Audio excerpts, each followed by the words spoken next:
Good evening. I am here yet again. You can't get rid of me. You'll never get rid of me.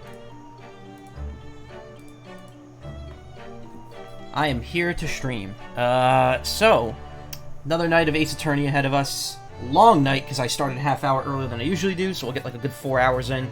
Gonna start with the next two escapades, 5 and 6, and then I'll move back into Chapter 5, which we have just seen a murder occur. A myrtle. Alright, let me do a quick sound check, and we will get underway. I may have to take a short BRB in the middle of this one, just because, this is definitely going to be a long one here. So, let me load up the stream, hear myself talk for a second.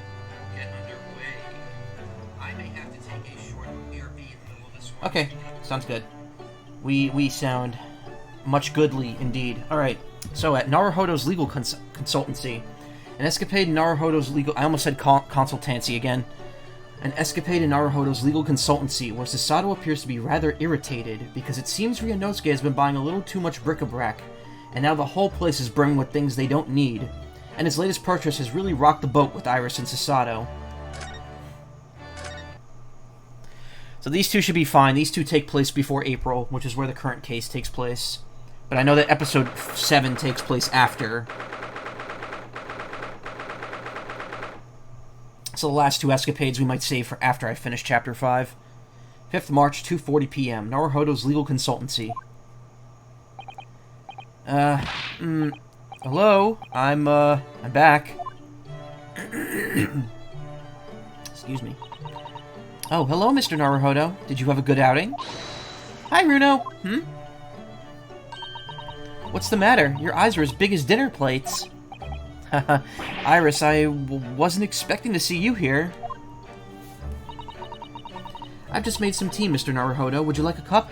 That's so weird, because Iris apparently never came up here until the 5th case, and now it's in a month before, and she's up here. Inconsistencies. Cup or two. Yes, definite tea. Haha.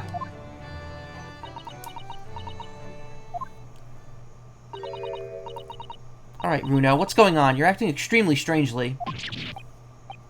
What? Me? No, not at all. I'm as normal can be. Normality itself. See? Haha.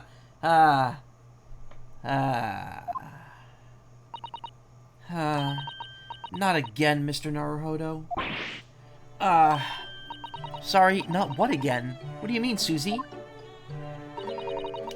Whenever he goes out on his own lately, he always seems to come back with a peculiar new purchase. Peculiar? Peculiar? What's peculiar about things that I've bought? You seem to think that anything British is a curio you simply must have. You keep buying items of bric-a-brac, even though you don't know what they are. Well, there are rather a lot of bric-a-brac shops and pawnbrokeries and the like around here. It's when I've been to Lord Strongheart's to give me my weekly report. I'm always so nervous beforehand. On the way home, I just find myself in those shops and... Yes, alright, I can't deny it. I bought something. You're right, you can't deny it, because your eyes are wider than ever. You really ought to put up a warning sign about them. They're bigger than some potholes around here. It's hard to resist things in the bric-a-brac shop. It's all so cheap.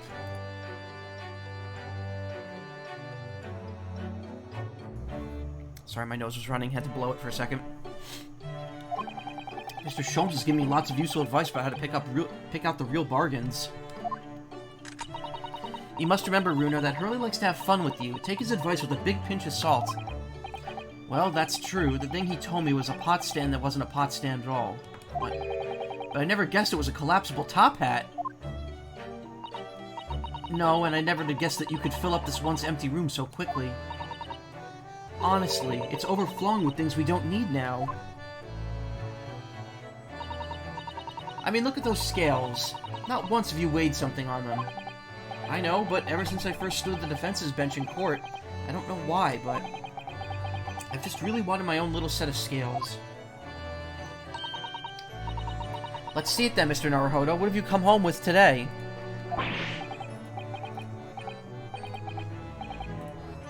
Oh, well, it's, one of these.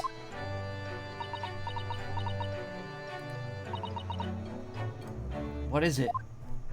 It looks all dry and shriveled up in a ball.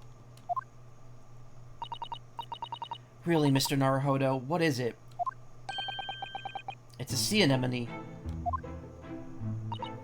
An anemone? An anemone? Yes, I mean, it doesn't look like it at the moment. It's all shriveled up, like you said. Aren't sea anemones living creatures? The ones that dance about on the seabed? Yes, exactly. The ones that dance about on the seabed. Oh. They sell sea anemones in bric-a-brac shops here in Britain? Hey, Destroyer of Ham, how you doing? I don't know whether they normally do or not, but I know I bought one today. But why, Runo? Well, yes, for the aquarium, of course. Aquarium? I don't know that word. Well, according to the shopkeeper, keeping sea creatures in tanks was usually popular here in London before. Oh yes, some people have some beautiful fish in seawater tanks, it's true. Having an aquarium became popular because the old glass tax was abolished.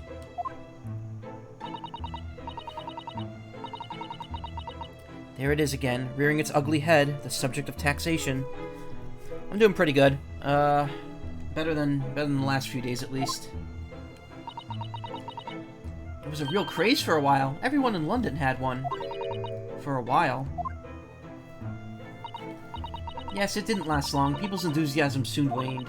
It's just far too much work to be changing the seawater regularly in a city like London. Never a truer word said, I'm sure. You'd think people might have realized that from the start, really, wouldn't you? Anyway, that was long before I was born. So now everyone jokes that there's an unloved aquarium covered in dust in every attic in the capital. And it's true, there's one in this attic, too. When I told the man in the bric-a-brac shop about it, he had these words of wisdom. That's why this is the age of the sea anemone. And that made a whole lot of sense to me. It made sense to you, did it? But Runo, this anemone is completely dried up. Just need to soak it in water overnight and it'll be good as new. That's what the man said. I'm not sure that it works in the same way as dried wakame seaweed, Mr. Naruhodo. Once I've saved some money, I'm going to buy some prawns to keep the little fellow company. Oh, how exciting! Your office will be teeming with life. Will it really? Britain is a funny country, though. I mean, a sea anemone craze? Well, they say people in glass houses about comments like that here, Mr. Naruhodo. Don't forget that there was a very curious rabbit craze in our own country not so very long ago. Yes, we heard about that last night. A mortifying chapter that people will try to erase from the history books in 100 years from now, I'm sure. You know, there was another craze as well before the aquarium one. Have you heard of the Wardian cases? Wardy what? No, I've definitely never heard of them.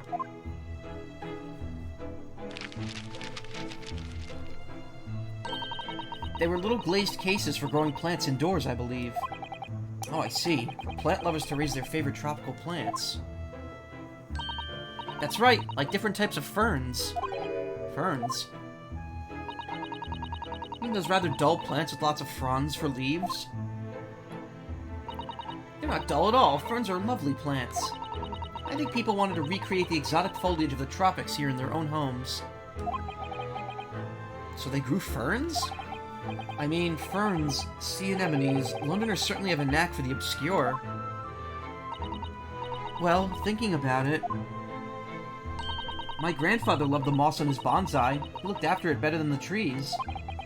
It seems the more obscure something is, the more it interests people. Maybe. Anyway, the Wardian case craze didn't last very long. Now most of those little glass cases are just gathering dust, I think. But I haven't seen one in your room, Iris. Oh, but haven't I seen one in your room, Iris? Oh, very observant of you, Susie. Yes, that's right. Mine's certainly not gathering dust. Dust? Blech. I grow tropical herbs in it. Well, Mr. Naruhodo? I really must ask you to stop all this frivolous buying of strange things. Yes, alright. Sorry. It's just that, well, think about Mr. Sholmes' room. He has all sorts of peculiar trinkets lying around. Oh, well, yes, that's true, and they seem to be growing in number. Recently I've noted a blowpipe, a few beryl crystals set in a twisted piece of gold, a gold-rimmed pince-nez. What the fuck is that? I'm very curious to see what that actually is. Hold on.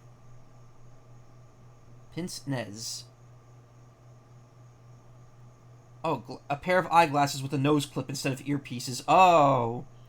My grandma used to have one of those. I didn't know how they stayed on your face. I spotted a small gramophone record in there the other day, so I slipped it into the gramophone. But it was just a whispering voice saying, Norbury, and nothing more. A nipple pincher, a pince-nez. It's a bridge nose pincher. What could it possibly be about? Those are all mementos of cases that Hurley solved over the years. Exactly. That's what I want to create in here. Just that sort of atmosphere. A room full of meaningful trinkets, each with their own unique history, you mean? Yes, that. I knew you'd understand, Mrs. Sato. But, Mr. Naruhodo, none of the things you've bought for the room have any connection with any of our cases. Oh, don't they? Well, for example, take that splendid but rather weather-beaten top hat. That wasn't used as evidence in any of the cases we worked on, was it? Oh, so you have two top hats if you count the collapsible one as well? No, the collapsible one is a pot stand, as far as I'm concerned, anyway.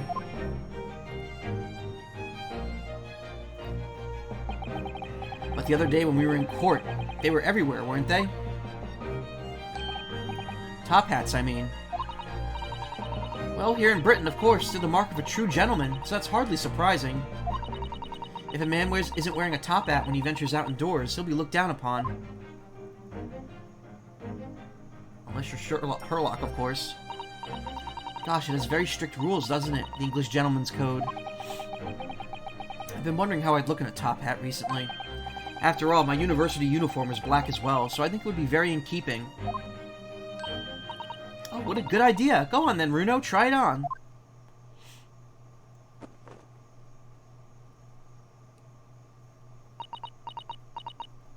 Wow, you got the whole squad laughing.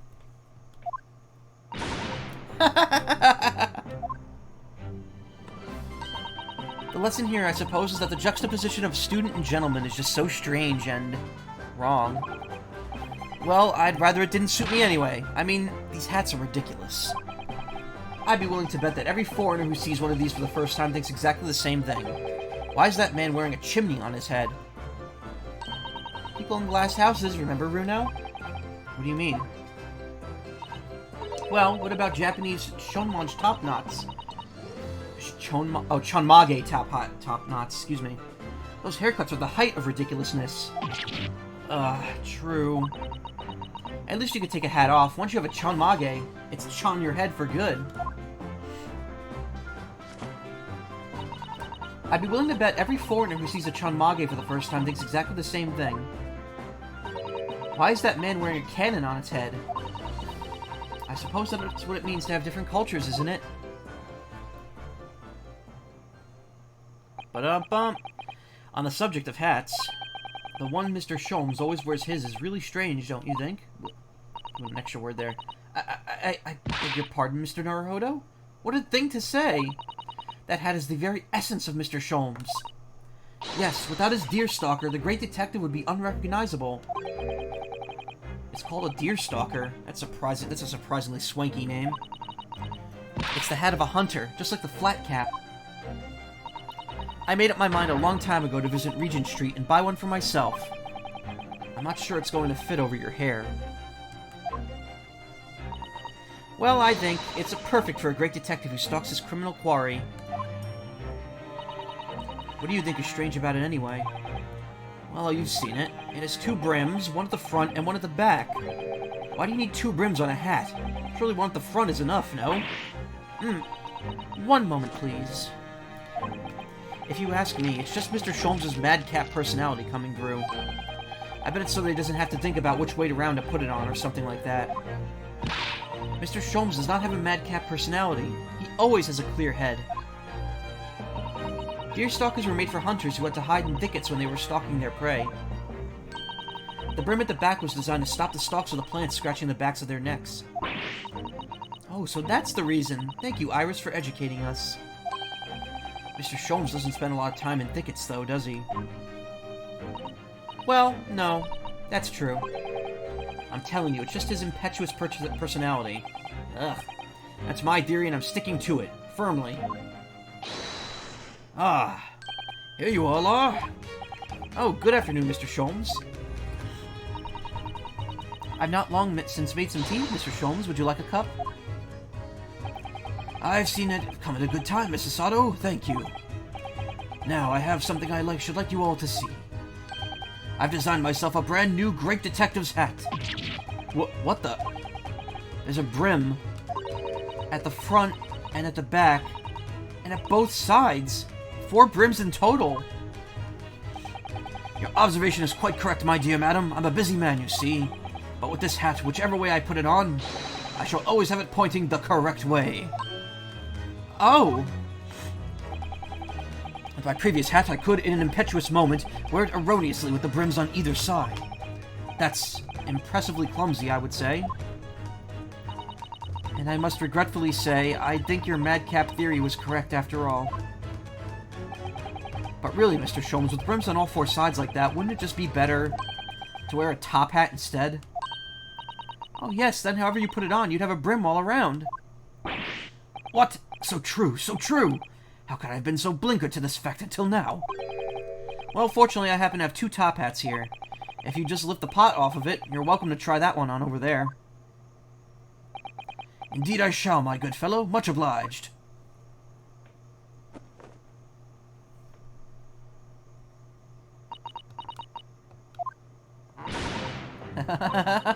Oh dear, Hurley, it looks terrible. More terrible than I possibly imagined. Oh, that's not good. Maybe it's because of your long face paired with the tall hat. It just doesn't work. Well, I think it's very nice, Mr. Sholmes, even if it will have the whole world in fits of laughter, and even if we're not going to show it because we don't want to model in the top hat on it. Ah! I should have never meddled with it. Give me a deerstalker forevermore! And give me my Regulation University hat forevermore. You never wear that. There's still hope that you'll graduate one day, Mr. Naruhodo. Don't give up.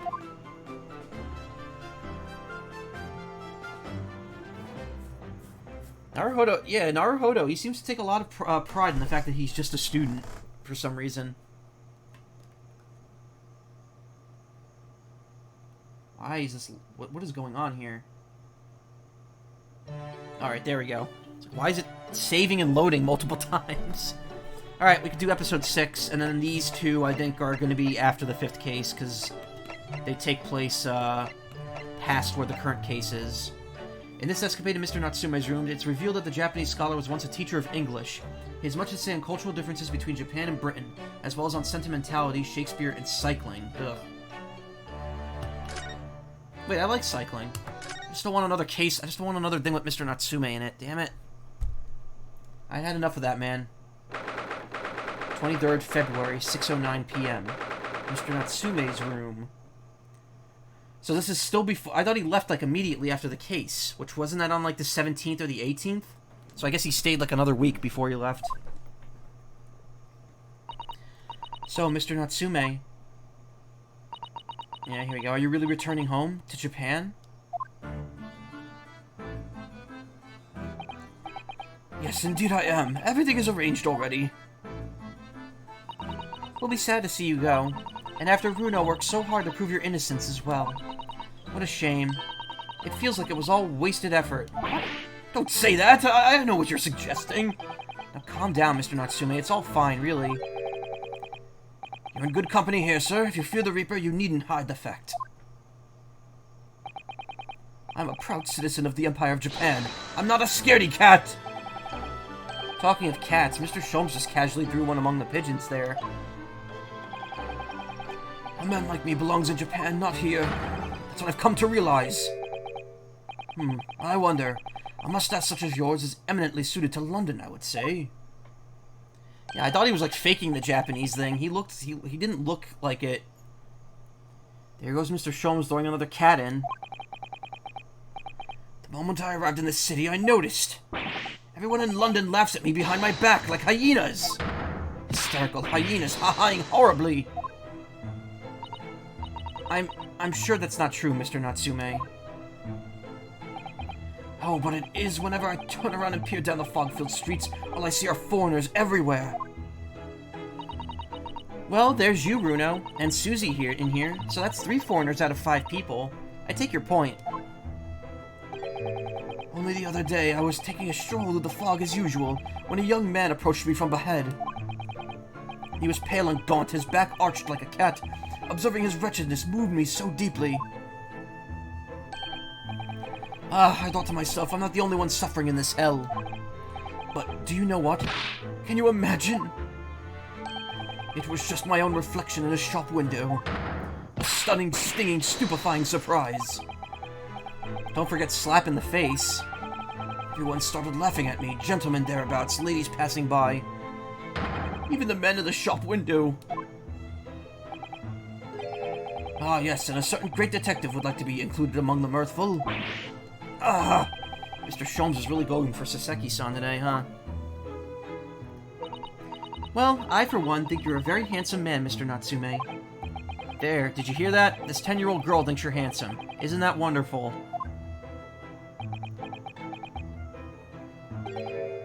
That makes me feel suspiciously warm inside. He looks genuinely delighted. The point is, we Japanese are humble and modest. Studying on foreign soil, surrounded by foreign people, how could anyone possibly enjoy that? No one could, it's impossible, if you're a genuine Japanese. If you say so. Actually, it would appear that there is someone. A Japanese man who studied in a foreign country and seems to have thrived on the experience. There is.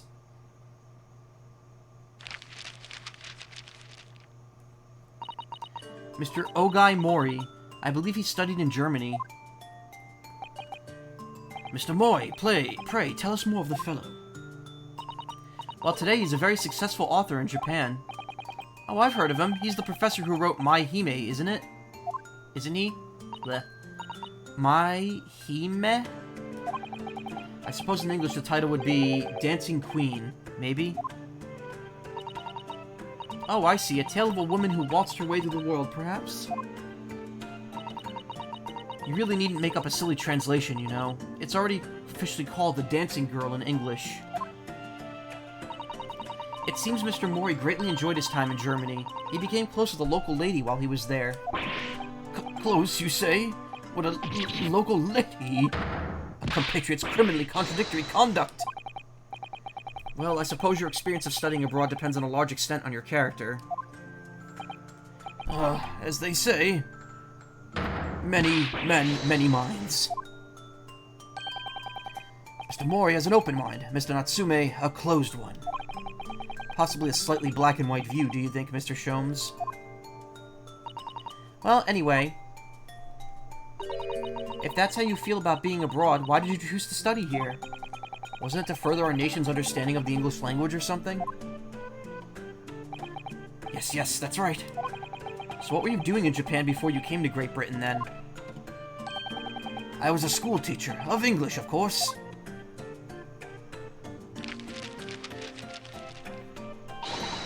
A bit cursory, perhaps, but I've managed to discover some information about Mr. Natsume's teaching days. That's just a little outside the field of law, isn't it, Mrs. Sato? Well, let me pose you a question, Mr. Naruhodo. If you had to translate the English phrase, I love you, into Japanese, what would it become? That's easy. Aishiteru, or Suki desu. Wrong. According to Mr. Natsume's teachings, at least. What? Would you like to explain, Mr. Natsume? Yes, of course. Your research was very thorough. Why'd I give him... Sholmes' voice for a second there. I always used to tell my students that we Japanese don't express ourselves that way. Rather, we might say... Tsukigai kirei desu ne. My dear Mr. Natsume, I must interject. Tsukiga kirei desu ne would translate as, the moon is beautiful, isn't it? I know that! The point is that we Japanese are reticent when it comes to expressing our emotions. We prefer to show our feelings of adoration, our tsuki, by appreciating the beauty of the moon. The tsuki. Ah, using the tsuki to express suki. It's an amusing play on words, I see. No, or in language you might consider better, bad shomes. It's not a play on words, it's subtle, it's humble, it's fleeting and beautiful. It's art. Isn't it just being shy? Ah. My dear fellow, the foreign dancing girl will forever be out of your reach with such an attitude.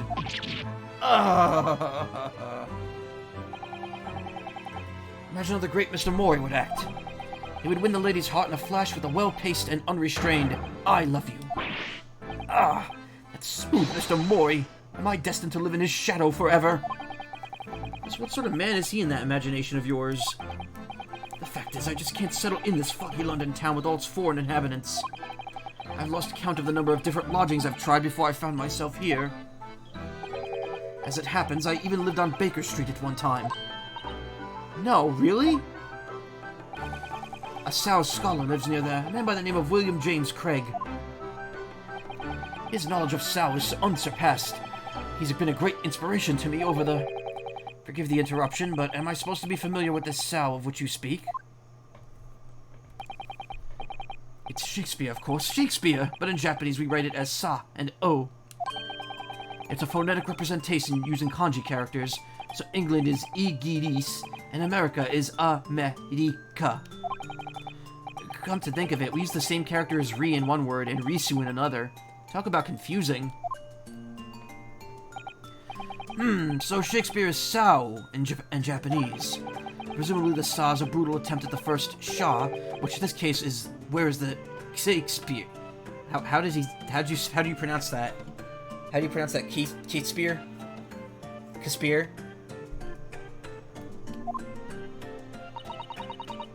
I never thought of that. We only have the O left.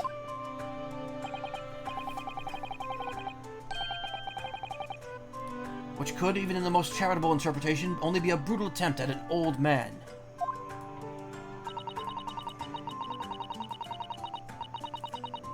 It seems to me that whoever had the job of deciding on the characters for his name got bored very early on. Complete kanji character catastrophe. So then, on to the burning question. What about me? How do you write my name? Sorry? Sherlock Sholmes, my dear fellow. There must be a Japanese characters for my name. Oh dear. I'm sorry, Mr. Sholmes, but none exist that I'm aware of. What? Am I really nothing to you, Japanese? In that case, it's a matter of paramount importance. You must construct my name in kanji at once. Oh, well... We could use a kanji that's pronounced so to start with, and then use one more to give... So-o, perhaps? I think that would be about right, Mr. Sholmes. But it's almost the same as Sao, isn't it? Yes, you employed the dreaded O. I don't want people confused me with an old man who died centuries ago. I'm sure the world's greatest literary figure would rather not be confused with you either. Well, the world's greatest detective is still youthful and full of vigor, so how about so handsome? Oh yes, that sounds wonderful. I'm sure everyone will be calling you that 100 years from now. How could you say that with a straight face? What about me then? Iris. Perhaps Aihime, since the second character doesn't seem to matter. Aihime. Oh yes, Princess of Love. That's an adorable name for you, Iris.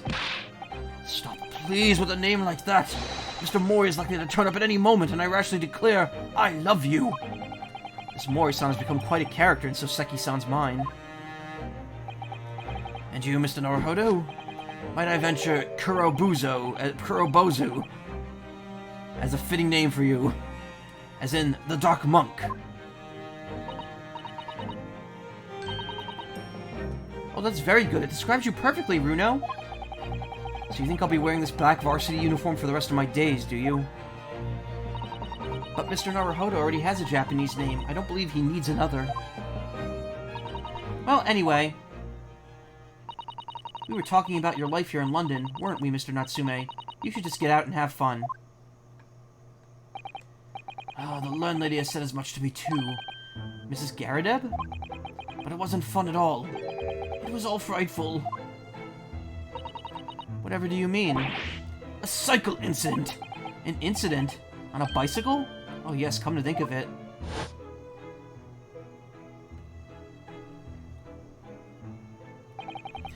There's an old bicycle parked just outside, isn't there? It's in a sorry state, though. I tried to say no to her, but she insisted I took it for a ride. Perhaps my pronunciation was wrong. So I took my life in my hands and attempted to ride the steel spiderwebbed stallion to a nearby park. I really don't think there's anything wrong with your pronunciation, Mr. Natsume. Joan Garadeb isn't the kind of woman to take no for an answer. If you're going to die, you might as well die in a beautiful surrounding. So the park was my first thought. After a whole day of dicing with death, I emerged with only relatively minor bruises. So you got the knack of it? Don't be silly. Dying isn't something you could learn to do.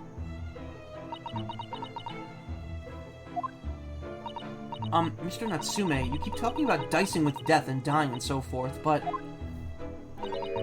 riding a bicycle is supposed to be fun. Oh no, that's just what people tell you, but it's an old wives' tale. Is it?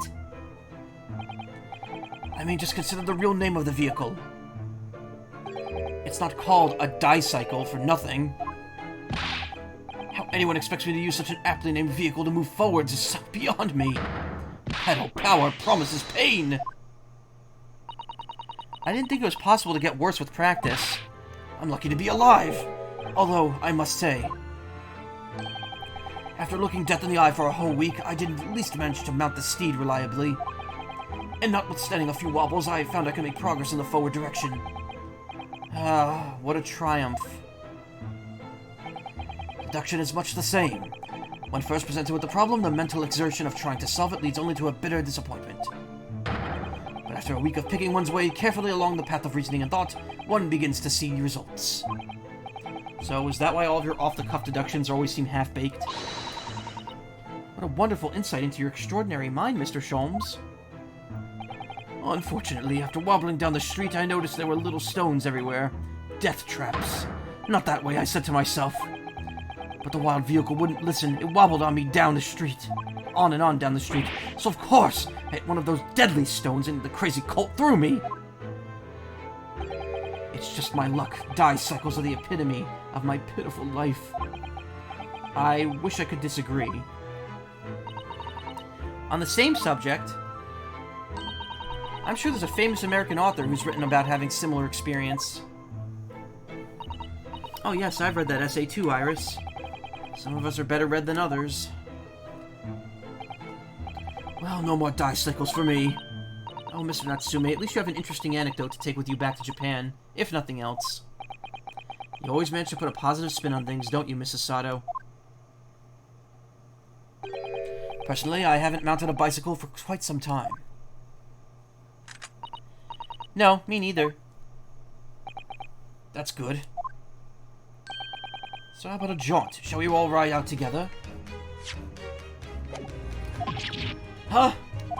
That sounds great. I'll perch behind Mrs. Sato. But the sun is going down. It'll be pitch black before long. London street lamps are very bright, you know, and the fog isn't too thick today. My beloved ride is all bent out of shape.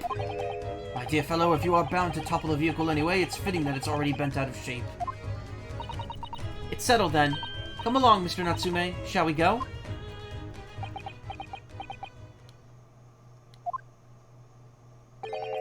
Tsuki ga kirai desu ne.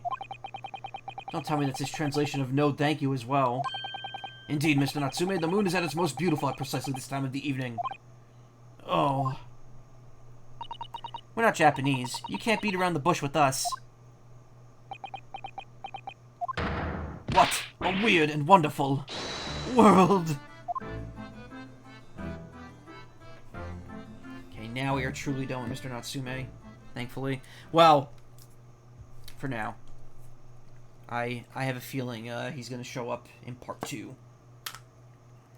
I know he is, because one of the medals in Part 2 has his picture on it.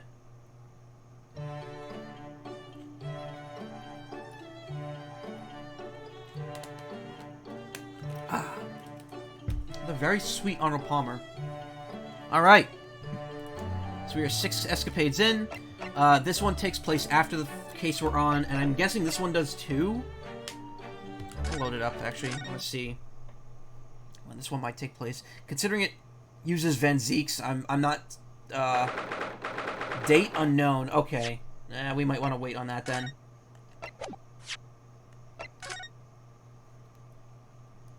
Yeah, we'll save those last two for when I actually finish the last case.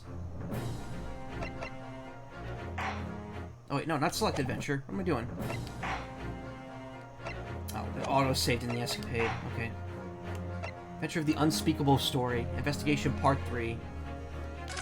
So, the pawnbroker is dead. He got shot in the back. And, Gina is being framed for it. Someone put a gun in her hand. We saw 2 shadowy figures run away from the pawn shop. And, Mr. Sholmes was injured as well. And now it's the next morning. So we're in chapter, I think, 4 or 5 of 17 at this point. 16th of April, 6:21 a.m. Naruhodo's Legal Consultancy. Oh, Iris. A telegram came, but all it said was, "Wait at home." Oh, yes. We asked one of the policemen to have it sent. It was simply impossible to come back. When I woke up, I was all alone. Hurley and Ginny were gone. Everyone was gone. What happened, Runo? Poor Iris. She's trembling. She's obviously trying very hard not to let herself get too worried. I'll explain everything that I know. Something awful has happened, hasn't it? Yes, I'm afraid so.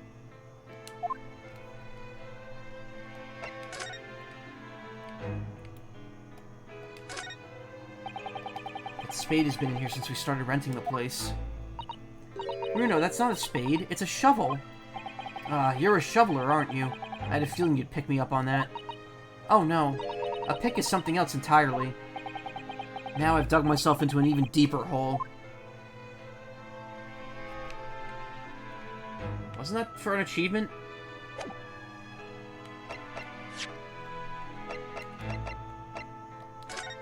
Okay, now I have to actually check, because I wanted to,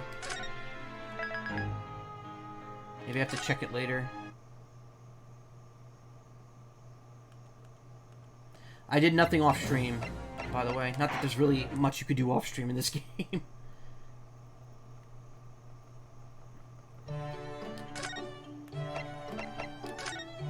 Oh, never mind. The spade thing is the long one. The stepladder thing in this game is the short one. Okay, so all I have to do is examine the blackboard with her. So there's no more achievements I could get now. This is just to set up everything so when I play the next game I can get the rest of them. Alright, so I just have to examine the blackboard with her with me, and then we're good for this game.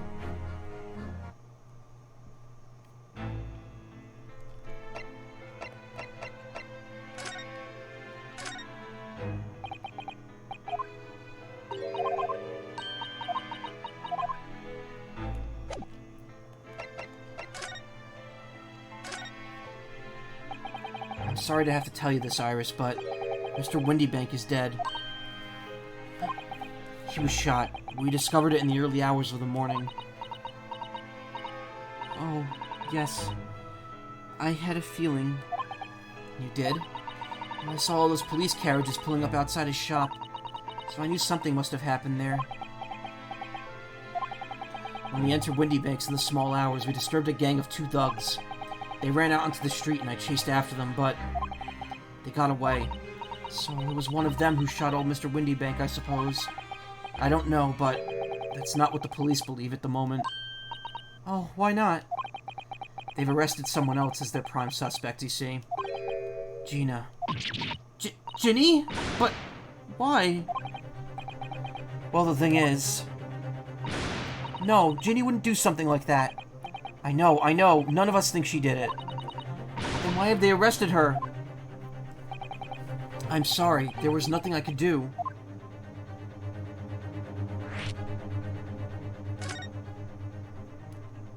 I don't understand why they arrested Ginny. It's not fair. What about the 2 thugs who were at the scene? Why aren't they prime suspects? After all, they shot Hurley dead, didn't they? No, I mean, Mr. Sholmes isn't dead, Iris. This is all so horrible. The thing is, Mr. Windybank was found on the floor in the storeroom where he keeps all the deposited articles. And the storeroom door was locked from the inside. I see. But he wasn't alone in there. Gina was found next to him on the floor as well. Oh no. And according to the detectives who investigated afterwards... Don't tell me. There was no one else in the room? Yes, exactly. How did you know? It's the only explanation. Yes, the only explanation indeed. What do you mean by that, Runo? Well? What can I say? I'm damned if I agree, damned if I don't.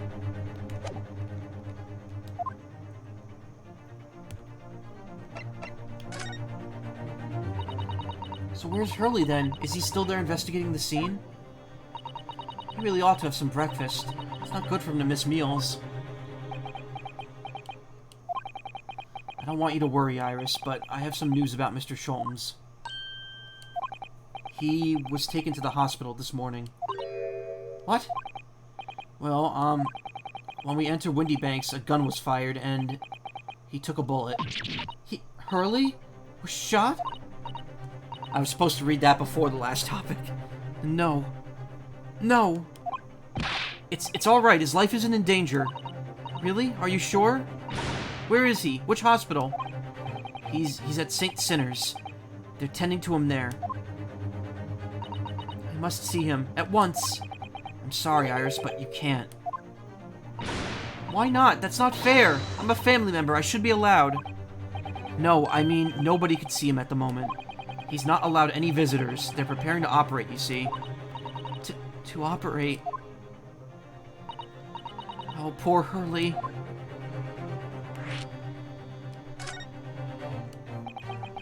It was the two thugs who were in Mr. Windybank's shop.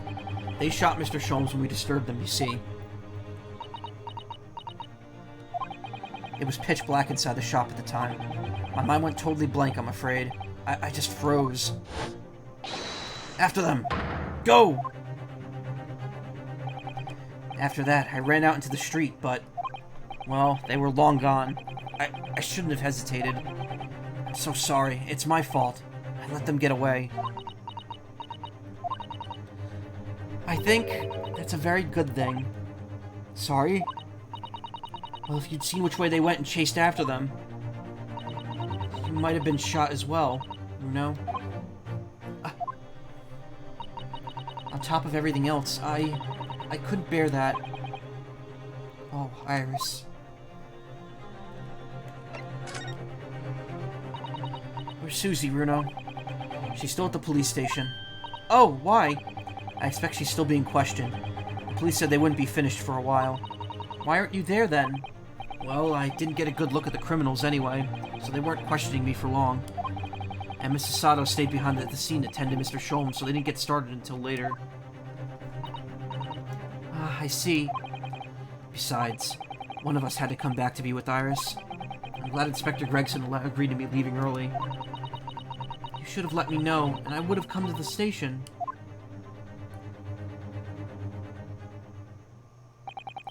I'm afraid I'll need to go out again now, Iris.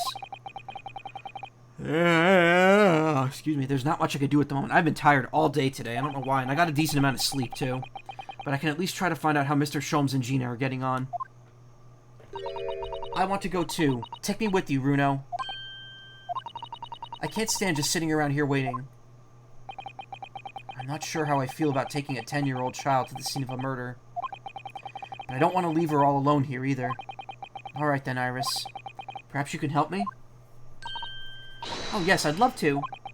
Gina's at the prison. Mr. Sholmes is probably in his hospital bed. And don't forget we have to visit the crime scene. We need to conduct a thorough investigation. Ah, I can see you're ready for action. I imagine Iris would appreciate going to the hospital sooner rather than later.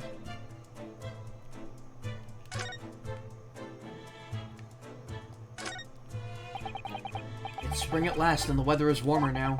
But I love the smell of fire and the steam rising from the kettle. Oh, how about some tea, Runo? Thanks, Iris, but I'm alright for now. But the green tea Susato makes for me from time to time, and Iris's unique herbal infusions. This place is a paradise for a true tea lover. If you're sure, you know I always have plenty whenever you're feeling thirsty. Same here. I got plenty of tea right here. So this is the tea set that Mr. Susato brought with her from Japan. Okay, yeah, no, we know this already.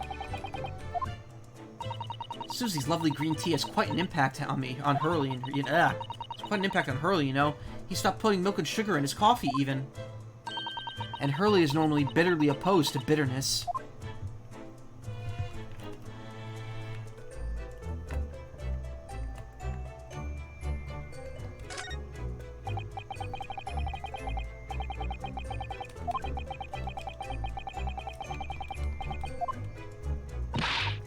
That's cruel, only letting it have one eye. Yes, but it's because I don't consider myself a good enough lawyer yet, you see. Once I become a fully fledged lawyer, Mrs. Sato, once I become a fully fledged lawyer, Mrs. Sato will color in the other eye for me. Well, in that case, why not color in the other eye now? And then every time you win a new case, give it an extra eye. You can never have too many eyes, you know. Call me crazy, but I'd never considered that. I've only been here in London for about 2 months, but my desk is already starting to look a little messy. Hurley's desk is far worse, you know. I'm sure if I try hard enough, I can make my desk as messy as his. I wonder. You don't think I can?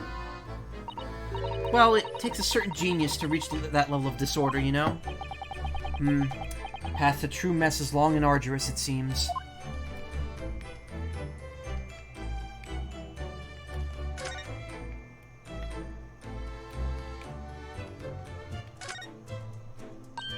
Oh, this looks like a telegram. It is, but you mustn't open it. Not under any circumstances. Alright, I won't. Now then, let's see. No, what did I just say? You mustn't open it. Don't worry, I won't. With the special concoction I've developed, I shall be able to see through the envelope without having to open it. No, that's not allowed either. Oh, but I'm sure it's something important. Little genius sure can be mischievous. It was important. It was for Mrs. Sato to go see, Lord Strongheart. We're rather lucky to find that old aquarium left behind here. The prawns we put in there are doing rather well, and the anemones, too. Apparently, tanks like those were very popular in London before I was born. Oh, you mean they're not anymore? Yes, we just had this conversation. I think people discovered it was too much effort to clean them out and change the water all the time. I can believe that. Prawns and anemones are fun for a while. You know, I've never seen inside Mrs. Sato's room. I haven't so much as put my head around the door. Oh, Susie often invites me up. It's so much fun. Really? What's her room like? I can't tell you that. Oh. The young maiden's private chamber is a place of bittersweet secrets, you know. Never heard that before. I suppose some things are the same the world over. Alright, I'm not going to spend a lot of time treading old ground here. I want to make progress, but I am going to go... A new location has been added. Cool. Wow, look how many places we got. The hospital where Mr. Holmes was taken having been shot. You haven't been to this place yet. Don't forget to take me with you when you go. Prison cell where Miss Gina Lestrade is being held pending trial. We need to get all the help. Now, we need to do all we can to help her as quickly as possible. It's always a bit quiet when Hurley's not around. The office... Okay, yeah. I love attic rooms, don't you? They're so exciting. This place feels different to normal today for some reason. You know, I think the visit to this place could be a good idea. Pawnbroker's shop on Baker Street, the proprietor of which, Mr. Windybank, has been murdered. Police are investigating in shifts around the clock. There's a large park nearby, too, huh? Alright, let's go to the office for a moment.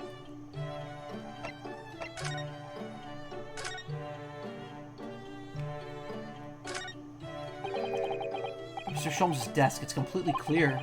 Looks totally different without that enormous machine on it. Hardly lives in absolute mess all the time. He never notices when things go missing. Even Mr. Sholmes must have noticed that huge lump of metal is no longer there. Surely.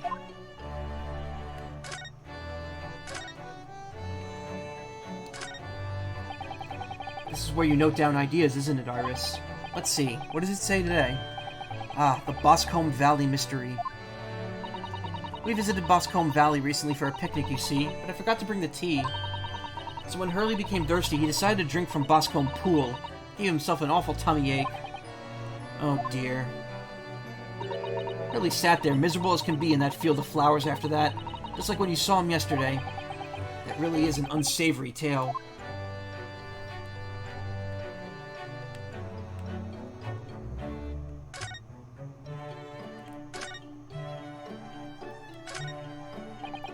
Come to think of it, I haven't seen you doing much writing recently, Iris. But there's paper already set up in the typewriter, I noticed, as if you're about to start. I'm a little bit stuck for a new story idea, actually. Well, you could consider using what happened to Mr. Natsume, perhaps? Oh, yes, that's a fabulous idea, and a great title has just popped into my head as well. The Adventure of the Catty Man. How's that, Runo? It's not inaccurate.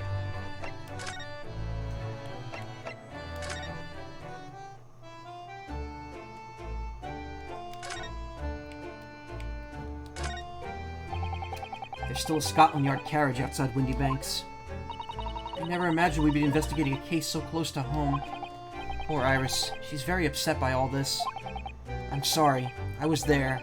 I should have done more. None of this is your fault, Runo. So please, don't apologize. But it's the criminals who are to blame for all this. So let's investigate and work out how to catch them. Yes, you're right. It's already been 2 months that we've been taking lodgings here above Mr. Sholmes' office. I still can't quite believe it. I never expected things would turn out like this. When Hurley comes back home, let's have a big party. That's a great idea. I'm sure it won't be long. Mr. Sholmes is very tough. Yes.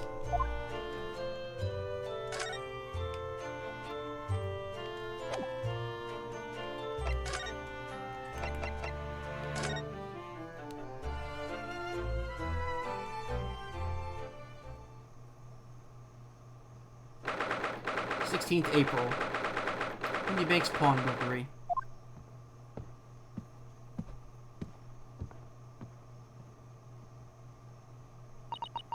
This is where it happened then? Last night?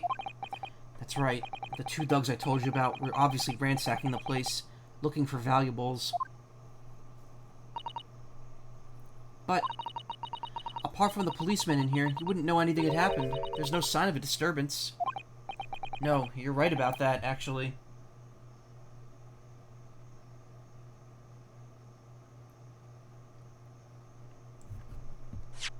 Oops. In fact, if anyone, it's the police who seem to be the ones doing the ransacking. I know what you mean. They're like a gang of organized criminals all dressed in black. Oi, I heard that! Oh, Inspector. Good morning. I suppose I ought to thank you for your vigilance last night. We got to the scene before it was disturbed, at least. Shame on you to let the two rogues get away, mind? Yes, I'm sorry about that. I thought you'd assigned extra men to the beat around here, Gregsy. Now look what's happened. Hurley's been injured because there weren't enough police on duty. Ugh! Your ladyship!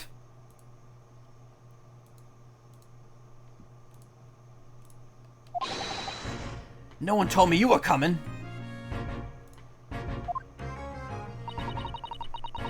I expect you to take full responsibility for what happened to Hurley and seize the very best medical care.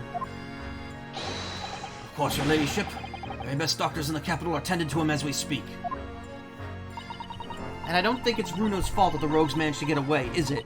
Chasing criminals is the police's job. Absolutely, your ladyship, as you say, ma'am. As you say. No. The gent in black is totally blameless. Everyone's in agreement about that. Would you believe it? He's like a completely different person with Iris. Talk about a personality change. Oh, where are me manners? Are you thirsty, your ladyship? Perhaps you'd like some juice? Some nice, refreshing fruit juice? Oh, why? Are you thirsty, Mr. Gregsy? I have some of my special herbal tea with me, if you'd like some.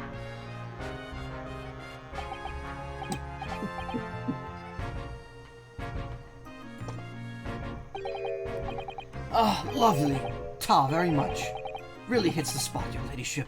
I don't even recognize him like this.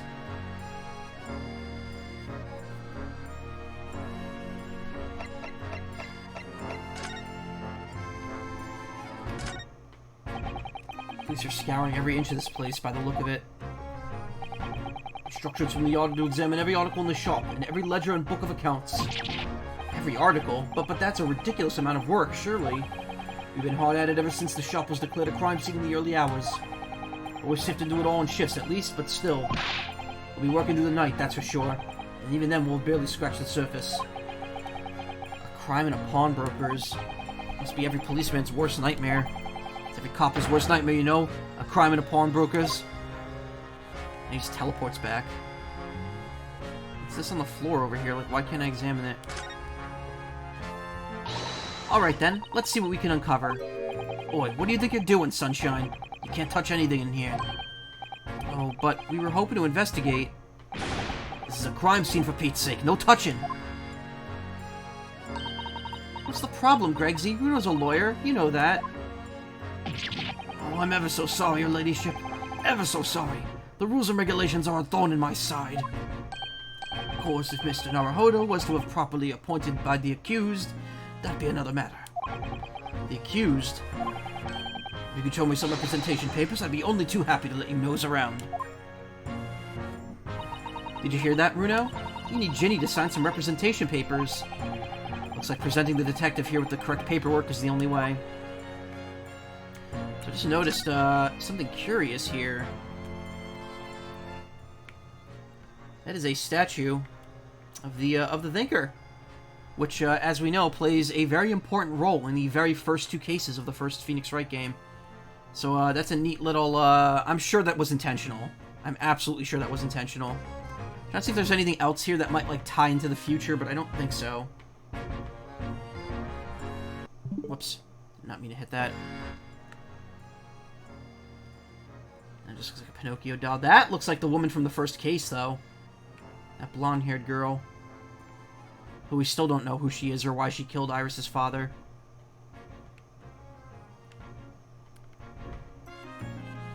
I didn't notice that. Percy... Bakery? Yeah.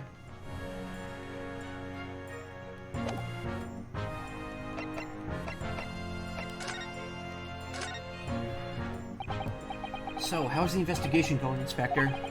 Nothing to it, really. Very simple case, this. There's some very definitive evidence. We're just about to charge that diver we arrested last night, in fact. Gina, you're going to charge her? That's right. Should be able to bring her before the judge at the Bailey tomorrow. Definitive evidence, you say? What is it? Come on, show me. Your ladyship, as much as I wish I could oblige you, I'm afraid... Ah, I see. You've already captured the pair of thugs who broke in here last night, have you? What the... And you're going to put them on the stand as witnesses, are you? How could you... How could you possibly know that? I had a feeling, that's all. She used her X-ray specs. Remind me never to try to keep a secret from Iris. So you've arrested the two men who shot Mr. Sholmes, have you? Well, yes, they were rounded up pretty quickly by the lads on the beat. And Miss Lestrade is being held at the prison? She should be. That's assuming she hasn't lifted the key from the jailer, of course. Can you tell us anything about Mr. Sholmes? What's his condition? Sorry, I'm not at liberty to divulge that information. Scotland Yard matters are strictly confidential. Well, I know he's being operated on at St. Sinners.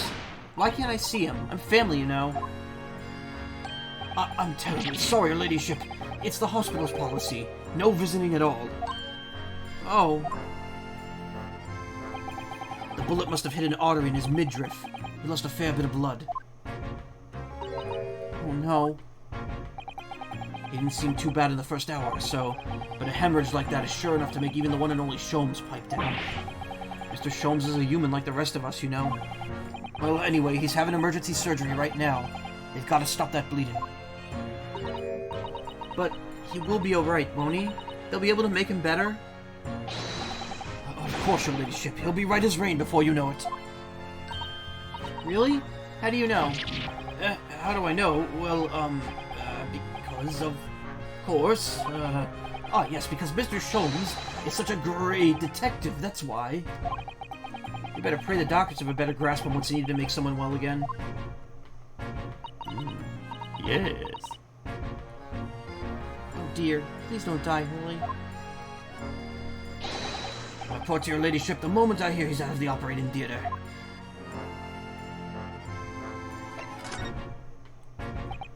I couldn't help noticing, Inspector. What? Out with it, sunshine. Well, there seems to be a marked difference between the way you talk to me and Iris.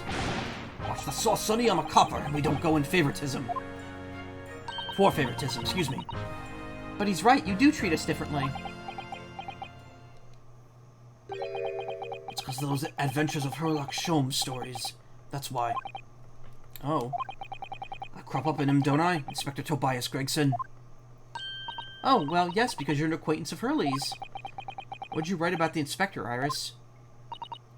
I don't remember, really. It was one of Sholmes's lines. Gregson is the smartest of the Scotland Yarders, is how he put it.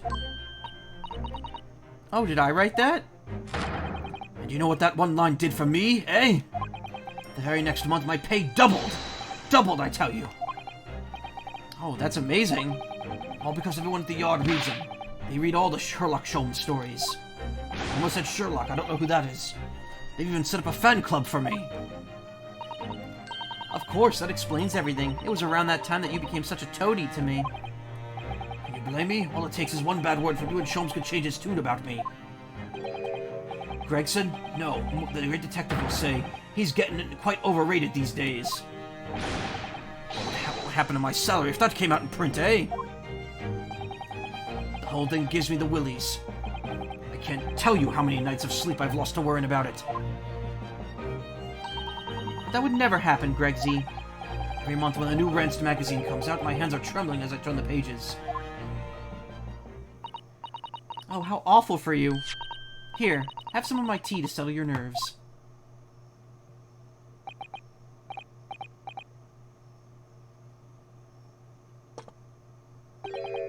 Ah, lovely.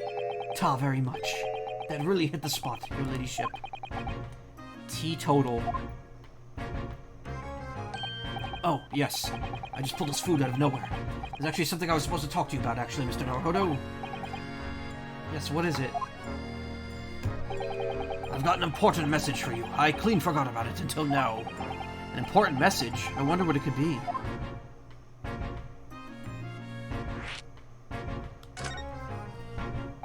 Are you going to tell me what this important message is then, Inspector? Yeah, it's about that young lady who's normally by your side, your assistant. Dear Susie, is she alright? She's at the station, isn't she? Being questioned, I believe. Nope, not anymore. She had to head off. Head off? Where? To Lord Strongheart's office, of course. He summoned her. Ah, yes, of course, I'd forgotten about that. One of the whipstocks took her there in a yard carriage after we'd finished questioning her. But she asked us to tell you she didn't have the fare for the return journey, and to go meet her there. She's got a nerve using Scotland Yard as a bloomin' messaging service. I see. Well, thank you for passing that on, Inspector. Why did Susie have to go see the Lord Chief Justice? She didn't tell me. And I better head over to the Lord Chief Justice's office to fetch her straight away.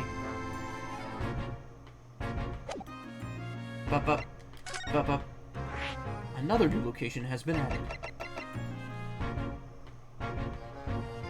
Susie's waiting. We need to go and meet her. Well, let's go to the prison first.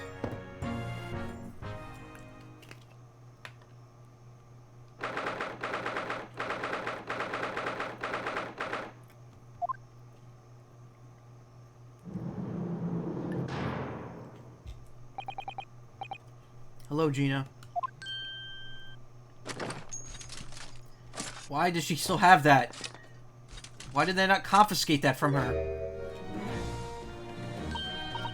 Oh, you still have the grenade launcher Hurley and I made. I wish you wouldn't point it at me all the time, though.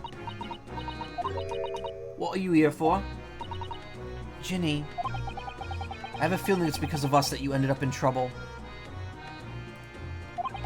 So we were thinking that we might be able to help you out. Well, you can't. Sorry? You heard? Get lost. Don't be like that, Ginny. I know you didn't do it.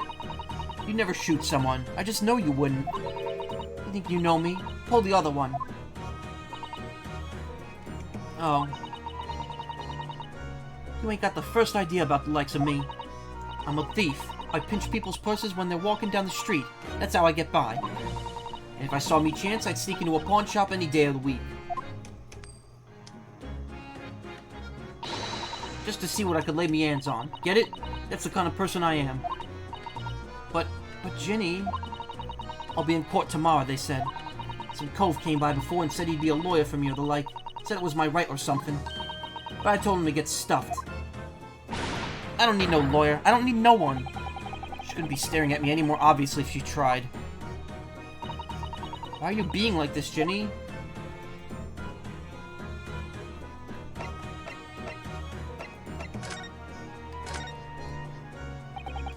I don't understand, Gina. Why did you send the public defender away? It wanted me to sign some papers, representation papers or something like that. It's all gonna be rigged anyway, this whole trial. They'll pin it on me because I'm a kid. That's what grown-ups always do. Why do you think that? Because that's how it's always been for me growing up in the back slums. Me whole life. If you do what the grown-ups tell you, it'll get your mates dragged off by the coppers. Or worse. I've had it happen before to me before and all. Been sold out and nearly snaffled at the back of it. Can't trust no one, that's the point. As soon as you do, you're gone to grass. Dead. Gina, listen. If you like, in tomorrow's trial, I could... Forget it. Ginny, don't you trust Runo? Nah, I don't. Look, I'll ask you nicely now. Just leave me alone.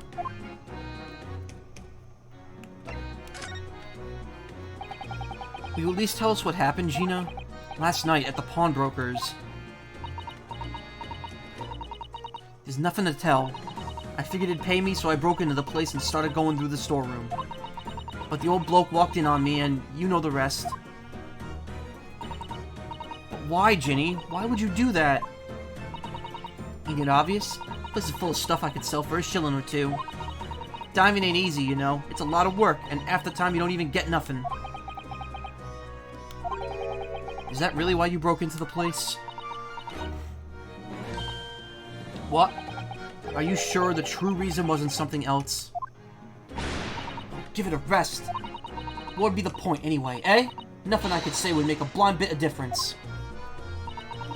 Please tell us, Ginny. We'll believe you, whatever it is. Believe me, don't be daft. You can't believe nothing. Everyone lies all the time. And you know what? When it comes to liars, I'm the biggest of the lot. I've told some unforgivable lies, I have. What do you mean by that? What unforgivable lies?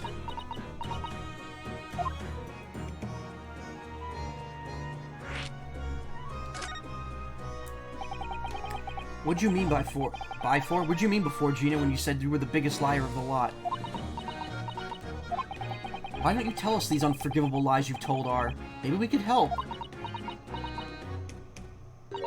Sorry. We're out of time. They're gonna want to question me now. Ginny, please. Oh, yeah. I wanted to give you this. Something to remember me by. A photo of a cat. A photographic print of a really adorable cat. I found it in one of the pockets of this coat. Ain't no point in me having it. I wonder what a little photograph like this was doing in a pocket of that overcoat. Anyway, don't bother coming again. Bye. Oh, Ginny. The white cat photograph has been entered into the court record. Photograph depicting a sweet little white cat obtained from Gina while interviewing her in a prison cell.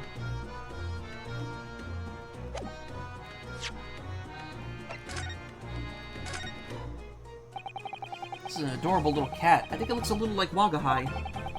I always thought that cats like to curl up inside under the heated kotatsu blanket when it snowed. Many British cats are different. Maybe British cats are different.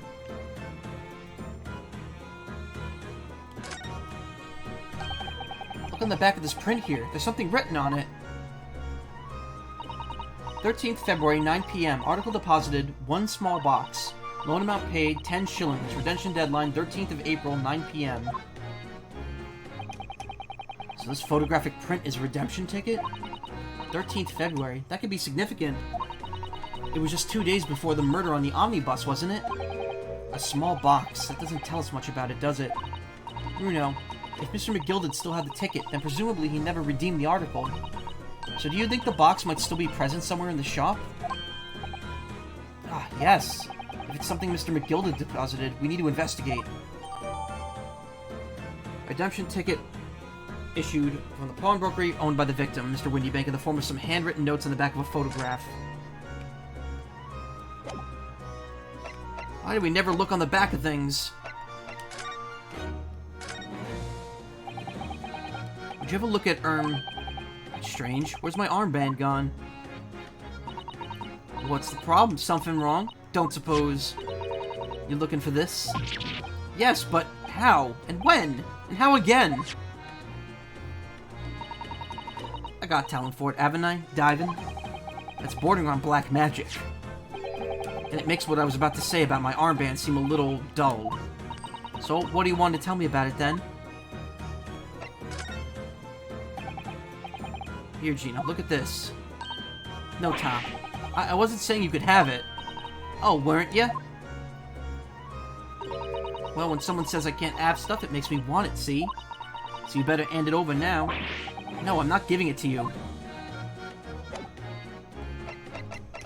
Oh, wow, that armband thing was actually a, exclusive interaction there. Alright, let's head to the hospital.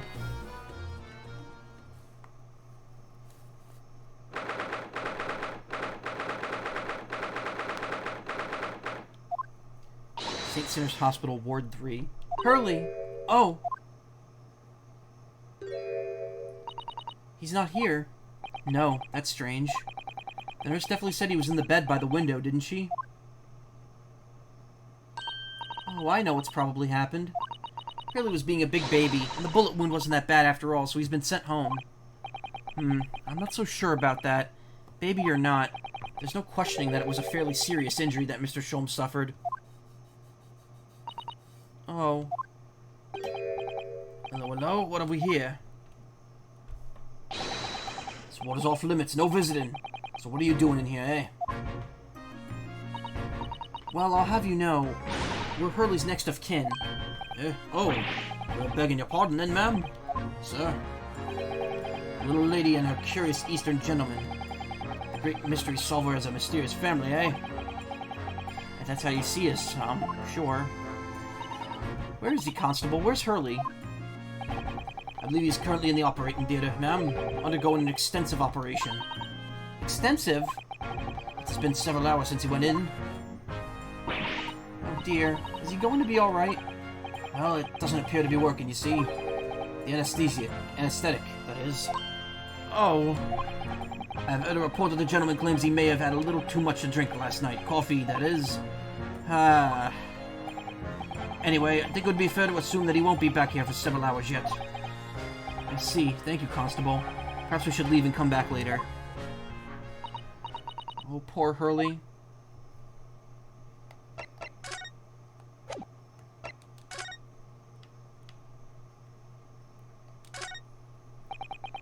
There's a notice board on the wall here. Look, let's see. What does it say? Thought of the day. On seeing any vermin, calmly and discreetly inform matron. Oh yes, they have rats and mice in hospitals like this that love to feast on all the medicine. If you don't deal with them, there's nothing left to treat the patients. Rats and mice? Oh, I see. This is a rather old building, I suppose. But the doctors and nurses are all very good, I hear. I certainly hope so, for Mr. Sholmes' sake.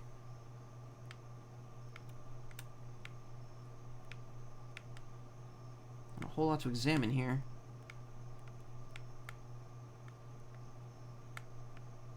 There really isn't a whole lot to examine here. This must be Mr. Sholmes' bed. Poor Hurley. I know. It looks as stiff as a board, doesn't it? Oh, I don't think that will bother him. No?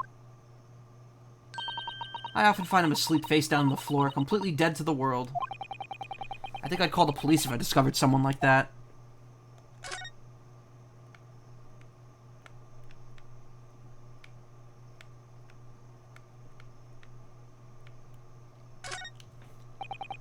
I wonder what these are. Do you have any idea, Iris?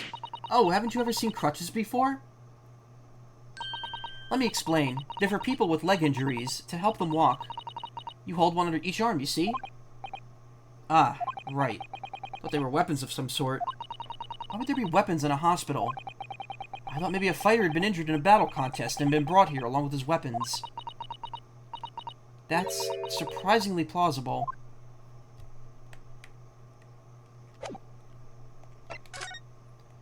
Alright, let's go see Lord Longfart.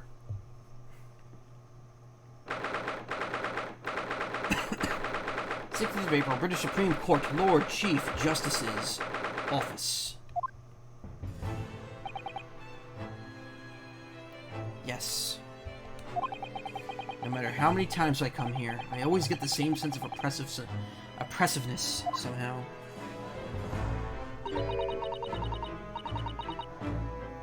Do you think this place is oppressive? I think it's normal. How so? I mean, look at that suit of armor over there. You can't take that seriously, can you? Maybe it thinks the same about you. So everything is clear in regards to tomorrow's agreements, I trust? Yes, thank you very much.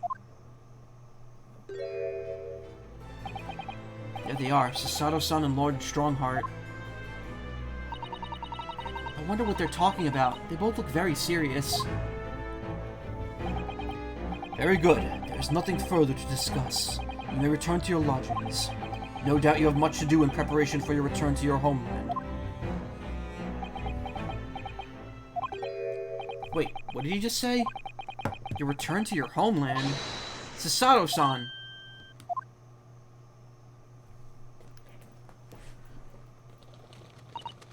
Oh, Mr. Naruhodo.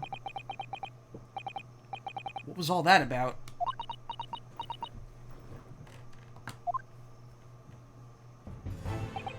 Ah, Mr. Naruhodo.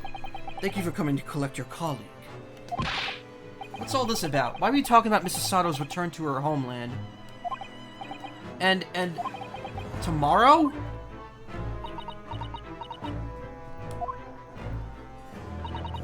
Tomorrow? What about Ginny's trial? You mean... she's been formally charged now? Oh dear. Even though we have like 5 people who say she didn't do it.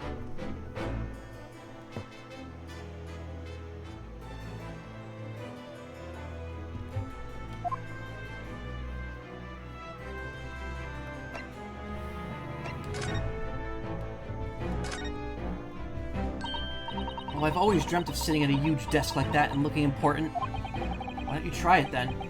Discreetly, of course. Alright, I will. Tell me how I look. Well, Bruno, what do you think? A little too discreet. I can't even see you.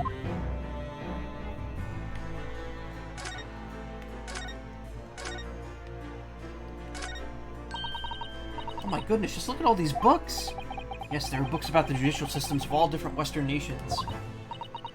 Even for someone like me, it would take at least 10 days to read all of these. Just 10 days? Oh, I was only joking, Bruno. I thought it'd be fun to play up my genius. It's scarily believable with you, that's the trouble.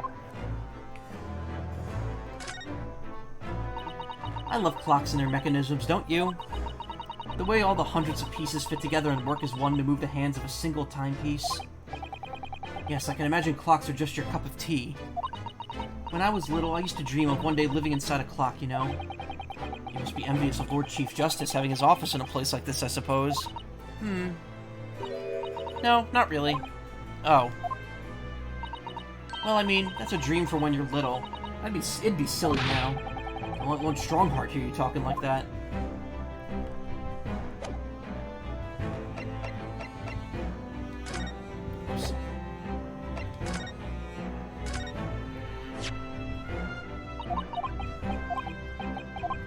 Blah, blah, blah, blah, blah, blah, blah, blah.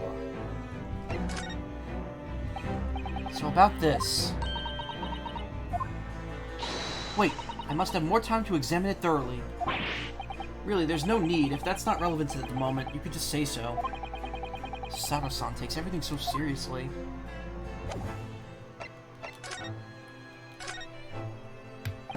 Mr. Susato, what's all this about? Oh, please don't concern yourself, Mr. Naruhodo. It's only me going back to Japan. Your life here could continue just as it has. That's not what I asked. What happened? Why are you leaving?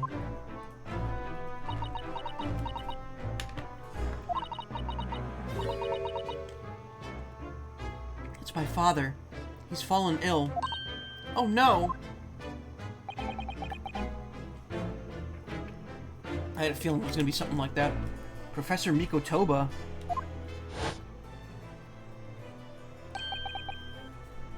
I hadn't seen him in a few weeks. Actually, almost a month. Oh my god. That's how badly the switching between 3 games was going. This game came out a month minus a day ago. This game came out 30 days ago. And I'm still trying to finish it.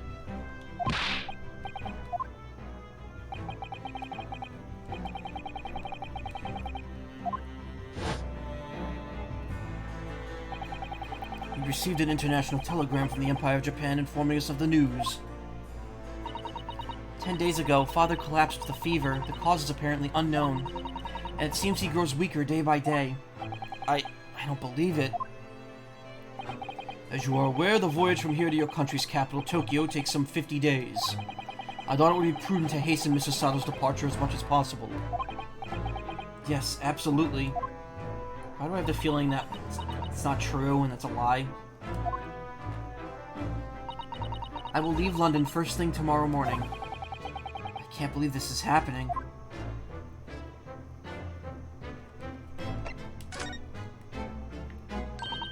So Gina has been charged? She'll have to appear in court? Yes, she was formally charged a few hours ago, and the date of the trial has already been set for tomorrow. No, not even 24 hours later? Gina. Ah, the Lestrade girl and her murder of the Baker Street pawnbroker, yes. An all too suspicious case. The pickpocket was clearly disturbed mid-robbery and shot the men in a panic.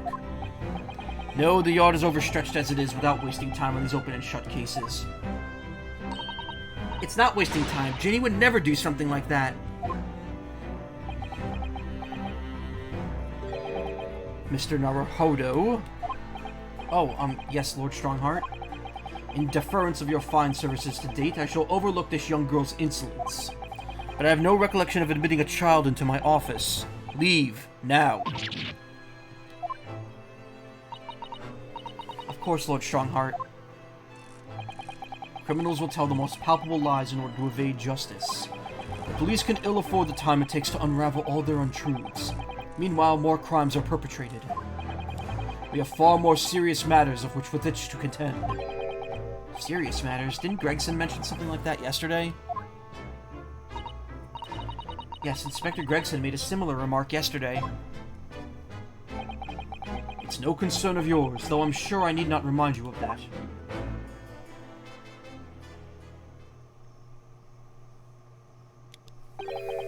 "3 minutes precisely until my next meeting. You must excuse me." There's just one more thing, I did it again. There's just one more thing, Lord Strongheart. Which is... it's Miss Lestrade's trial. I wonder if you might permit me to defend her. A timely suggestion. Sorry? The girl currently has no representation. But that's not fair. Yes, she may be a pickpocket, but she still deserves a fair trial. Do not misunderstand me, young lady. The government provides for those too poor to afford representation with a public defender. The accused need only sign the relevant paperwork, and the defense barrister will be assigned to the case. However, the young girl in question has refused that right. Why would she do that? A question you would do well to direct at Miss Lestrade. You'll find her at the local prison. Yeah, we've been there already. Yes, thank you.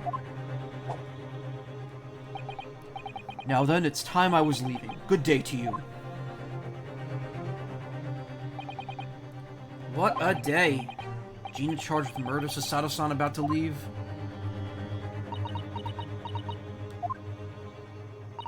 Come, Mr. Naruhodo, Iris. We must make haste. Haste. But, Susie... You're leaving for Japan tomorrow morning, aren't you? Don't you have packing and things to do? As Mr. Naruhodo's judicial assistant, my personal circumstances are of no consequence. My sole purpose remains to help you in whatever way I can. Thank you, Miss Susato. It's a very pensive look. I think we ought to visit Gina first. In any case, I should like to wish her well before I leave. Yes, that sounds like a good idea. Let's go. If I'm honest, this has completely thrown me off. I'll just have to do what I can, as a lawyer.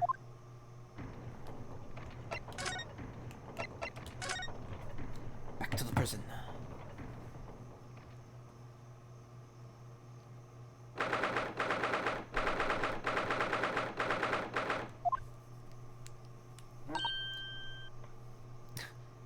Oh! Hello again, Gina.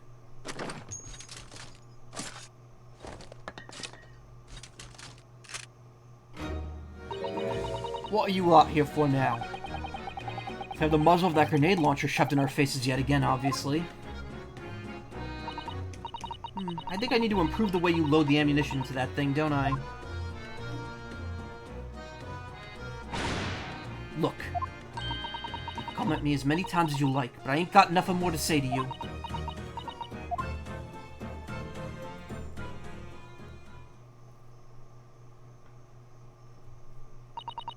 Gina, I wonder if you might hear me out. There's something I'd like to say. What? I'm sorry to say that I must reluctantly bid you farewell. Eh? Farewell? Tomorrow I must begin my journey back home, to Japan. I fear we may never meet again. Oh, right. I've had the pleasure of meeting so many lovely people here in London. I have so many wonderful memories. And yet, as things stand now, it will be a glum parting indeed. Poor Iris is so miserable. Susie. Well, that ain't my business. Both Iris and Mr. Naruhodo believe you to be innocent, Gina. They've put their faith in you. But somehow, you can't find it in your heart to put your faith in them. Yeah, that's right, I can't. What of it? It grieves me to greatly have to say goodbye to my friends when they are so clearly unhappy. Because of you. What? It's my fault? Yes, so I have one final request, Gina, before our paths never cross again. Right here and now. I want you to show both of them that you don't deserve the faith they've invested in you. Eh? Only by doing that will you truly be as alone as you claim to be. What are you talking about? What'd you expect me to do, eh?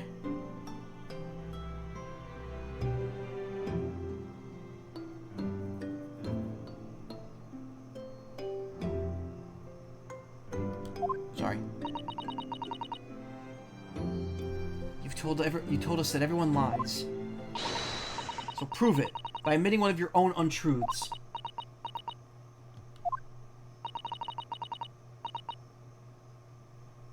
What do you have? What about what you have said before, Ginny? Oh, that's Iris. You said something about unforgivable lies and delicious pies. You must tell Mr. Naruhodo and Iris the truth now.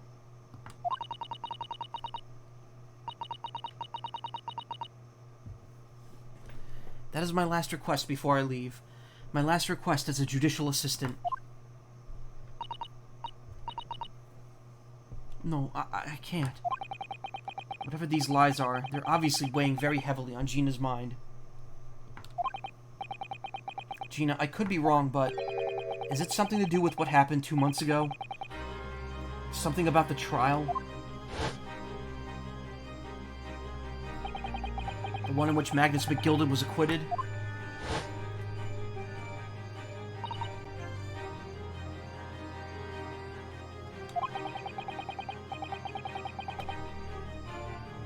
The case of that mysterious murder that took place inside the omnibus.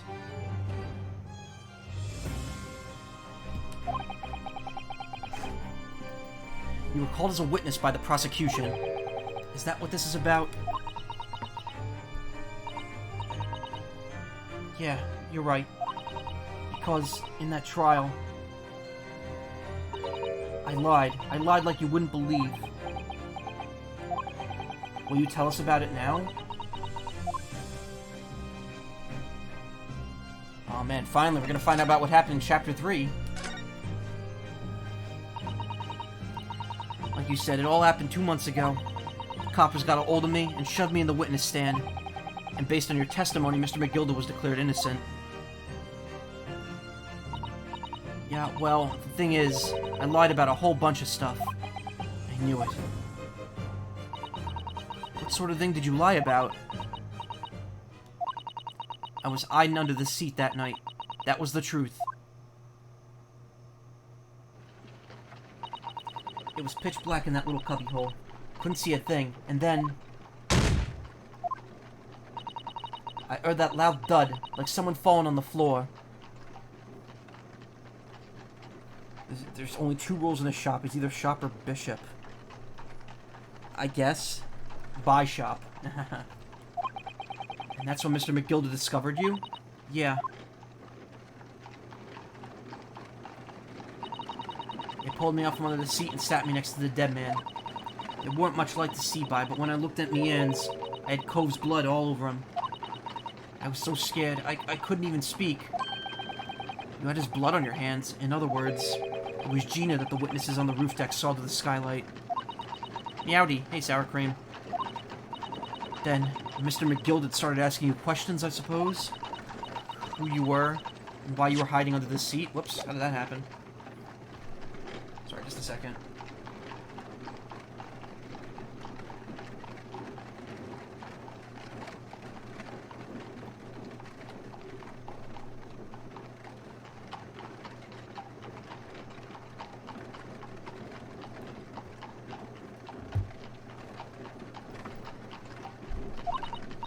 Yeah, he did. Only, that's not all. What do you mean? I mean, he threatened me. Threatened you how? He made me swear about what I'd seen and what I'd heard. About what he's gonna do after the Cove was found dead. He made me swear I wouldn't tell no one about any of it.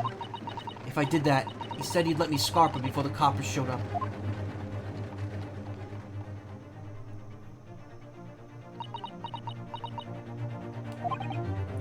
Gina, you must tell me what he swore you to secrecy about. What you saw, what you heard, everything.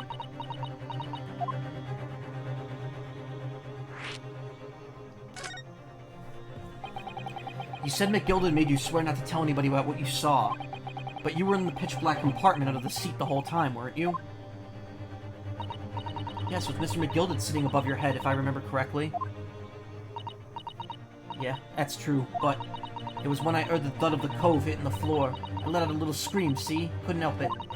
Mr. McGilded heard that and dragged me out by me arm. That's when I saw it. It was on the floor next to the old geezer what had been stabbed. A disc, all bright and shiny. A disc? Do you mean? Yeah, that's it. The one what the D took off me at Windy Banks. So the music box disc was there on the floor of the omnibus. Not for long, Mr. McGilded spotted it straight away. He picked it up at Smartish and stuffed it in his inside pocket. So that disc was in the omnibus 2 months ago at the scene of Mr. Mason's murder. And the bog trotter told me I weren't to mutter a word of it to no one. Interesting. Because it was so dark under the seat in that cab. I was straining me ears the whole time. After a while, I heard the door and footsteps inside the cabin. Presumably that was McGilded getting on board. Nah, not only him. Oh? because I could definitely make out the footsteps of 2 people. In that case, it would seem likely that it was Mr. McGilded and the victim, Mr. Thrice-Fired Mason. In his testimony during the trial, Mr. McGilded claimed he slept during the carriage ride.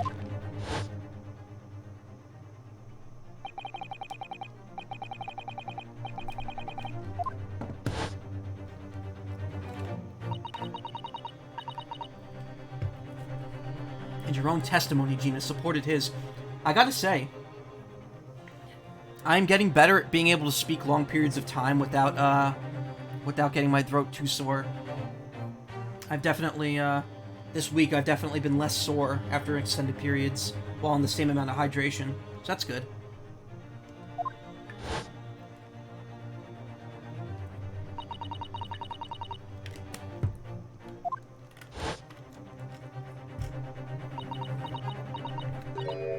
Yeah, that wasn't exactly true. Neither of them was asleep. I could hear them talking the whole time, in low voices. What? What were they talking about? Sorry, I don't know. The sound of the horses and the wheels made it too loud. That still tells us something. Mr. McGilded and the victim knew each other. So McGilded was lying, as I suspected.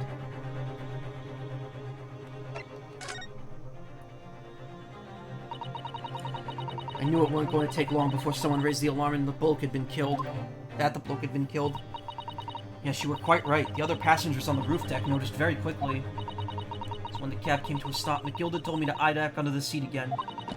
I climbed in and waited. The 2 coves from up top ran off to get the coppers. Yes, Mr. Fairplay and Mr. First. Right, and after they'd gone, McGilded asked the driver to do him a favor. A favor? Now then, fella, what I need you to do is take this coat of mine and deposit it with a nearby pawnbroker. And for your troubles, let's see now. I'll give you 10 guineas. A nearby pawnbroker? You mean on Baker Street? Yep, you got it. It was Windy Banks. The coachee snapped up the money and ran off to pop this coat as fast as he could. Then there was no one left in the carriage. McGilded opened the box under the seat and let me get out of there, but not without conditions. I see.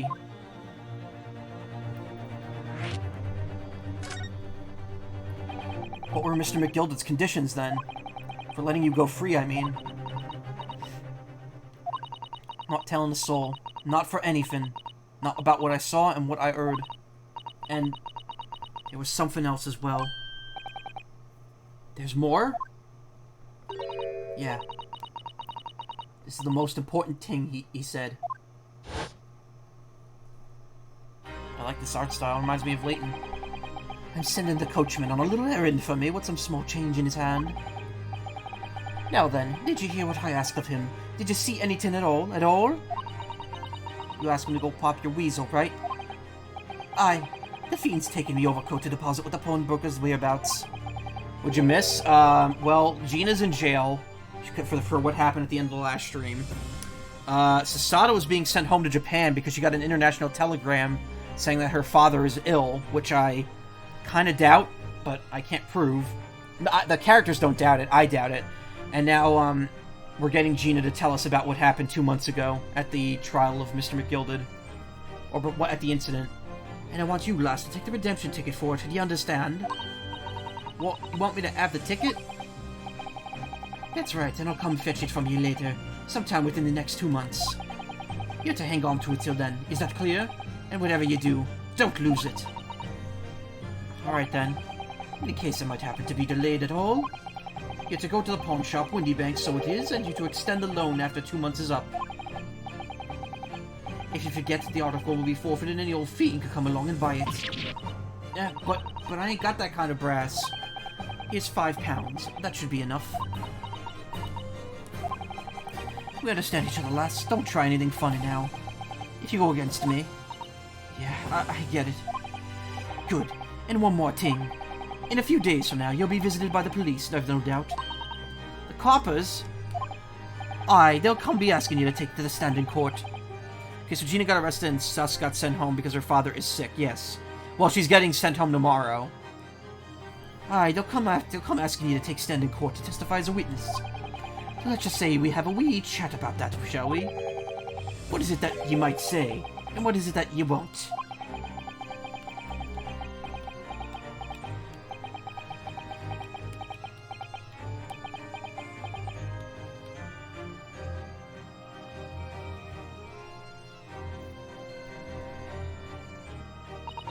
After he'd gone over it all, I piked it. Got as far away from there as I could. He hid the pawnbroker's ticket in some bushes near the scene. I went to fetch it the next day once it got dark. So McGill had planned it and coerced Gina into giving false testimony. So aside from those two things, you didn't miss much. Yes, no, you didn't miss much. We just investigated a little bit. Sholmes is in the hospital because of the getting shot yesterday. I also did 2 more escapades before I started this. One of which was about Naruhodo buying a top hat, and one of which was about Mr. Natsume leaving the country and talking about Japanese and English language for a bit. The other 2 escapades I can't do until I finish this, because they take place after it. I bet you're ready to string me up, eh? I lied in that big old courtroom. I told some corkers. The thing is, he said he would make it so he couldn't live in the East End no more. That's what he threatened me with. What a wicked man. He knew everything what went on back in the slums. He knew we had no one else to look after us and was all just out looking out for each other, getting by together.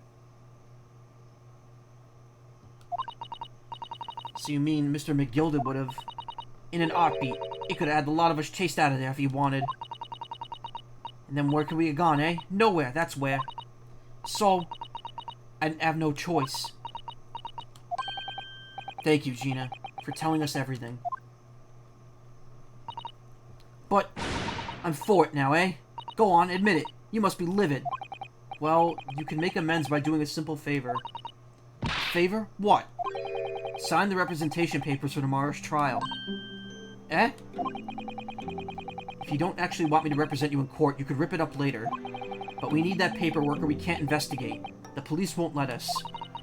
Investigate what? The scene of the incident last night. Mr. Sholmes was shot, you see. You what? Hurley's having a big operation right now, Ginny. Is it bad? Is he gonna be alright? Sholmes is gonna be alright, right? That's why I want to investigate, for Mr. Sholmes' sake as much as anything. Yeah, she is blaming herself. Right. So what you're saying is, if I sign that bit of paper, everyone's happy. Is that it? Something like that. Miss Susato? Yes, of course. I have the representation papers here.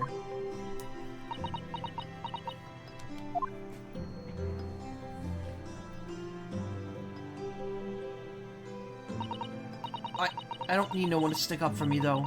No lawyer or nothing.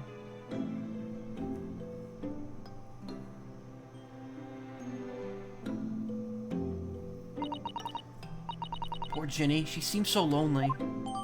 Gina's representation papers have been entered in the court record. Paperwork signed by Gina to put me in charge of her defense, showing this to Scotland Yard detectives gains us access to the crime scene. Well, at least this should mean we can investigate the scene at Windy Banks now. Yes, and perhaps we could come back to visit Ginny when we're done there. I feel like we finally cracked Gina. She's opened up to us at last. And now I have her representation papers. No one else knows just what a responsibility that is. Yes, she must be protected. Well, she can't defend herself in court. Anyway, for now it means Inspector Gregson can't stop us from investigating at Windy Banks. Although something tells me he's not going to be happy about it.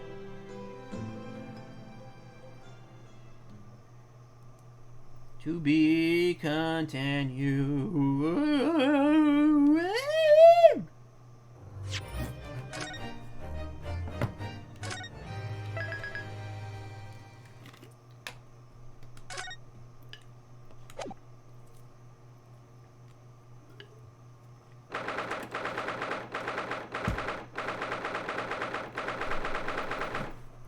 You can fight adults, but you can't fight the law. That's not true. You can fight laws. Laws are fought all the time.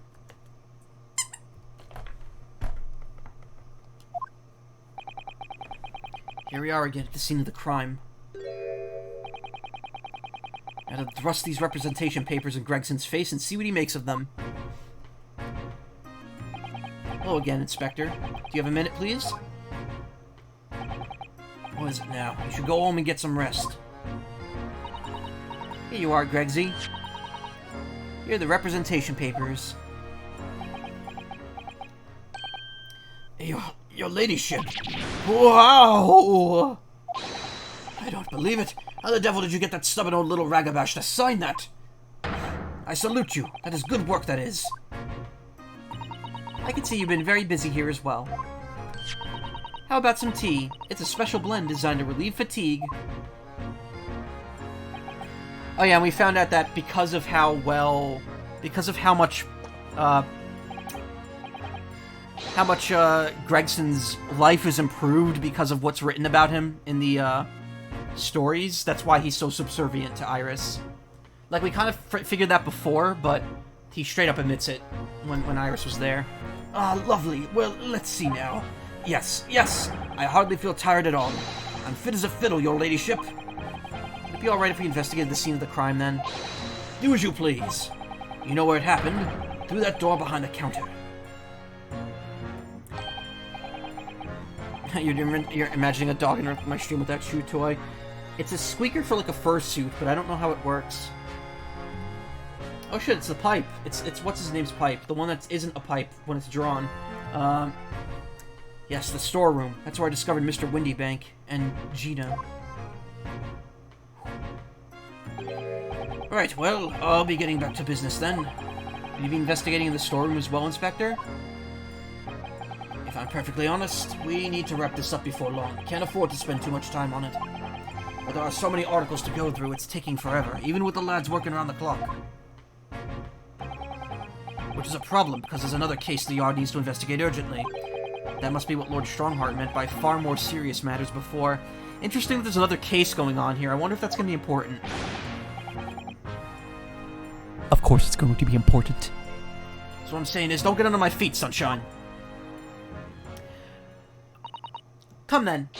Let us not waste any time.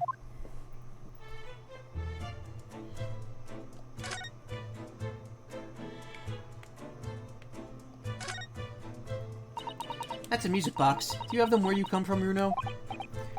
Yes, but I've never seen one as large as this in Japan. Oh, well, this will be a treat. Shall we have a listen?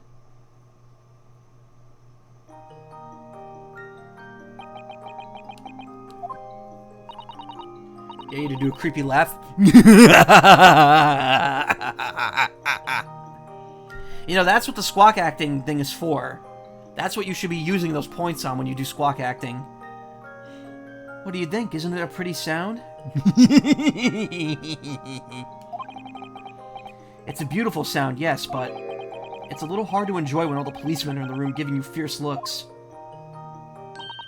Never mind that. If any of them say anything, I'll tell Gregsy to have a word. Iris Wilson, Superintendent of Scotland Yard.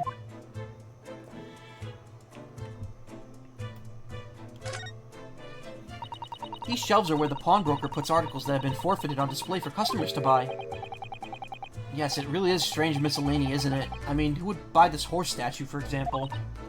Well, sometimes you could find some real treasures among all the junk, you know? Are you alright, Runo? Oh, it's just, well, it looks like a collection of useless junk as a whole, but when you pick out individual things, you can't help wishing you own them, even that horse statue. That's exactly how the pawnbroker works. You're very clever.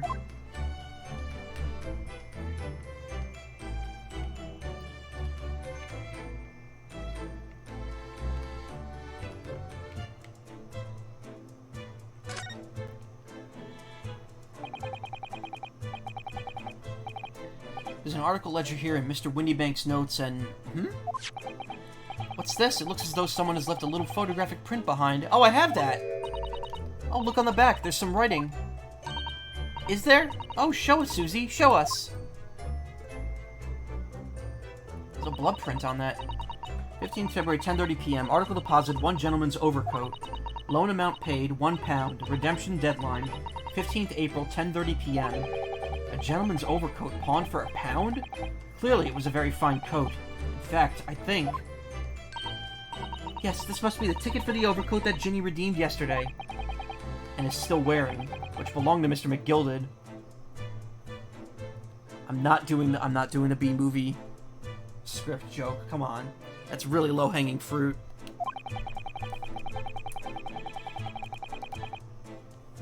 I would have never expected the redemption ticket to be handwritten on the back of a photograph, though. It seems Mr. Windybank just used whatever piece of paper he happened to have on hand. But this photograph of his cat looks very familiar, doesn't it? I'm sure I've seen this exact picture somewhere else recently. Oh, yes, you're right. Very recently. It's the same as the one Ginny gave us earlier.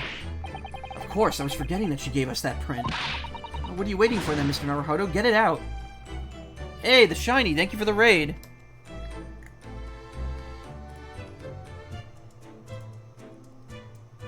How you doing? Thank you, the shiny one. Sorry, I don't have my alert box on. I turned it off for reasons that should be pretty obvious nowadays. I'm pretty good. How you been? What were you streaming? Alright, let the cogs turn. Everyone, let's scram. There's no alerts. Yeah, sorry. I've temporarily turned them off due to reasons. I realize it's easier to have them off than have them on. I might turn them back on after the blackout next week. Yes, they are exactly the same.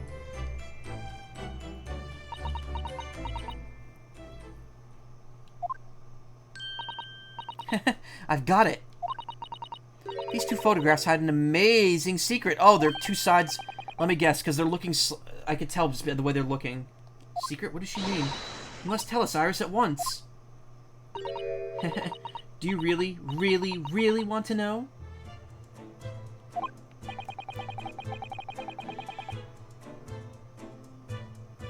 I don't have air horn sound effects, unfortunately. I don't have a stream deck like Ham does. Though, I'm going to be honest, the more I hear about it, the more I want one. I might have to look into them for, ideas for a Christmas gift. Or I'll just buy it myself, because honestly, people don't like getting me very specific things.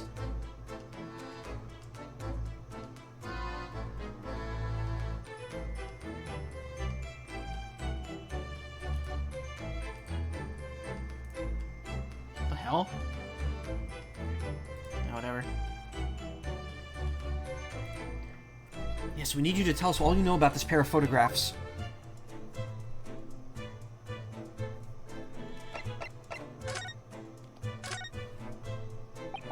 So, Iris, about these two photographic prints.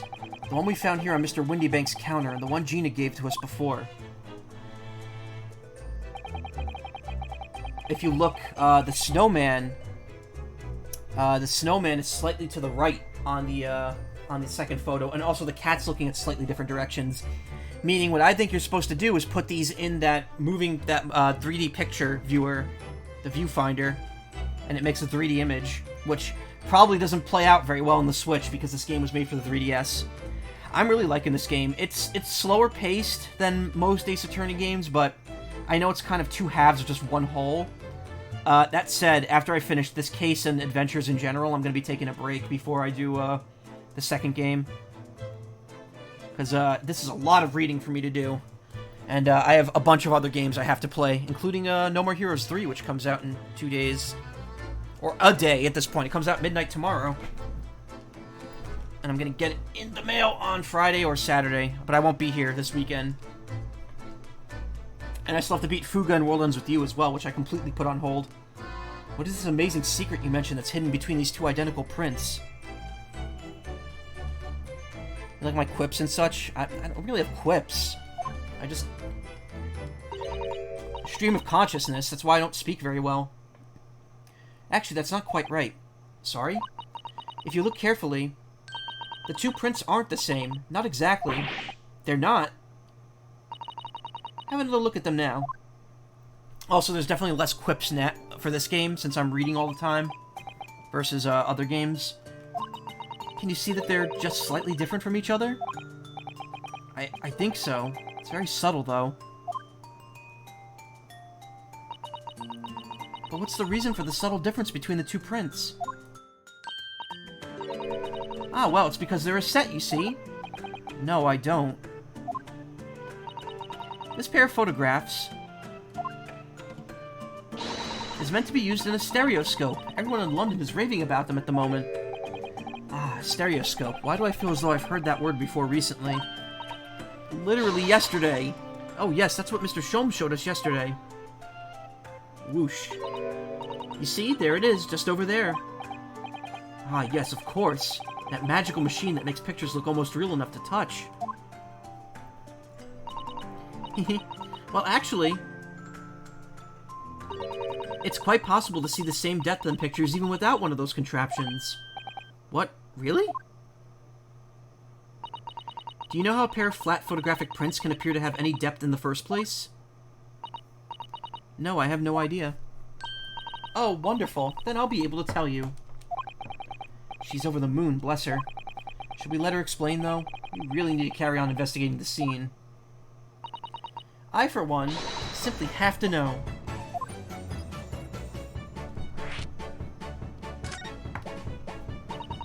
Have you ever considered, Runo, how our eyes see depth in the world around us? Well, I just open them, and it works. But the reason it works is because we have two eyes. Two eyes. Shocking. If you try closing just one at a time, I think you'll see straight away. What you see with your left eye, and what you see with your right eye, are ever so slightly different. You get a different view with each eye. This would have been...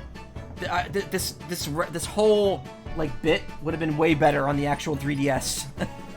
When she talks like that, it's like she has a cold exterior, but when she talks with people like Naruhodo and Sholmes, she acts chaotic, yeah.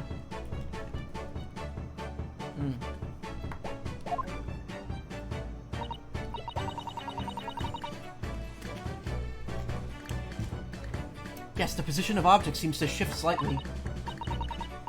Exactly, and in your head, your brain uses that shift to estimate the depth as it merges the two views into one. That's how we can sense depth in everything we see. Ah, my brain really is amazing, huh? Does so much without telling me. Ah, I think I see. So the pair of photographs consist of a left eye view and a right eye view. Is that right? Oh, well done, Susie. You're quick. So if you could persuade your brain to merge the two pictures together in your head, you'd be able to see depth in these prints? Wish I have a 3DS. I mean, he did have one, but it isn't me. What? Honestly, I was watching a Scott the Woz video, and now I'm like, I kind of want a new 2DS, what is it? A DSi XL. They just look really cool. It would be a neat collector's item. Yes, Runo, you're beginning to understand. And a stereoscope's function is to act as your brain and allow you to do just that. Yes, but as long as you have two images, two eyes, and one brain, you can actually do it yourself without needing a stereoscope at all. You can? Really?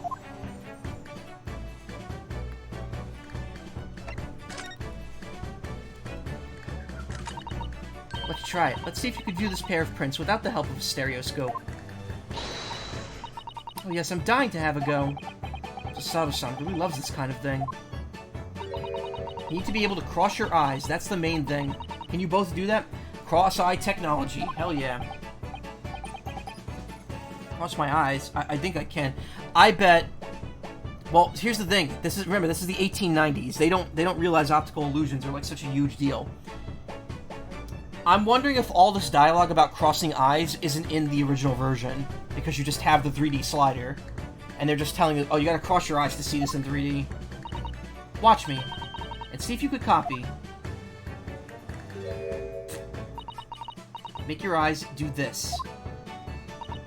Alright, let me try. Are you ready, Mr. Naruhodo?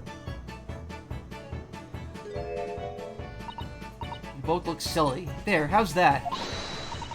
Wonderful. Now it's your turn, Runo. The trick is to concentrate on looking at the bridge of your nose with both eyes at the same time. Not exactly an easy task when people are staring at you cross-eyed.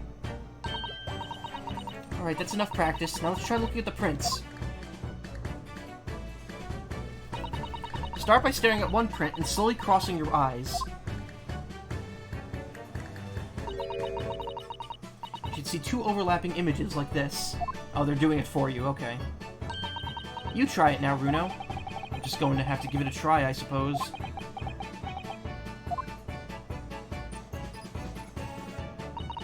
Did the print split into two images for you? Now the next step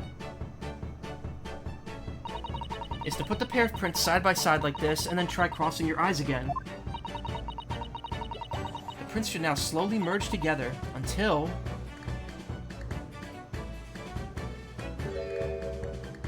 Wow, it's a third picture of a cat. They form a new single image in the center. Oh, yes! Mr. Naruhodo, it works! I can see in the middle now. It looks so real.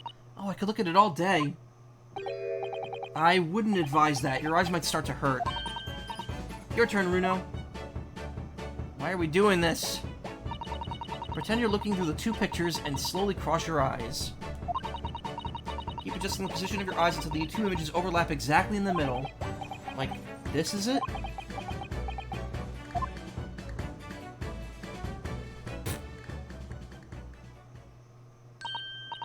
There, you managed it. So now you know how stereoscopic images work. Well, I don't know who discovered it, but it really is quite extraordinary. Flavor text. So what do you think of these stereoscopic prints then, Runo? They're certainly amazing, but it isn't easy to get the knack of viewing them properly. No, some people find it easier than others. But that's why contraptions like this exist, for people who find it tricky. Oh, I recognize that.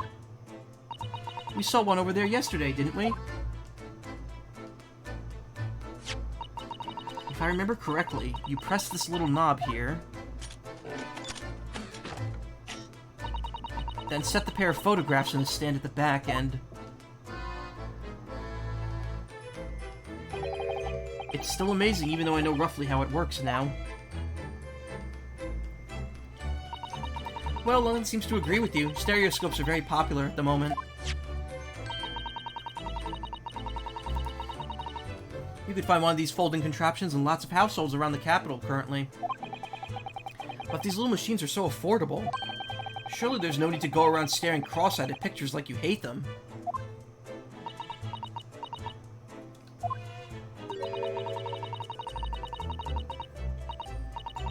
But it's much more satisfying to be able to see the effect with your own eyes.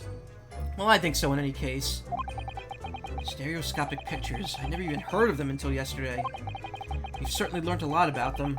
I wonder if it's knowledge I'll ever actually need.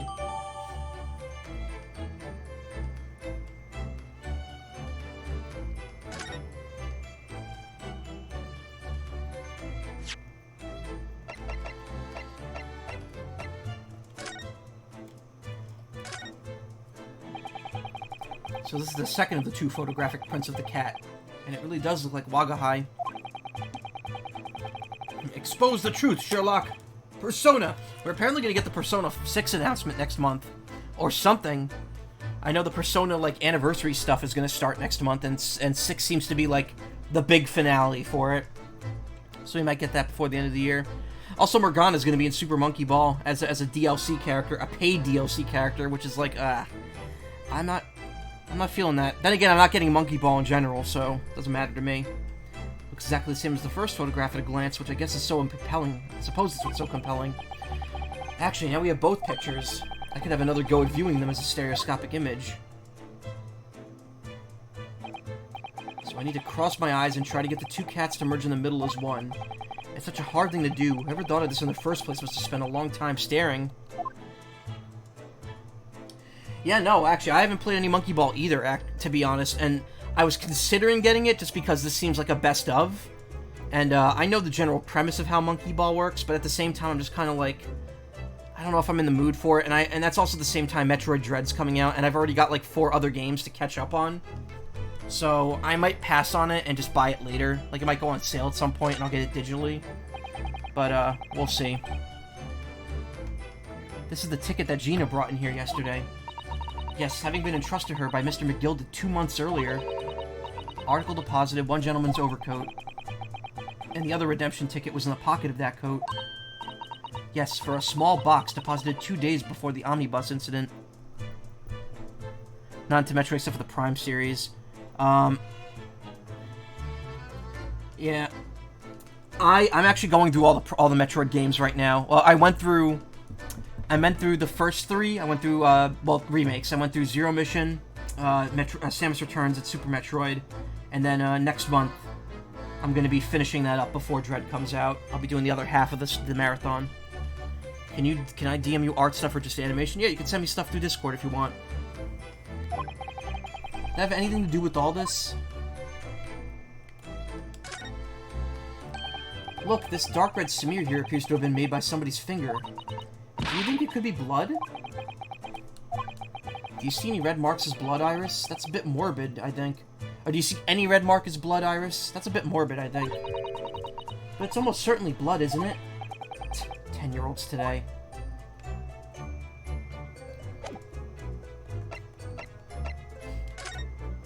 I, the other son, agree to legal representation by the lawyer named hereunder in regard to the following incident. Defendant Jean Lestrade, alleged offense, murder of Baker Street pawnbroker, date of trial 17th April, 10 a.m., attorney-at-law, Ryunosuke Naruhodo. Representation writ.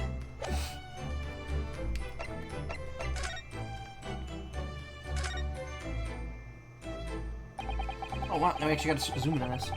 Mr. Windybank appears to have used the back of this photograph to write out the redemption ticket. He's written it very neatly, but still, perhaps he ran out of paper, so he had to use anything he had at hand. It's hard to know what's the front and what's the reverse side now.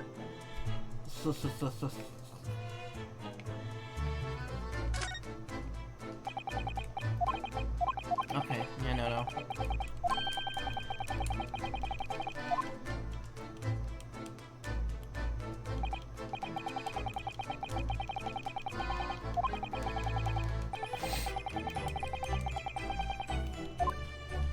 Okay, I can move on to my bottle of water now.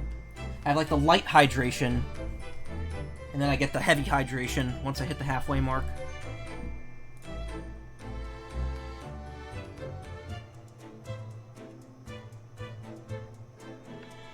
Well, your art's not that bad. It's pretty good.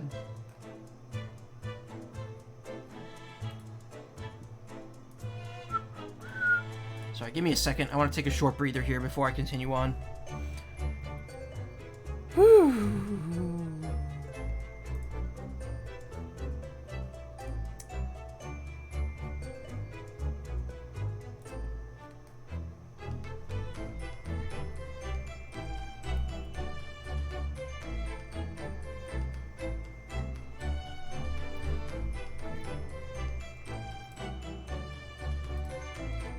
Ba-da-ba-ba-ba. Excuse me. One sec. Okay. Bup, bup, boo, doop, boop, boop. Okay. Thoroughly intimidating man. Eggert Benedict. We still don't know who that is. She's the defendant in this case and was discovered at the scene alongside the victim. Was shot dead by an unknown assailant.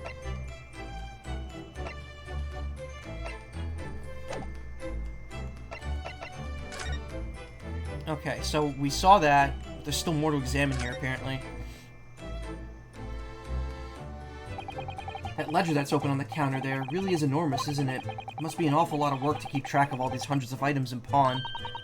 It's too much to think about. Better sell it all and have a clear head, if you ask me. But clearly Mr. Windybank was very careful when it came to articles in his care.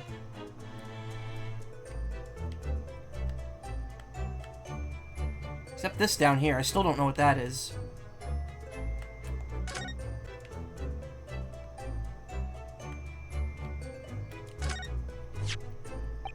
I'm fairly sure this contraption was here yesterday as well. Here we are, though I'm not confident I could get it closed again.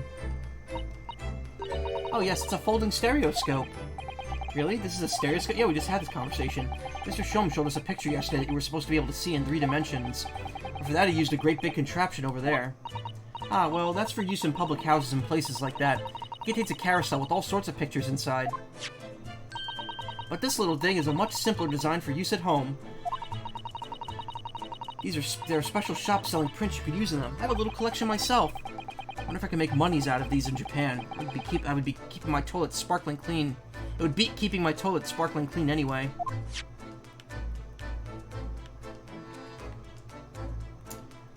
I think that the 2 photos he used were taken from this machine, and that the red mark has something to do with the other photos in here. There's something I have to tell you about art. You have to just keep trying, and keep drawing, and you'll improve more. Your art looks way better than a 5th grader's, I'll say that. It looks better than what I could draw normally. And if you keep trying, it'll get even better. If you learn more and keep practicing, your art will improve.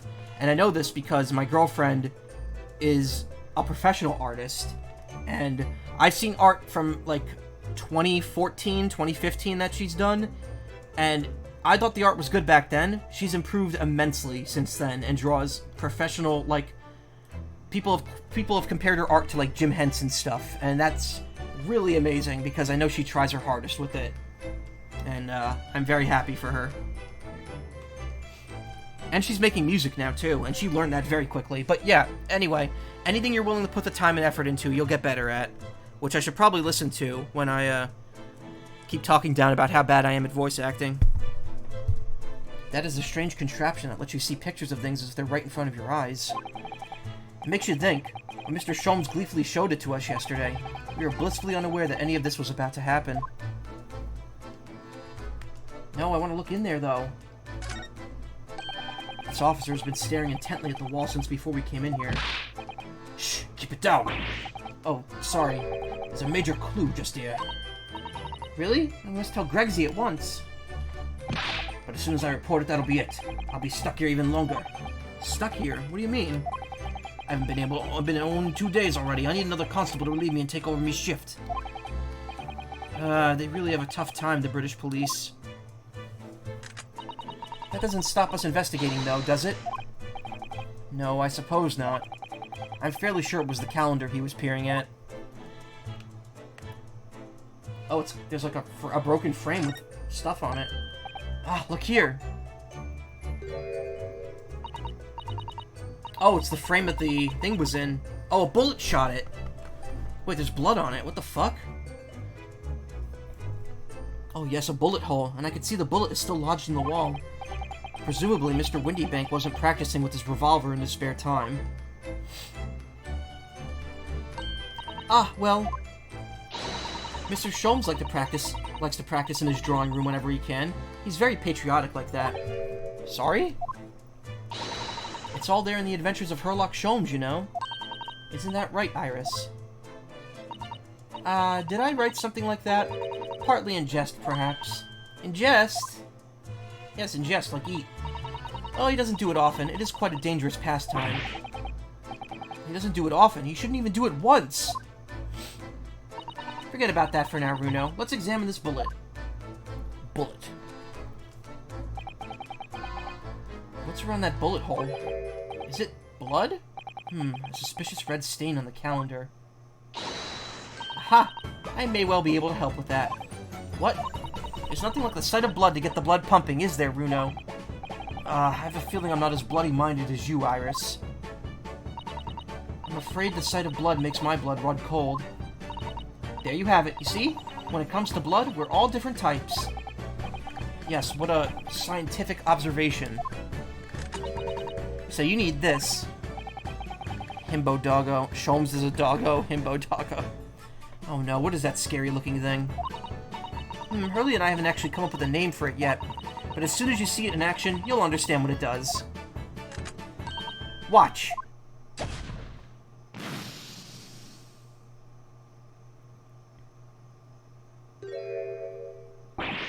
Oh, the color of the bloodstain has changed. There, does it make sense now? Yes, I think I'm starting to understand. It's luminol. It's like a prototype of luminol. Good. It works on the principle that different people have different types of blood, you see? That constable was just like, what the fuck? Why'd you do that? Yes, how wonderful!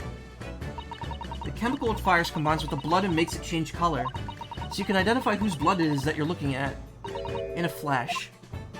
Oh, what a fabulous invention, Iris. Isn't it? Isn't it? I bet Ginny would say it's bleeding great.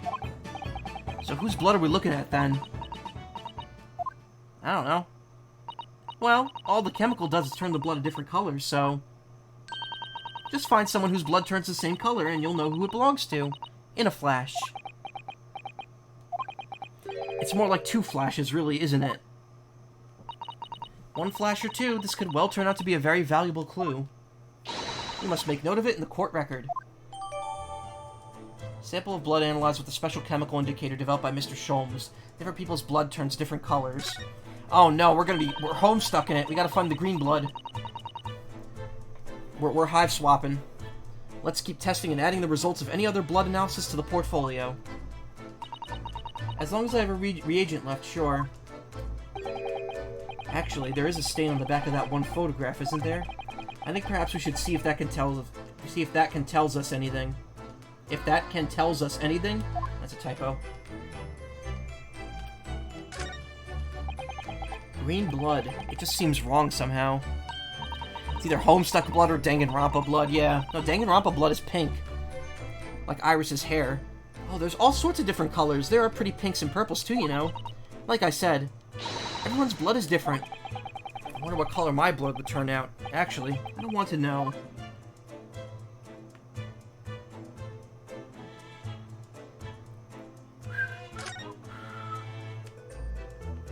Okay, we almost fully investigated here. Behind that door is a storeroom, isn't it? That's what Gregsy said.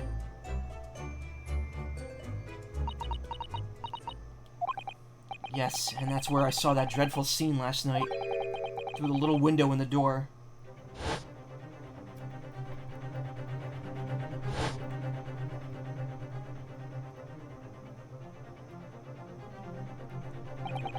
Mr. Windybank face down on the floor. Oh, whoa! With Gina beside him. As the accused's legal representative, you have the right to examine the scene, Mr. Naruhodo. You must make a thorough investigation. Yes, of course. And we will. Behind that door, that's the real scene of the crime. Don't worry. If there are clues in there, I'll find them. Before we do that, though... dread the kind of jury we'll meet. Blood samples portfolio. A sample of blood analyzed with a special chemical indicator developed by Mr. Oh, wait, what? Name unknown. Location Windybank's main shop. Color green. Oh, this is weird. Okay.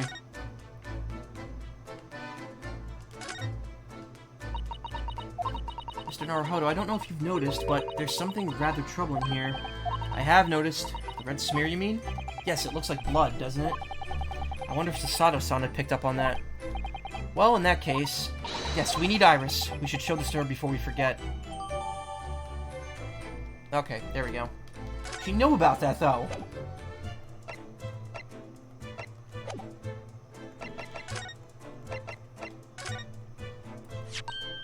Oh, that looks like blood.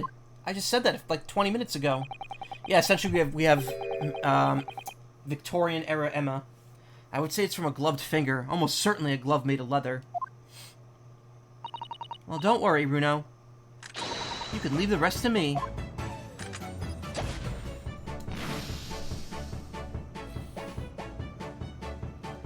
Purple? Look at that.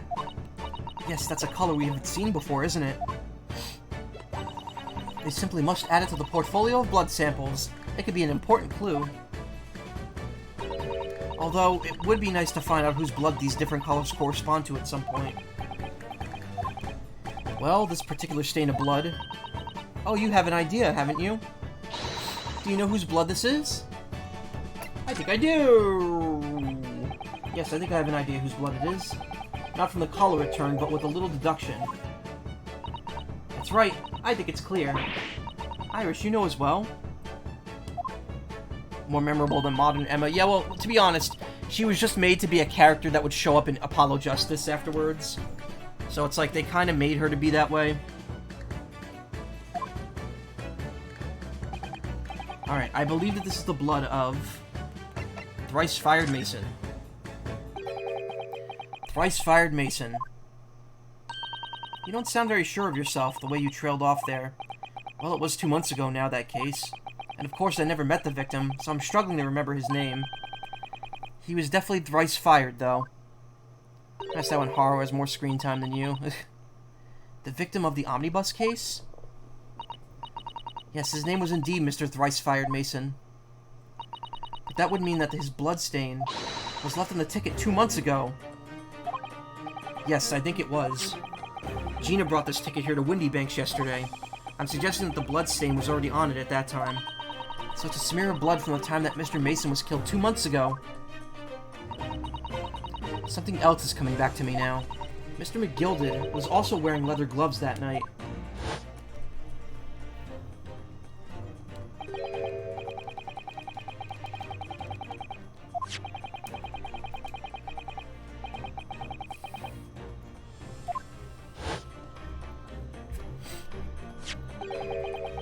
It certainly does look like a leather-gloved thumbprint, this mark. But we know that Mr. McGilded had no injuries at the time anywhere in his body, from which we could conclude that any blood on the glove belonged to the victim, Mr. Mason. Mr. Naruhodo, you sound just like Mr. Sholmes. Minus the quirky slip-ups, I hope. No, that's me. That's me. That's just Michael Macaw. Yes, I think you're right, Bruno. Very well. Let's make a note of this. Blood on the head has been identified as Mr. Mason, so purple blood is Mason's. Blood samples portfolio has been updated. Ooh, excuse me. That was a belch. Alright. Thrice Fired Mason. Pawnbroker's ticket. Coat. Purple. Name unknown.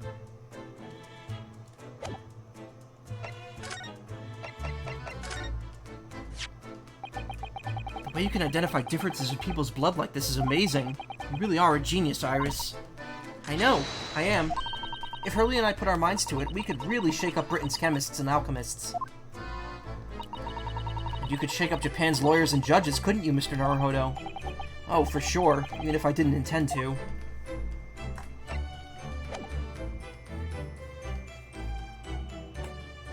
Ba-da-ba-da. Ba-da. Ba-da. Alright. Gregzy and his friends are working hard at their investigation, aren't they? The storeroom where pawned items are kept until they're redeemed or forfeited. It's also where Mr. Windybank's body was discovered. We could linger here a little longer, I think.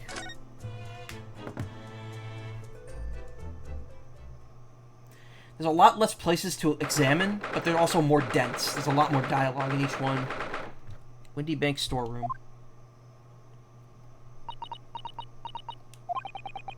Poor Iris. She's clammed up completely.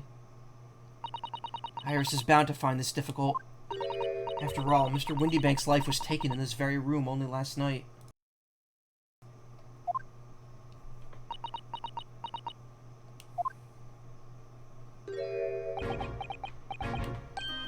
Ah! Wait, Inspector? What is it now, Sunshine? You took one look at me and tried to run away. You think a Scotland Yard inspector would run away from some jumped-up little defense lawyer, do ya?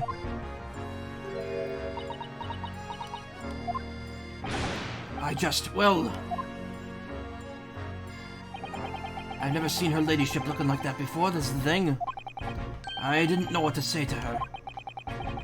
So you weren't running away from me, you were running away from a 10-year-old. I'm afraid this is all a little too much for young Iris. Some gentle reassurance might go a long way, perhaps, Inspector.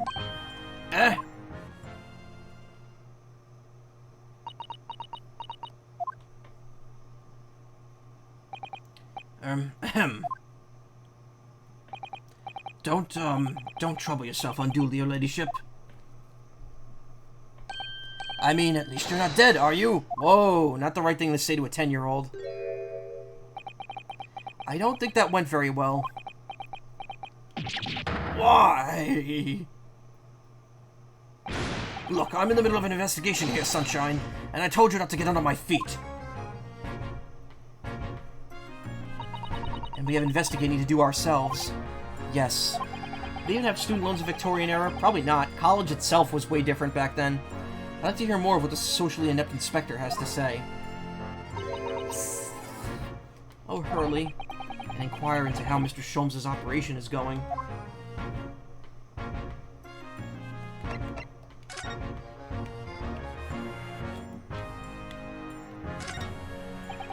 Look at all these articles that have been deposited. The room is stuffed full of them.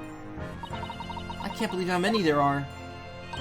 A bicycle, a gramophone, musical instruments, even some enormous paintings, look. The more I look at Iris, the more she looks like an elf or a dwarf. Yeah, I think that might be the point. It's kind of the, pointer design. Actually, no. What am I saying? I didn't even give that any thought at all. Pieces of different people's lives, quietly gathering dust in here together. There's something very peaceful about the atmosphere in here. Or at least there would be, if not for the chalk outline on the floor and the policemen shuffling about. Not much I can do about that, sunshine. Yeah, no thoughts, head empty. I'm ultra instincting the stream. Autonomous ultra instinct. It's like, what is autonomous? Why were we adding the word autonomous to it? Oh wow, there's really not a whole lot in here to look at.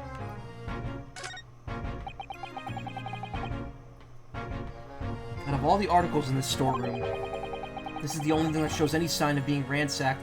Uh-oh. That's the thing with the manuscript, isn't it? Ah! What is it, Iris? That's the box file that my manuscript was being kept in. Oh! Iris's unpublished story. The Hound of the Baskervilles. Surely that's not what all this...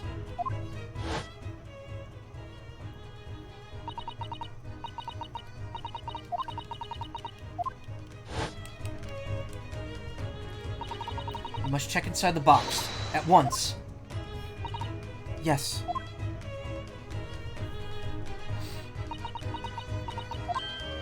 Ah!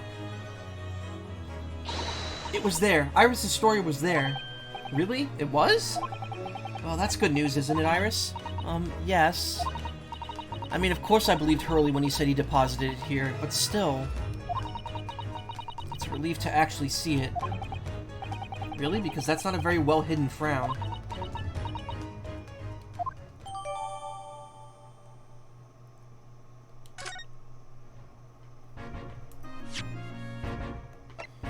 A long, unpublished story that Mr. Sholmes deposited at the pawnbrokery of the victim, Mr. Windybanks. It's entitled The Hound of the Baskervilles.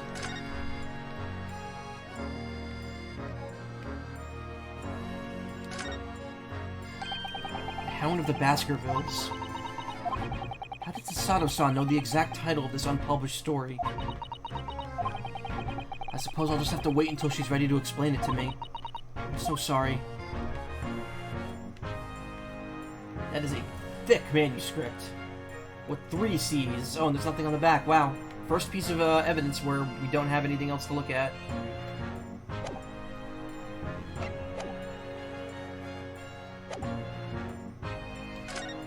Do you have a yukata? I have a juban, which is like the underwear you would wear underneath a kimono or yukata. It does look like a kimono or yukata though.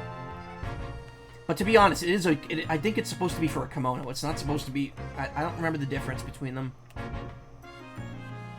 I don't know if I have any photos of myself wearing it, but I know my girlfriend's drawn me in it before. This is a revolver. A real one. And quite possibly the murder weapon. Yeah, it's like an undershirt that you wear under the kimono when it's warm. It's specifically for men, the juban. But, honestly, if I get a kimono or a yukata, I want an authentic one, because the place I got it from was definitely an American-based provider, and I don't feel totally cool about that, because I don't know if it was supporting, you know, independent Japanese creators. Because I know for a fact that the person I bought it off from was not Japanese. So, that's something to look into in the future, but right now there's no reason for me to have it.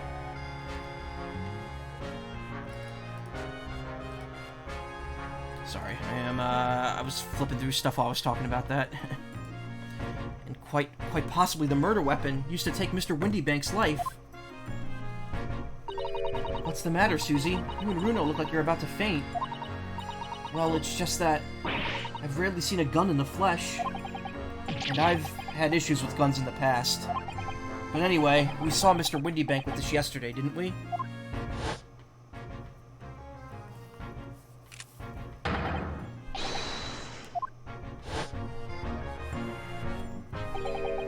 It must be the same gun. And last night, when I looked through the spy hole in the door to the storeroom here, that was the same gun I saw in Gina's hand. Mr. Windybank told us that he only ever had a single bullet loaded in his revolver, didn't he? Did we see the color of Windybank's blood? No, we did not. And it's empty now. The one and only bullet he had in his gun has been fired. So we can be fairly certain that only a single shot was fired from this revolver.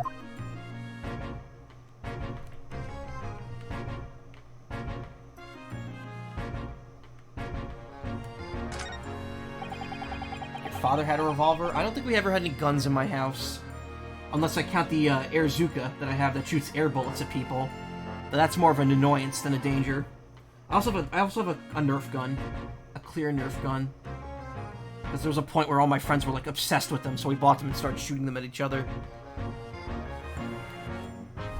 The police have marked the position of the body with a chalk line. There's an unused bullet. You used to play with it as a child. Wow, that sounds dangerous. Poor Mr. Windybank. He was a nice old man. Oh, you played with the bullet? Well, I guess that's fine. Okay, as long as you don't have anything to fire it, it's fine, though. I would worry if someone accidentally unscrewed it and, like, ate the gunpowder in it. That sounds like it would be dangerous.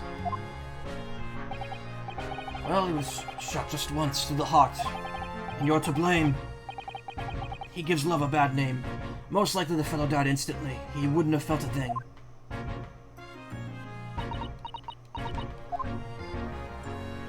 Unscrewing it would be hard, even for a child. Maybe. There's an accent over the A that you just typed in. Even for a child. This must be his blood, then. Iris, give it a blast. Ah! I don't like to ask at such a wretched time, Iris, but I was wondering if perhaps... Don't worry, Susie. I'm ready for action.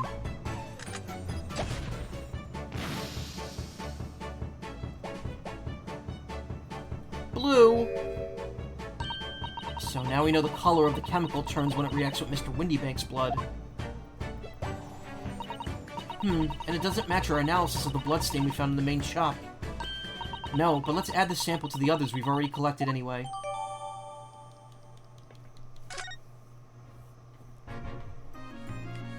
Very unfitting. Oh, there's more here.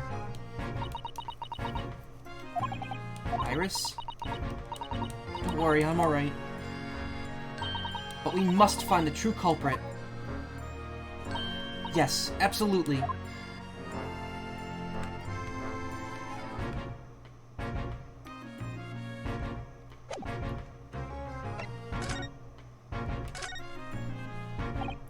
So, Inspector, what do you make of the crime scene here? Pshaw, you've got eyes, haven't you? Use them! That's what it looks like. Nothing more, nothing less. Iris, could you lend me a hand? So, Gregsy, what do you make of the crime scene here? Oh, yes, your ladyship. Do allow me to humbly explain. Last night, shortly after the hour of 1 o'clock in the morning, Scotland Yard police attended the scene. The one and only door to the storeroom was found locked from the inside. So it was locked from the inside? The lock appears to have been broken now, though. What was the police officers... Was that the police officers doing? That'd be too much of a danger hazard to yourself? I don't think so. You might just get unlucky sometimes. Just don't kill anyone and you're fine. Quite right, ma'am. Quite right. We took the liberty of smashing the door in as humbly as possible. Oh. As you can see, the victim was discovered prostrate on the floor. Thuswise. And next to the aforementioned body, we discovered the vile gutter child. Are you talking about Jenny? She's my friend, you know, Inspector. Miss Lestrade, the hapless girl, was curled up on the floor, dead to the world. She's still alive, you know. Yes, when I saw her, she appeared to be unconscious. Your bad luck is the reason you're tempted to punch a god. Punch the god from, Persona 5. I'm afraid to say she had the gun that was used in her hand. No. Unfortunately, that does track. Presumably, it's the gun still down there on the floor now. In our pocket, we found the key to the door as well. What? The key to the storeroom? And you say the storeroom had been locked from the inside, Inspector? Correct, all of which leaves her ladyship's friend. In something of a sticky situation, I'm afraid.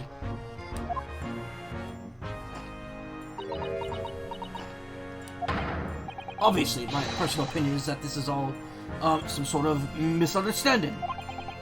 Of course it is, Inspector. Of course it is. You would want to throw hands with Persona 5's gods and Izanami. Yeah, Izanami is a, she's what we refer to in America as a bitch.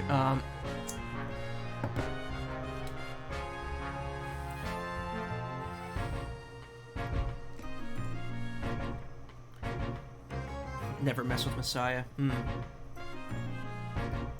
Rexy, do you know anything about Hurley? Is the operation finished? Is Hurley alright? Is he? Wait, what is this topic? Sholmes' operation. Alright, I completely spaced out on that.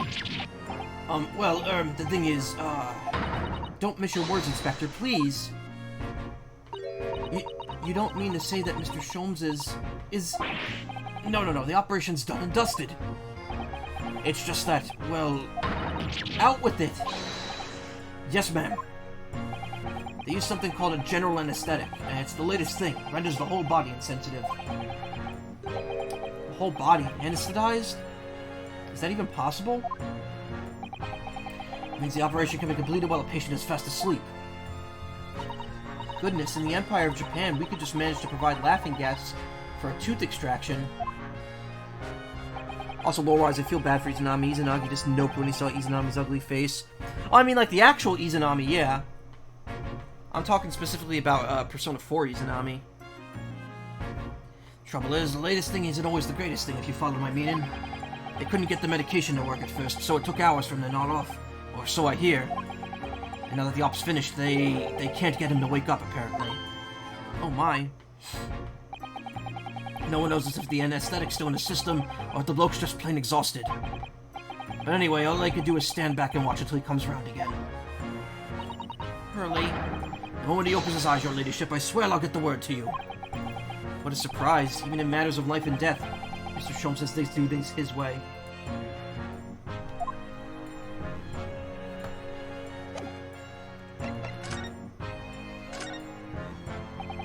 Inspector Gregson, could you give me your opinion about this, do you think?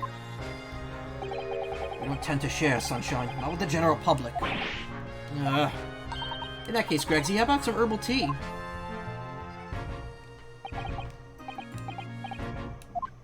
Take a shot. Also take a shot because I burped. Lovely. Ta very much. Really hit the spot, your ladyship. You don't want sharing that, then?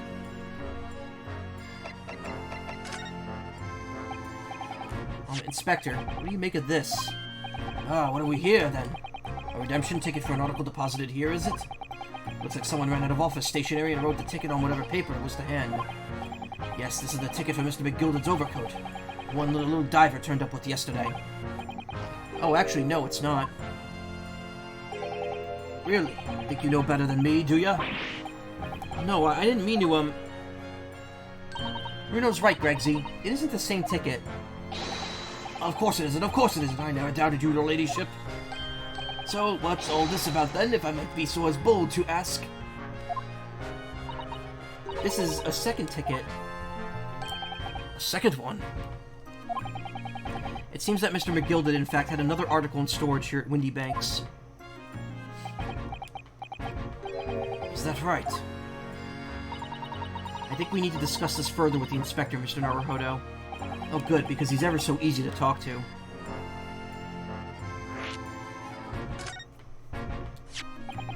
This ticket was in one of the pockets of Mr. McGilded's overcoat.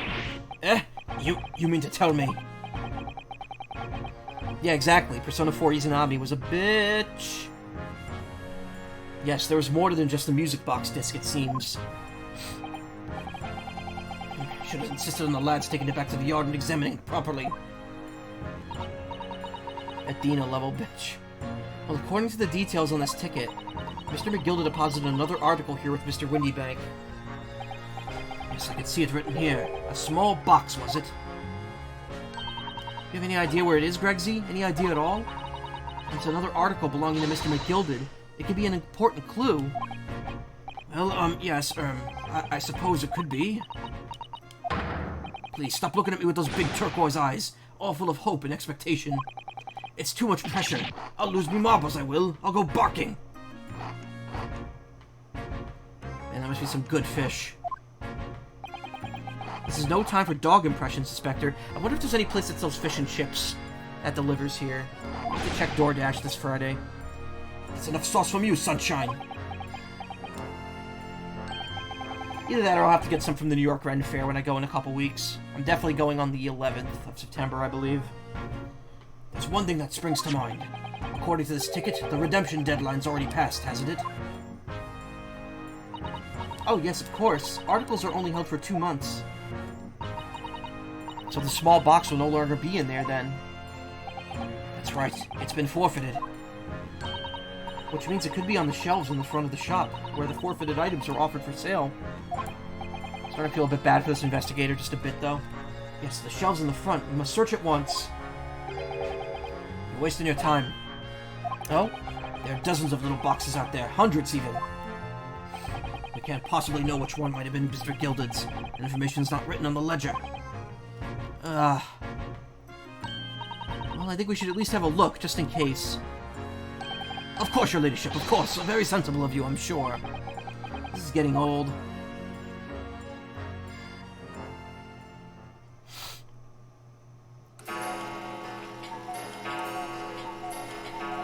Ding dong bing bong. I know you jumped out of my skin there. I don't know why my voice did that. How could Mr. Windybank set such a wicked trap? I doubt he set up to scare anyone. Is that really the time? I think perhaps we should pay Gina another visit soon. Oh? Her trial is tomorrow. We must establish whether or not you will be defending her. I think we should ask her one more time. She may have changed her mind. Kind of curious on what happened to the detective with glasses. Yeah, I'm wondering that too. He definitely came to Japan. I wonder if he left. Detective, oh my god, I forgot his name. Something not Naga. Detective, wait, my brain is, my brain's processing here. Hold on a second.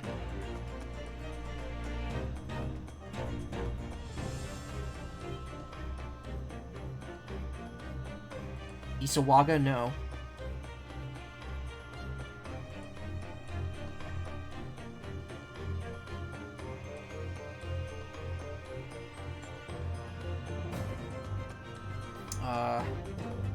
Ishiwaga? No.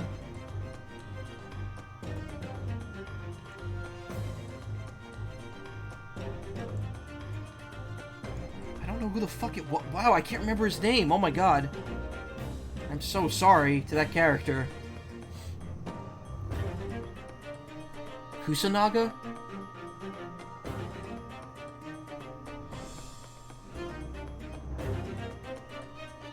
Wait, was it Sugawara, maybe? No. Oh my god, I actually can't remember his name.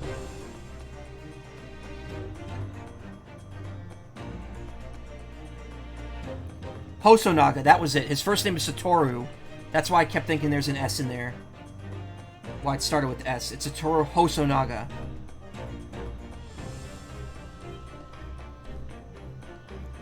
We figured it out. My brain did it. All on my own. Such a forgettable character? I don't think so. He coughs up blood. How can that be forgettable? Don't you remember, Runo? You told her she could rip up the representation paper if she didn't want you to be her lawyer. Really? Did I say that? Yes, you did. I like how they did that there. They don't do that at any other point. Did he do anything useful? Yes, he gave us permission to explore the ship when Naruhodo was being accused. The deadline for submitting the paperwork is fast approaching. In that case, we better hurry back to the prison and talk to Gina again.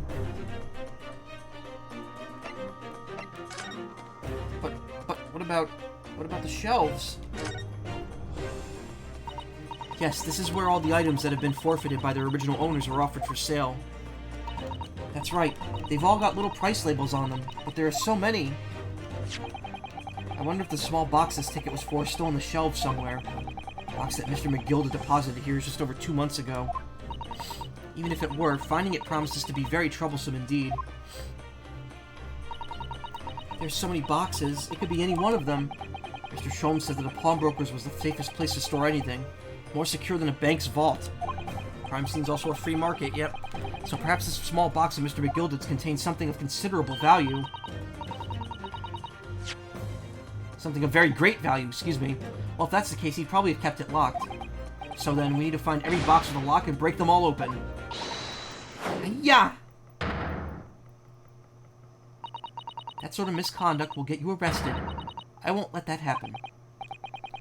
Ah, this takes me back. It's been some time since Susato-san last threw me.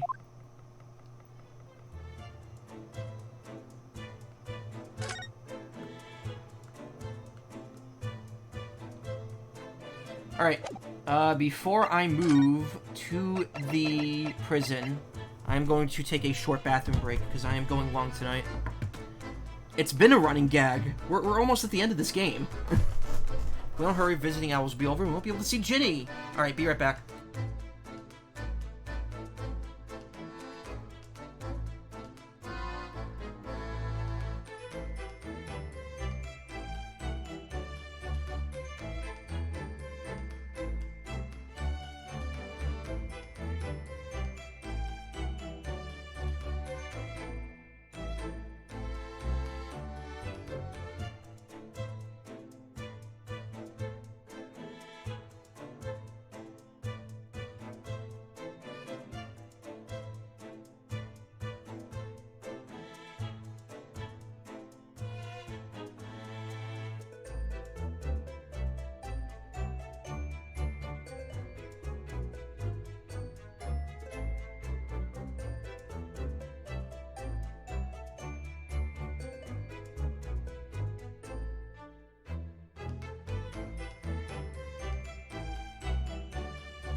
I need a cut screen. I mean, I technically have a BRB, but it's terrible. I need a much better one.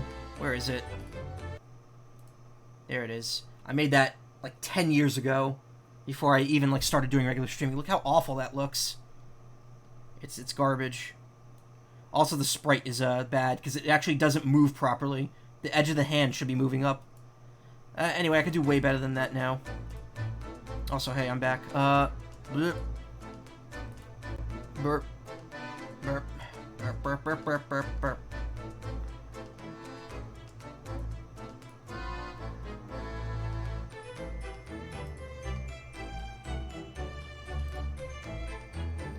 looks so bad. I don't like it. I absolutely don't like it.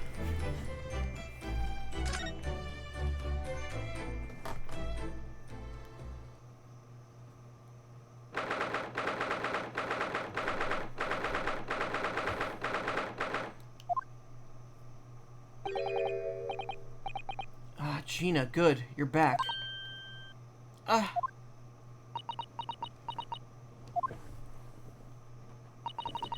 The police must have finished questioning her then. Oh, how was it, Ginny? Was it awful?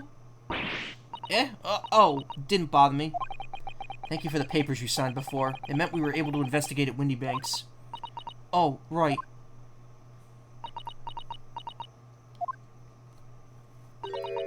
Don't you want to know how we got on? We've been ever so busy. What's the point in asking? Won't change what everyone's saying? That I did it? That's not... Iris is like Gina's little sis. Yeah, kinda. Gina, we came to ask for your final decision. What decision?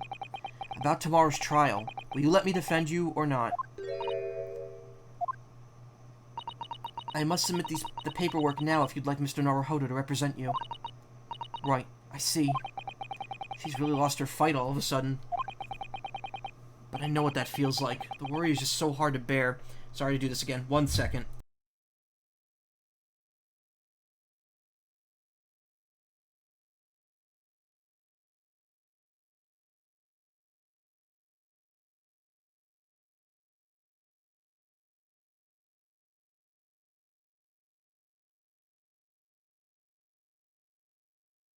Okay, sorry about that.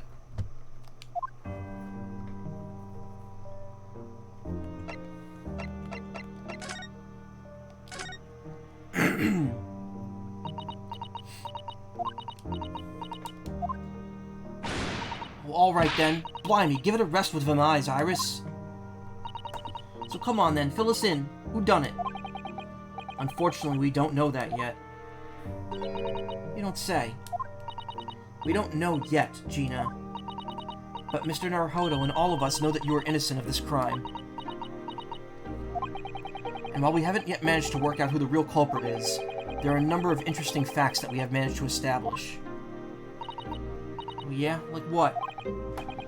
Well, for example, the reason for you being there in the first place. I think I know now why you broke into Windy Banks that night. Looks like I'm going to have to take some evidence that clearly reveals the reason and thrust it in Gina's face, or I can present it to her calmly, I suppose.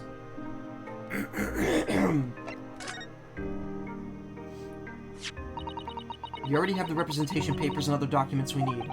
All we have to do is hand them to the court clerk. That is, if you'll allow me to represent you in court tomorrow. Nah, don't bother. Ginny, pick them up and chuck them, would you? Them representation papers or whatever they're called. This cell ain't fancy enough to have a bin. So what will you do in court tomorrow? I'll be fine on me own. I don't think you will be. Look, it don't matter. What's gonna happen is gonna happen. This is one stubborn pickpocket.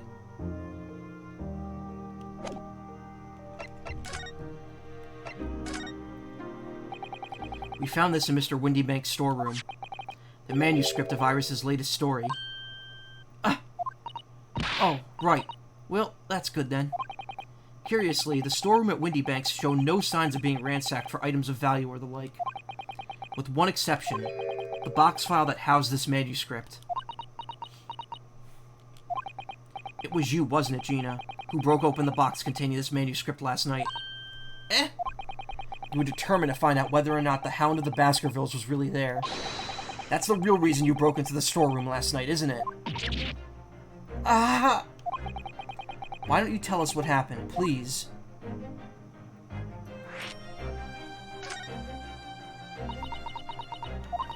Alright, yeah. This Baskerville story. It's the latest Sholmes adventure, right? But it ain't been printed yet. So I figured, it's gotta be worth a fair few pieces of silver, right? Oh yes, at least 5,000 pounds. What? So, you intended to sell Iris's manuscript, did you? How did Susato know that? No. Ginny, how could you? What? Wait, no, hang on.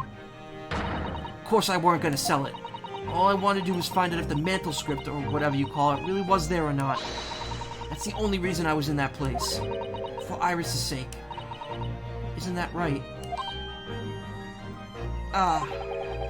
We knew why you'd done it from the start, Gina. Of course we did. But I knew you wouldn't do anything mean like that, Ginny. I just knew it. Well, when I saw the manuscript in the storeroom, it reminded me of what you said the night before. Grown-ups do a lot worse than that, believe me. Barefaced liars, a lot of them. You just ain't realized it yet. I'm telling you, that manuscript ain't it. Wait, why am I reading this? I already read this last night. Literally last night. Last night in-game and real life.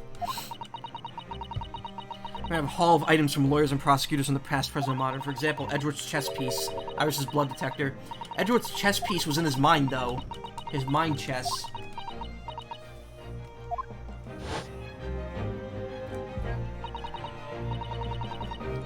Oh, Ginny, that was so sweet of you. Alright, alright. I'll tell you why I did it. Just stop looking at me like that, Iris. Takes Edgy's brain? Oh god. It weren't because of Iris. That's not why I did it. I just wanted to know the truth, that's all. You want to know if Mr. Sholmes was being honest, if he really deposited the manuscript at Windy Banks. You know what I think would be a good idea for 2 more Ace Attorney games? Future Ace Attorney. So it's Phoenix's descendant, and it's in the far future. Hey Ham, how you doing?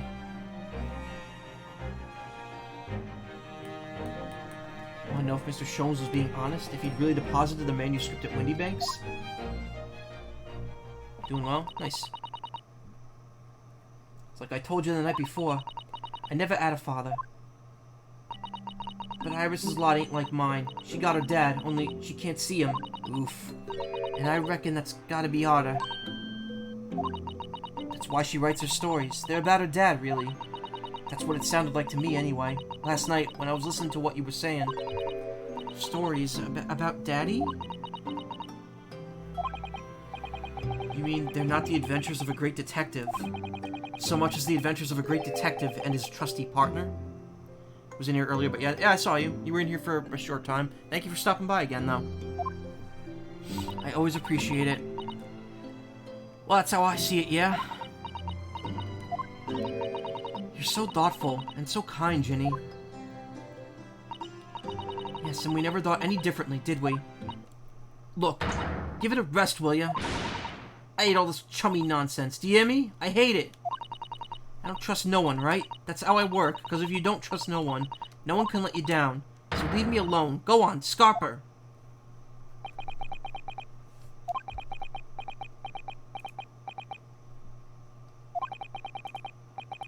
I hadn't noticed until now, but it's unmistakable. Right there on both sleeves of that overcoat are some very suspicious red stains.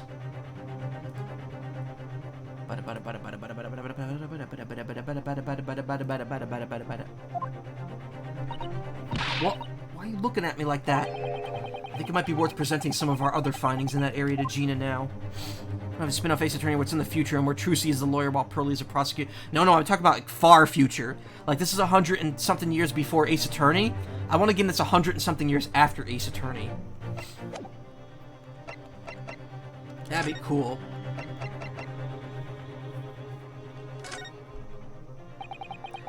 Those stains on the sleeve of your new coat, Gina. They're blood, aren't they? Not that I know whose blood yet. What? Blood, Mr. Naruhodo? You don't appear to have any obvious wounds yourself, though. So it could be blood that spattered from Mr. Windybank when he thought he was shot last night? You want a cupcake? I would like a cupcake, too. That'd be nice. Honestly, after playing this game, I keep wanting fish and chips, so I might try to see if there's anywhere I could DoorDash that from on Friday. Let's not beat around the bush here. This trusty friend of mine will get the results much faster than anything else. And you want ham. And I want sour cream. To take it easy, Iris. Don't move, Ginny. I'm going to shoot.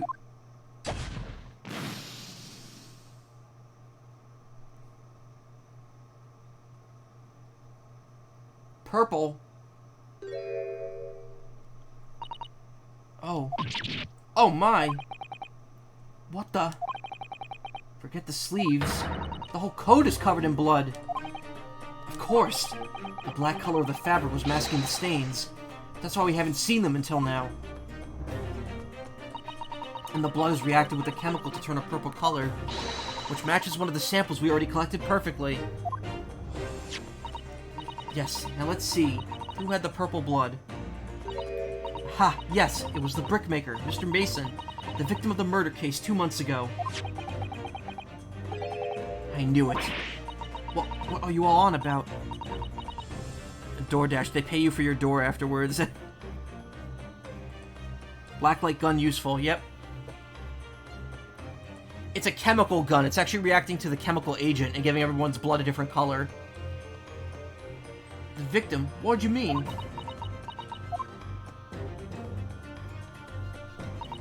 It's a rather uncomfortable situation, Mr. Naruhodo, but I think this makes things quite clear.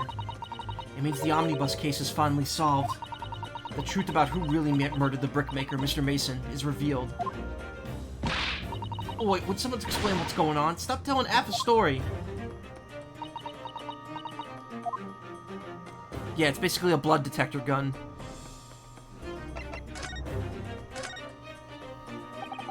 We can see now that the victim's blood is all over Mr. McGildett's overcoat. But in the trial 2 months ago, the defendant said this in his testimony.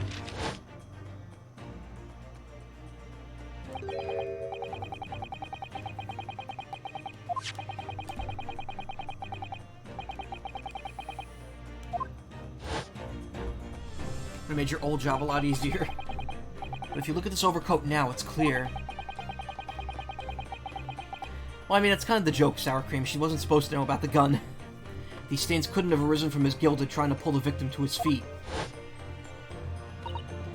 No, if that was what had really happened, the blood wouldn't have splashed all over the front of the coat.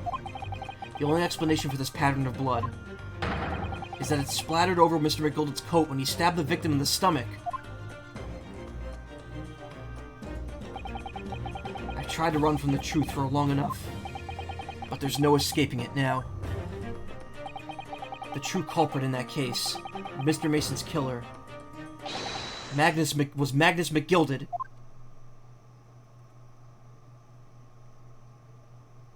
I mean, we all kind of figured that, let's be honest. Mr. Naruhodo, that horrible case is solved at last, and I helped the man walk free from that trial. I used all that twisted testimony and all that sham evidence to prove his innocence. How could I have let that happen?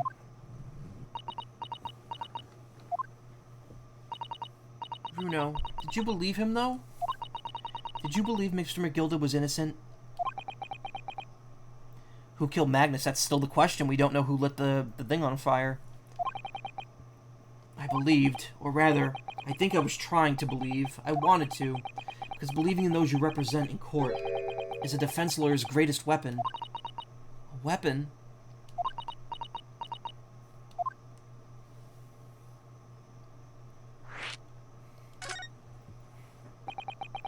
Before we came to Great Britain, a great friend of mine taught me a valuable lesson. You mean Kazuma-sama? Got a nut button? Oh, man. Nut.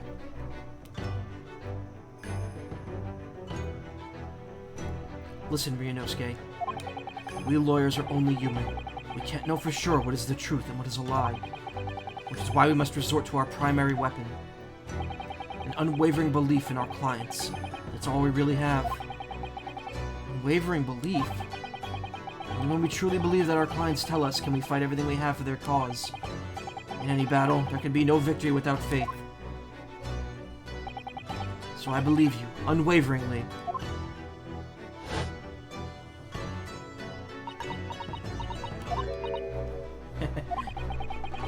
It's so funny, Gina. Well, it sounds like in the Empire of Japan you come from, everyone must be soft. Well, come on. Look at the mess it's gotten you into, believing on all that bog trotter. Yes, I inadvertently helped a murderer walk free. Well, at least you've learned your lesson now, eh? Believing in people's never worth it. Always someone stabs you in the back in the end. Katanas are more effective, though. Yeah, they are. As soon as you let your guard down, you've had it. Take a leaf out of my book. Believe no one, get hurt by no one. Gina, may I ask you something? What? I'd just like to make absolutely sure. What would you like us to do with these representation papers for tomorrow's trial? How many times do I have to say it? Rip them up and chuck them away. Are you really sure that's what you want? I bet that's what he wants, all now. Mr. I'm a believer lawyer over there. Don't forget it was me in that trial 2 months ago. I led everyone up the garden path, didn't I? And you're telling me you can believe in me after that? Not likely. Well, Mr. Naruhodo, a lawyer's primary weapon is an unwavering belief in his clients. Ultimately, it comes down to whether or not I feel I could trust Gina after everything that's happened. I could trust her. Gina, let me say it again. Please allow me to represent you in tomorrow's trial. Eh? Are you half-baked? Not at all. You've not once admitted to committing the crime, have you?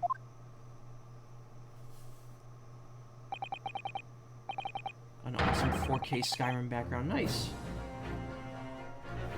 What's more, I believe that you're telling me the truth. Seriously? Mr. Naruhodo? Didn't you hear all of what I said before? I'm a born liar. Fibs just trip off me tongue. I'm a diver, don't forget. I pulled the wool over your eyes 2 months ago and got you into all sorts of trouble. Why would you ever trust me now? I just don't get it. You just spill grape jam everywhere? Yeah. Gina, I do understand why you chose not to put your trust in others.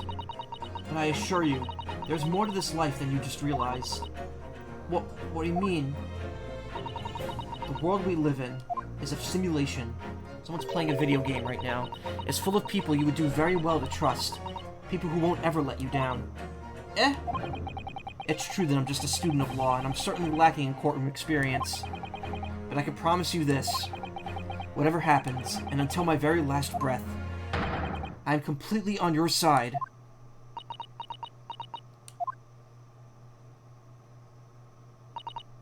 Well, what do you expect me to say to that? Gina is now an inkling, yeah. She's a squid and a kid. That reminds me, before Splatoon 3 comes out, I definitely want to play the DLC for Splatoon 2. See, I feel weird about getting Splatoon 3 when it comes out, though, because it's just going to be more multiplayer, and I only have so much patience for that before I lose interest.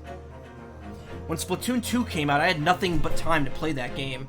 Now Splatoon 3 is definitely going to be, like, way too much for me. It's decided. I will take these papers now and carry out the necessary preparations for tomorrow's trial.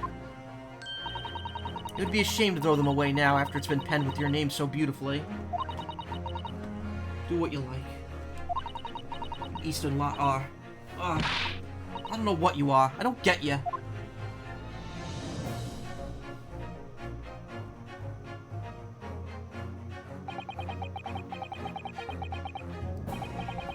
Gina's taken herself off to the back of her cell. She'd never admit it, but I hope she's feeling relieved. That turned out alright in the end, I think. This year is the time a favorite game of mine of yours is coming out. It's Spirit Hunter Shibito Magire. I've never heard of that.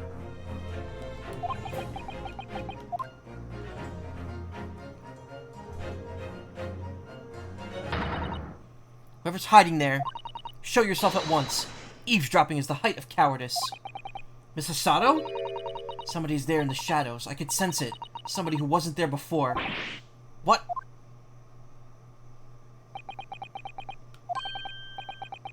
Blimey, you're sharp, eh? No one's heard of the Spirit Hunter franchise, but it is interesting. My girlfriend's basically Siri's long-lost sister. Witcher 3 is just the greatest thing in the world.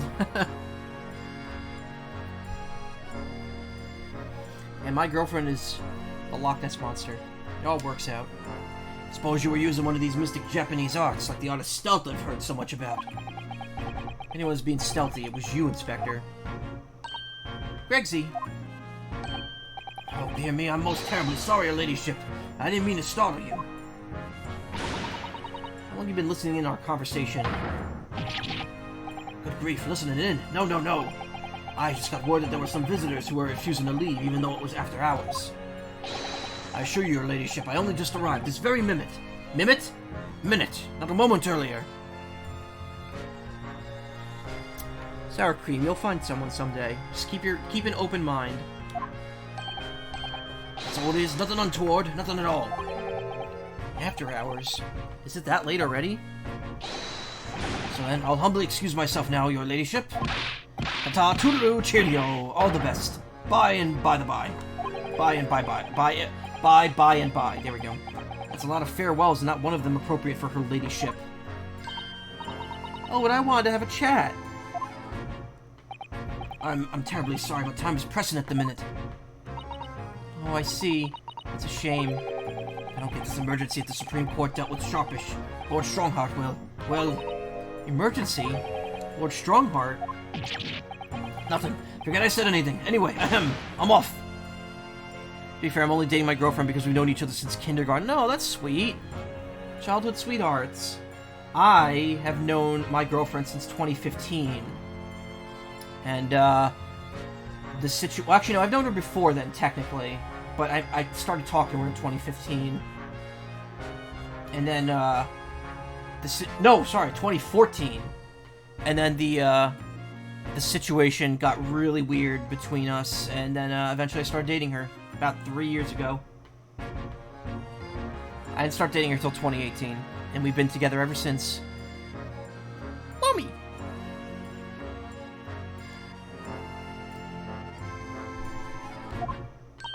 Alright, Gregsy, if you have to, but let's chat soon. Delighted, charmed, can't wait. If you please, my pleasure. That's a lot of pleasantries, and not one of them sounded sincere.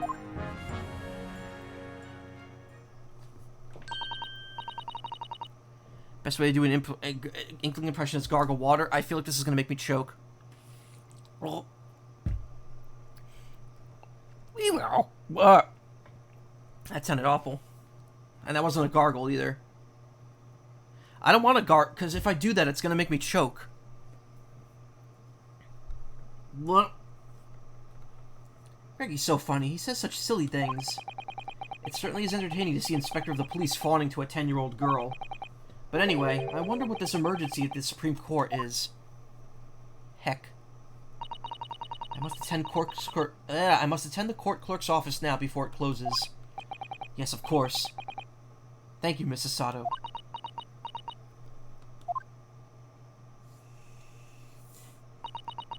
Essentially, oh yeah, it's not really creepy. He's kind of doing it just to placate her because if oh, you're dead? What? If, he's worried that she'll write something bad about him in one of the stories, and that'll make, like, his popularity go down, because that's why he has double the income right now, because she wrote that Sholmes said he was the smartest detective in all of Scotland Yard.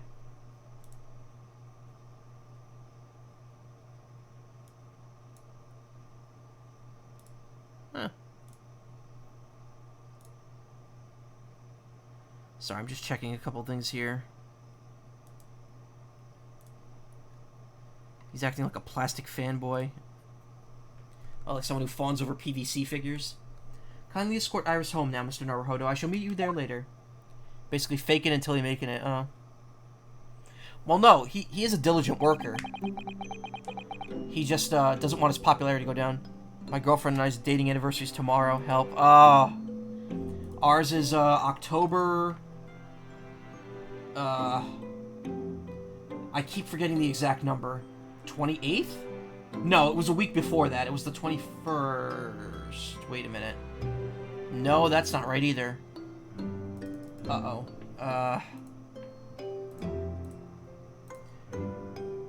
Hold up just a second. It was the 21st, yes. A week before I started... A week and a day before I started my job. October 21st. Bake cookies and get roses. I am probably taking us to get a massage.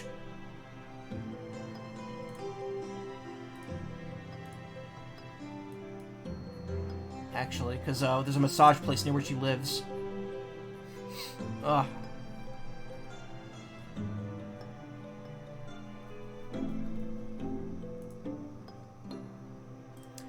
And so our investigation came to an end. It feels like there's something in my nose, but I've cleaned it thoroughly now, so I don't know. I've blown it, like, very thoroughly.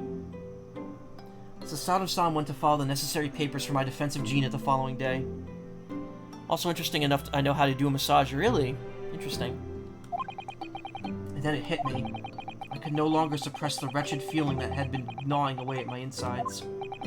Tomorrow, Susato-san would be leaving Britain and making her way back to Japan.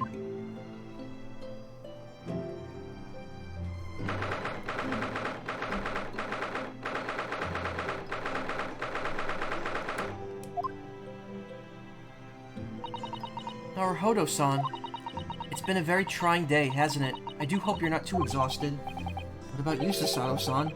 Today's been even more trying for you, I'm sure. Mr. Sholmes was shot before our eyes. Gina was arrested. And all in the back of the news that her father has fallen ill and that she must return to Japan at once. I hope your father recovers soon. Thank you for your kind words.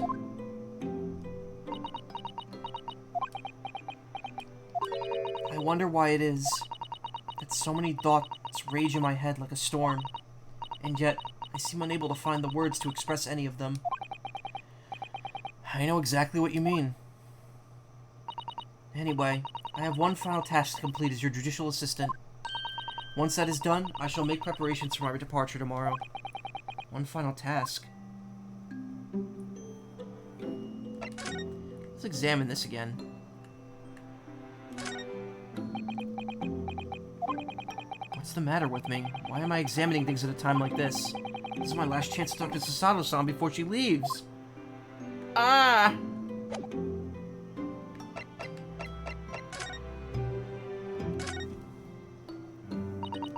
It's just 2 months since we arrived in London. We've managed to establish this office. I was finally feeling as though we're settling in. I would be lying if I said I felt no regret. I'm so sorry, Susato-san. It's just so sudden. I really don't know what to think. I've had no time to gather my thoughts. I know we've only been here a short time, but in my limited experience of the courtroom, I feel I've learned something. And what would that be? Simonas bought a diamond bracelet in case this happened. Wow! Very nice. It seems to me there are many facets to people's personalities. Facets. And like a jewel, the light plays off them in complex patterns, illuminating their actions and their motives. We see only a small number of the total facets, and what is illuminated is only a part of the whole story. What lies in the shadows? What do these facets that we cannot see look like? Perhaps there are some parts we'll never lay eyes on for as long as we live. That's so true. Sometimes I feel as though I'm blind to so much, but I keep hoping that one day it will all become clear. And all the facets will be illuminated, and I'll finally understand how everything fits together. Naruhodo-san, I suppose what matters is that we keep our eyes open and keep moving forward, even if the way sometimes seems dark.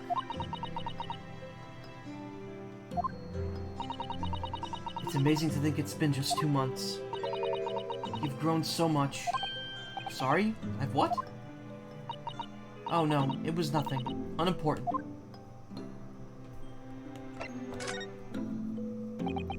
Do you know what time you will leave London in the morning? Yes, I picked up my ticket earlier. I shall be leaving here at 4 a.m. I see. Well, we'll escort you to the station. Absolutely not. Sorry? I'm sure you realize why I couldn't possibly let you do that. You have a very important day ahead of you tomorrow. Gina's trial. Yes, I know, but every word you utter will have the potential to determine Gina's fate. You must get as much rest as possible. Even though, like me, I'm sure you will find it hard to sleep. But please, for me, do try.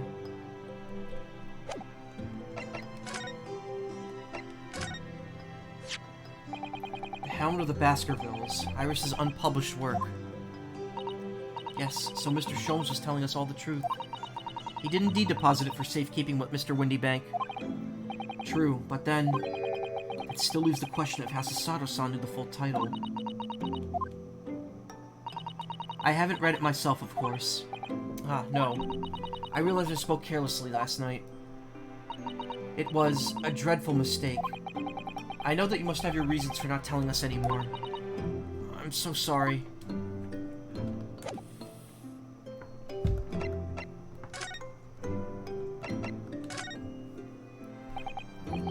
You mentioned one final task a moment ago. What did you mean? Oh my, I nearly forgot. Please, I want you to have this. What is that? Some huge bundle of documents? We went over this in one of the escapades. It's my notes from the case 2 months ago. The murder that was committed on the omnibus. The Gilded case. It seems to me that this case of Mr. Windybank's murder, of which Gina is accused, is very much tied up with that omnibus case, in ways that are not completely apparent yet. So I took the liberty of consolidating my writings about the case for you. With everything else she's had to think about, Susato-san still managed to do this, and all neatly laid out for me in her beautiful handwriting. It was my pleasure. I can only hope that it will bolster your case tomorrow for Gina. Thank you so much, Susato-san. I will do my best to use it wisely. You really are the best judicial assistant in the world. Well, that's extremely flattering.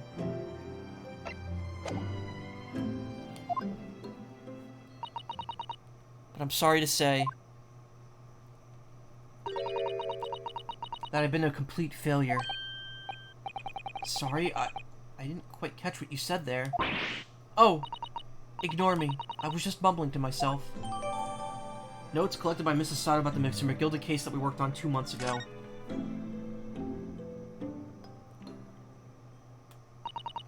Well, it's getting rather late. Let me just look over this real quick. Case summary. Victim found deceased with stab last scheduled omnibus of the day with a stab wound in the abdomen. Details of the victim. Name, Macer Milverton. Did we know that? Yeah, I guess we did know that. Male. Occupation, brickmaker. Domicile, East End of London. Trial summary. Defendant Magnus McGilded. Prosecution attorney Lord Baron von... Barrack? That was Baron. Barrack von Zeeks. I guess it was Barrack. Defense attorney Rianowski. Now, it's funny, I'm at the end of the game and I didn't remember his name. Conviction was assured with 3 eyewitness testimonies. However, surprise fourth witness's testimony resulted into an acquittal due to insufficient evidence.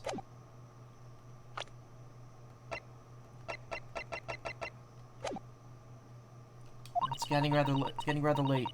I think you should go to bed now, Naruhodo-san. I must finish packing up my things in my room. Susato-san, I wish you the very best of luck tomorrow. Good night. Wait, there's something I need to say. Yeah! What was that? A secret technique of mine. The Susato shutdown. Shutdown?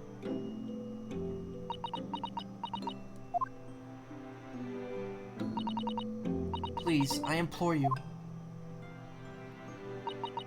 If we have to voice our goodbyes, I won't be able to hold back my tears.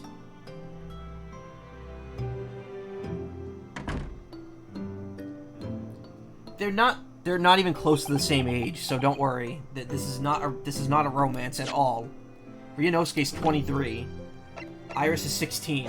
Susato's 16. Iris is 10. So, yeah, we're obviously not doing anything there. Susato-san.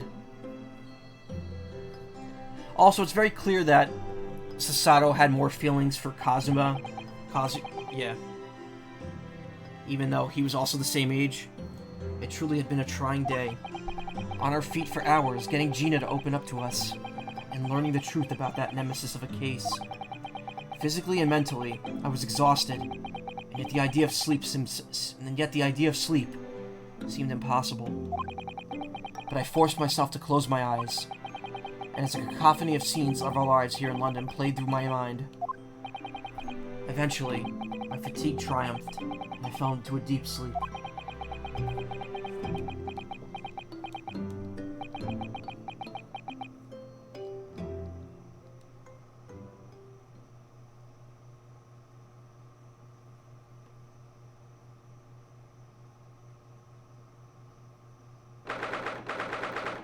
April, the small hours, St. Sinner's Hospital, this Ward 3. Interesting that they just refer to it as the small hours of the morning. Yes, I quite understand. That is a great weight off my mind. That's a girl's voice. Rest assured, I shall put everything in place exactly as we discussed. Thank you so much. It has been an honor and a pleasure to be acquainted with you, Mr. Sholmes. On the contrary, the pleasure has been mine. I bid you farewell, and Godspeed. My dear madam.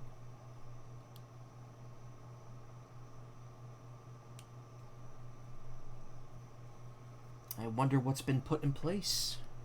Oh, ho, ho, ho, ho.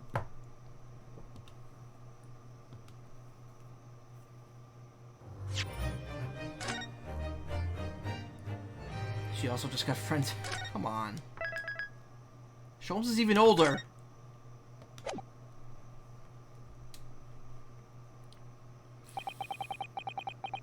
When I awoke the following morning, Susato-san was already gone. Outside the window, the rain came down in sheets. And so began an even longer day than the last, one that I would remember for the rest of my days. 17th April, 9:32 a.m. The Old Bailey, Defendant's Antechamber.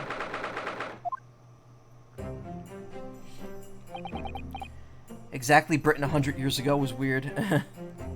This isn't 100, this is like 130. It's like 1890 something. Good morning, Gina. I'm determined to prove your innocence today. I'm sure we could do it. So where's your friend, then? Sorry? You know, here in the fancy dress. Susato, or however you say it. I don't know. Mrs. Sato had to leave early this morning. She was already gone by the time I woke up. You alright with that, are you? Forget about me if you like. Go and see her off. It's fine. It's not as though Mrs. Sato and I won't meet again. One day. Even so. But you, Gina. You only get one chance. This trial today is all we have. Good morning, you two. Oh, it's Iris. How are you feeling, Ginny? Did you manage to sleep? Meow. Iris, what are you doing here? What do you mean? When a friend is in need, we show our support. Isn't that right, Waggy? Ah, Waggy! Great way to show your support, kitty. Let him have a nose around. What harm can it do? Oh, that reminds me. I brought a paper on the way here. Now, would you like the good news or the bad news? Guess whose power bank fucked him over. Oh, I'm sorry. Waggy, best character, yeah. What do you say, Runo Ginny? Oh, well, I think I'd rather get the bad news out of the way first. Nah, always take the good news first. You might not live to hear the bad. Waggy's such a cool character. Yes, that question always gives away people's personalities. Let's not go there. Alright then, I'll give you the bad news first. A record amount of rain has fallen this morning, and carriages all over the capital are struggling to move. Huh? The bad news was a weather report? So I hope that Susie made her train to Dover and that the train isn't delayed on the way to its port. Gosh, yes. Alright then, so what's the good news? Well, the rain is forecast to subside this afternoon. See if the train is delayed, it should be able to make up the time later. Well, that is good news, isn't it? Couldn't give a monkey's, really. Only all good news canceled out the bad. And look, this trial's made the headlines too. Pawnbroker perishes in pick-purse plunder. See? How'd you like that? We'll let them say what they want. See if I care. I can't because you're covering their face. Your face. Don't worry, Bruno will soon show everyone that this headline is nonsense. I will? And then in tomorrow's papers, the headlines will be, "Discharged diver is dauntless do-gooder." Isn't that right, Bruno? Oh, yes, let's hope so. Of course they will. I have absolute faith in you. How was that? Wait, weather report? What weather was the time McGilden got... Wait, what? Mr. McGilden killed thrice-fired Mason in the middle of a frozen night in February. It was extremely cold and either snowy or just dark. How was that? I was trying to sound like Susie. Did it work? Did it? Wait, what'd she say? Yeah, absolute faith. It's like she was still here. This morning's paper, purchased by Iris. Gina's case features prominently. Good luck then, Runo. I'll do what I can.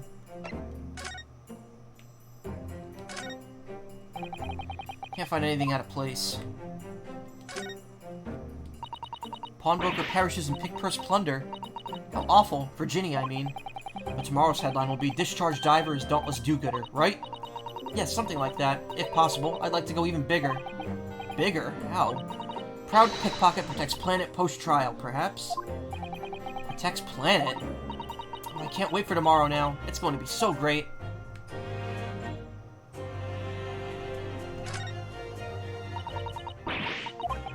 Today was your last day with this dumb cast. Oh, right. Your cast. Well, hey, that's good news. You're getting it off tomorrow.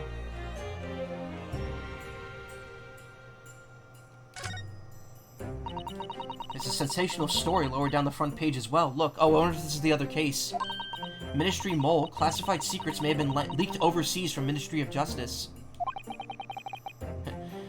Iris. Sometimes I can still hear her voice. Susato. Stop telling everyone I'm dead. For a 10-year-old. Iris certainly has her finger on the pulse of the world news. Just gonna cut it off yourself. Alright. Just be careful. You don't want to replace the broken bone with a split open finger. It's about secret communications between Great Britain and its allies. Apparently they're being intercepted by hostile nations. Communications are being intercepted, but how would somebody be doing that? That's the question, isn't it? I've come up with 3 different possible methods so far. Are you looking for a new career, Bruno? No, of course not. I wonder. Perhaps this is what Lord Strongheart was talking about yesterday. Yes, it could be, and it could explain why he's Gregsy running from pillar to post at the moment. Cut it off using a tomahawk. Got it. It needs an article about government secrets being leaked to foreign agencies. Well, you know that's going to be important now.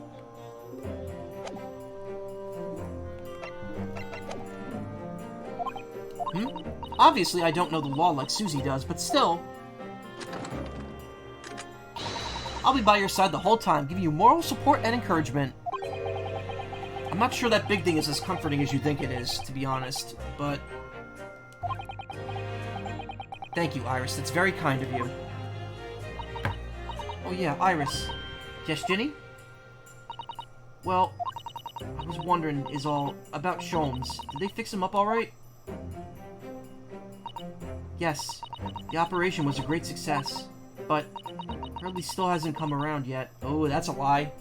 She doesn't realize that Hurley's awake. Eh? I've asked a friend of mine at Scotland Yard to send a telegram as soon as he wakes up.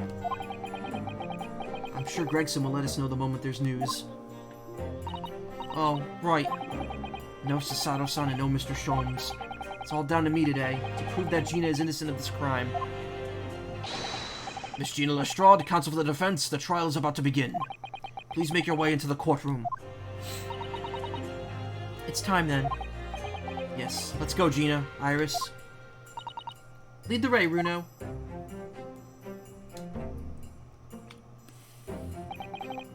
Poor Gina. She's trying to put on a brave face, but I could tell she's worried and scared. I have to believe in her from the start to finish. That's the weapon that will secure our victory here. If I learned anything from my great friend, it's that.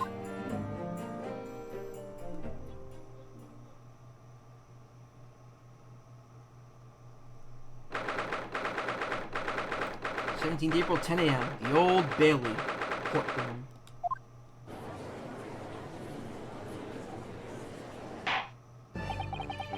In the name of Her Majesty the Queen, I hereby declare this court to be in session. This trial to determine the guilt or innocence of Miss Gina Lestrade.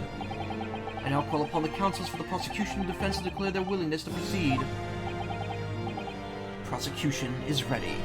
Get a headband implemented into your head, that's what. Oh, it is Barrack. I kept saying Baron, I think. The infamous London-based prosecutor known as the Reaper of the Bailey. Further details about this man are not forthcoming. The defense is ready. Lord Van Zeeks. My lord. Remind me, how many years ago was it that you withdrew from the public prosecution service? It was some 5 years ago, my lord. Yes, and then 2 months ago you resurfaced somewhat unexpectedly, and here you are again today. Well, there might be a reason for that. Why is he always the prosecution lawyer? Are there some circumstances to which this court should be aware that have led to this erratic behavior? In what might describe as your former life 5 years in the past, you dealt exclusively in matters concerned with the highest echelons of society and government. Really? Yet today you choose to try a simple case of burglary and murder. I confess I find it a little more befuddling, counsel. There are two types of person I cannot abide. Firstly, those wealthy scoundrels who hide behind a mask of philanthropy to cheat the public at large. That means Mr. McGilded, who you defended against the Reaper 2 months ago. Yes, I just about managed to work that out. Thank you. Magnus McGilded. If I know what a monster he was, I never would have defended him. And secondly, even more loathsome, those wily scoundrels who masqueraded as allies only to effect total betrayal in the final hour. In other words, the confidence tricksters from those tiny islands in the far east. The Nipponese. Wow, now he's just straight up getting racist. Cool. What? Did he really just say that? He means you now, Runo. I actually managed to work that out too. Thank you, Iris. Total betrayal? What are you talking about? That torrid look of hatred in Lord Van Zeek's eyes. Was that directed solely at me? Or was he talking about all Japanese people? An alarmingly scathing explanation, Lord Van Zeeks. Still, the judiciary welcomes the return of the so-called Reaper of the Bailey, feared by all London's malefactors, excuse me. Your lordship is too kind. Now, jurors, the 6 of you have been selected at random to represent the will of the people in this trial. Are you ready to hear the evidence placed before you and determine guilt or innocence of the defendant? So we have... What the... Whoa, whoa, whoa, whoa, whoa, whoa, whoa, okay. So we have Mr. What's his name? Garadeb.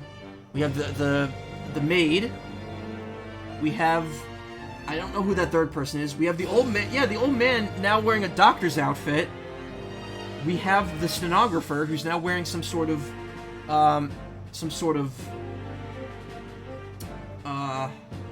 like weird headset. Oh look, Mr. Garadeb's wearing his medal. The maid's still wearing the same thing. I don't know, is that the same guy from the third trial or the fourth trial? And this dude, at the end... Hold the fuck up. Wilson is the best author, Iris, in my case. Okay. That's the dude from the second chapter in the newspaper. That's the assassin, the Russian assassin dude, isn't it? Hold up. It is him, right? What is it? Great Ace Attorney. Case 2. Newspaper. Newspaper clipping 2. Wait, what? No, that's not it.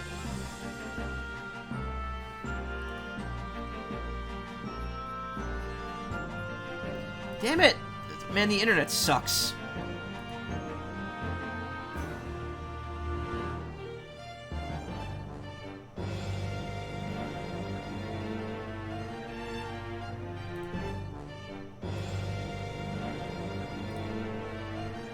It is. I knew it.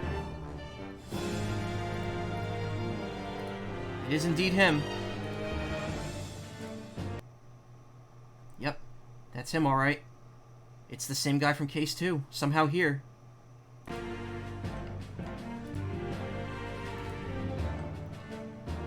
Why is there a Russian... Yeah, wait, and as a judge, I mean, jury still... Yeah, exactly. That is totally that dude. Are you ready to hear the evidence placed before you and determine the guilt or innocence of the defendant? I'm a lieutenant in the British Army here, don't you know? Chaps like me were born ready. He's wearing his medal. Clean crockery, clean cutlery, and a clean conscience. His lordship's motto is very appropriate here, I think. Everything will be stereoscopic in the future. Absolutely, absolutely everything. I'm ready for it. Oh, this dude is new. I don't understand it. I can't have left it in there. It's not possible. But could I have? Oh my god, is he the guy that operated on... Is he the man that operated on Sholmes and he didn't remove the bullet? Woman indispensable in society. Stop. Female-centric future awaits. Stop. Oh, she's now running a telegram.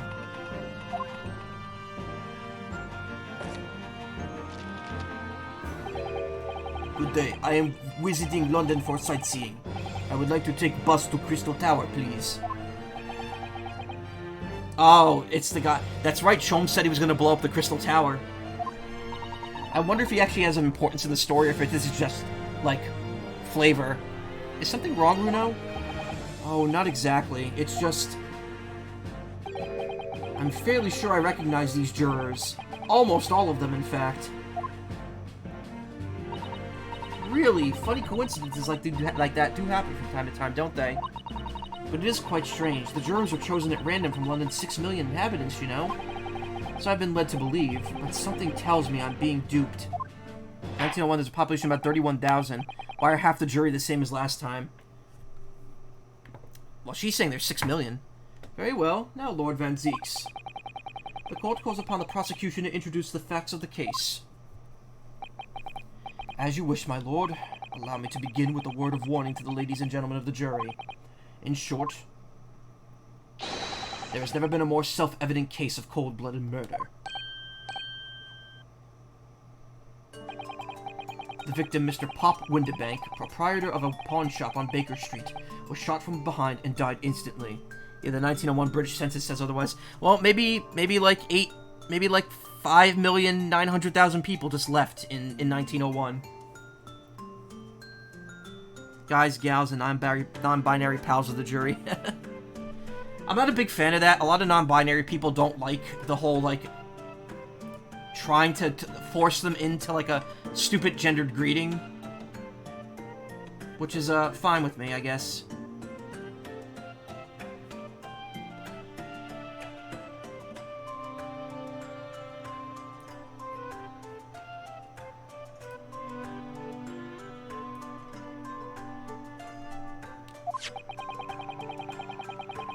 The prosecution presents his photographic print of the crime scene.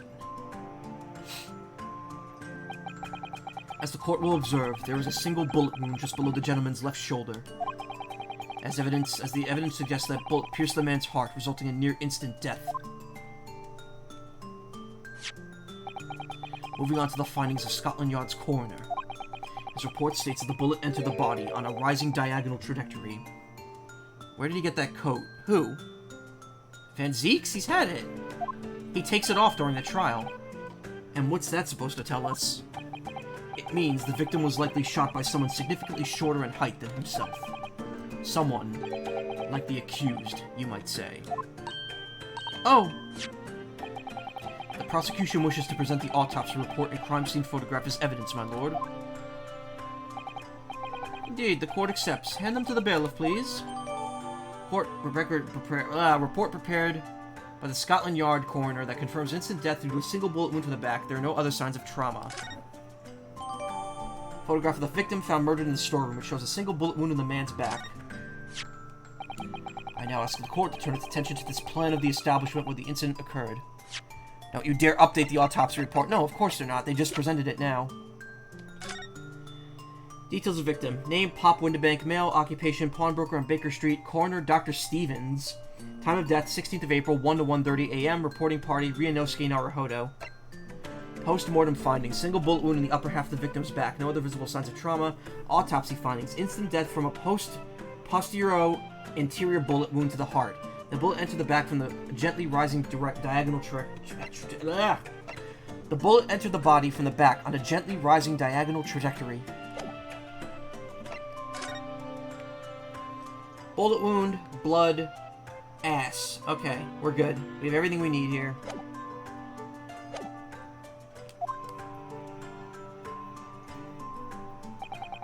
The proprietor was found in the storeroom where he kept articles pawned to him.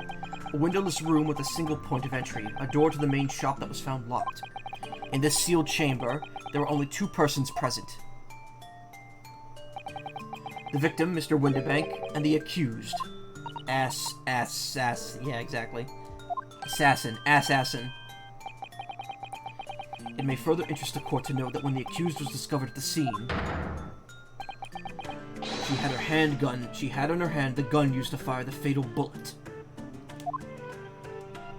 Well, that's that then, isn't it? Nothing more to say. Isn't that grubby little girl a pickpocket anyway? You're one of those filthy drabs that lives in the slums in the East End. Oh, well, it was only a matter of time before she got blood on her hands then. What the jurors waiting for? This goes as hell! We can't jump to conclusions here. We mustn't assume her guilt because of what she has to do to survive.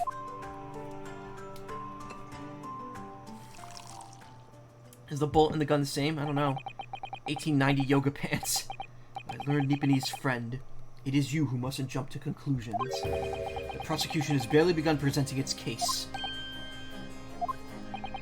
Conveniently, this appalling act of murder did not go unobserved.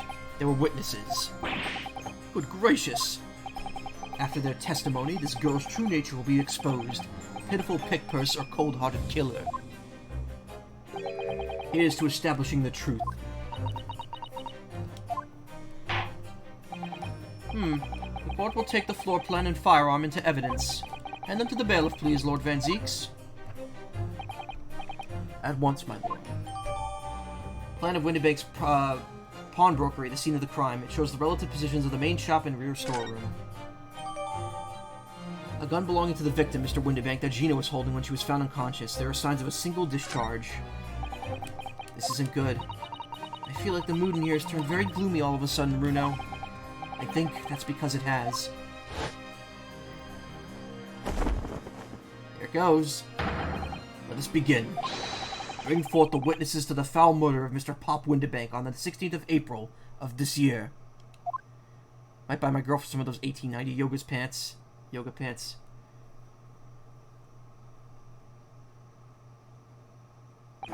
Witnesses, state your names and occupations for the court. Name's Nash Skulkin. Occupation is baddie. Professional baddie. Name's Ringo Skulkin. Occupation's same as him. Tobias Gregson, Scotland Yard Inspector. That's right, we are what they call the 3 Skulkin brothers. Definitely not. Yes, Castlevania Law and Justice. Definitely not fake. What are you looking at me for? Don't let me in with you lot. Cold, blimey, that's cold. Don't you know what we're going through? It's our older bruv. Lost contact with what we have. So we're scouring every shady corner of the capital. And then last night we come across you, the very spit of the bloke. Ain't that right, Ringo? He is, Nash is, the very spit of him. So we decided and then wait, what? So we decided then and there oh my god, I can't read this. So we decided then and then what we was gonna do. We was gonna call ya Big Bruv Sulky. Come on, leave it out, you two. Sulky Skulkin? That's before he's run out of chips. 2 inkling-looking trash gang. I don't know, but they were the ones who shot Sholmes, so... Well then, Inspector Sulky Gregson. Begging your pardon, my lord, but the name's Tobias. What I would like to know, Inspector, is what you are doing in the witness stand. The Skulkin brothers are currently under arrest, my lord, on suspicion of theft. Thieves, are they, these 3? No, my lord, begging your pardon, but please don't lump me in with this lot. 2 nights ago, these 2 brothers illegally entered an establishment with the intent to burgle. And in the course of their nefarious activities, they become embroiled in a far more sinister crime. By Jove, you mean to say, what an extraordinary coincidence. Indeed, my lord. While attempting to burglarize the pawnbrokery, they witnessed its proprietor's murder.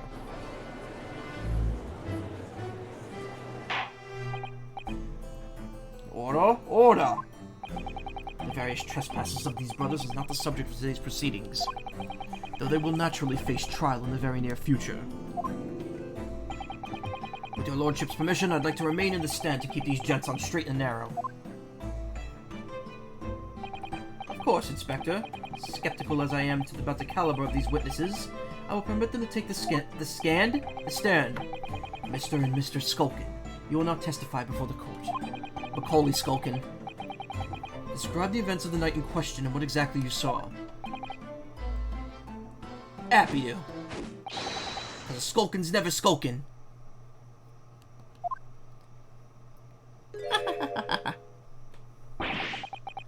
Get out of it!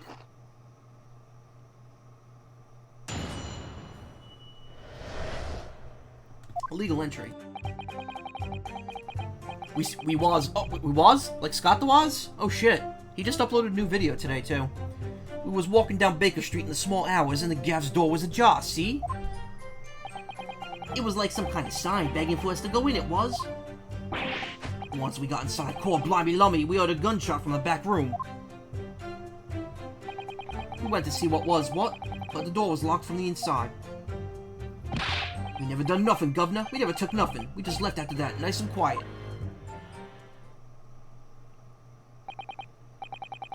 A terrible coincidence, it would seem. At the precise moment these miscreants entered the property, an even more sinister crime was afoot. The witness testimony is consistent with the crime scene in every detail. Emo man. The door providing access to the storeroom for the main shop was indeed locked from the inside, and within only the victim and his accused were found.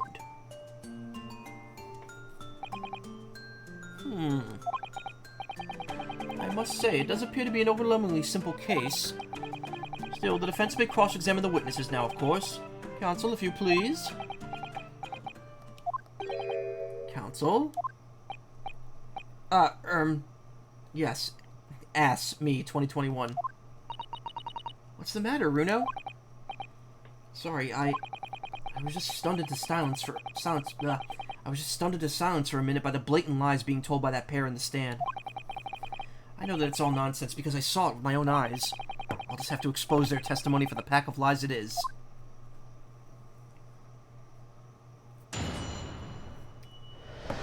Whoopee boopee.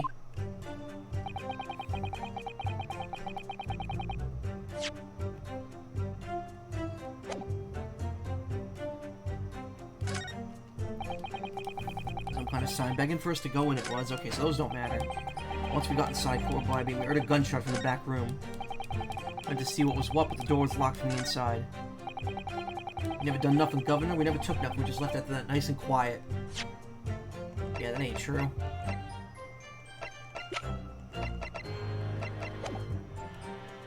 Hold it! You didn't do or take anything? Is that your story?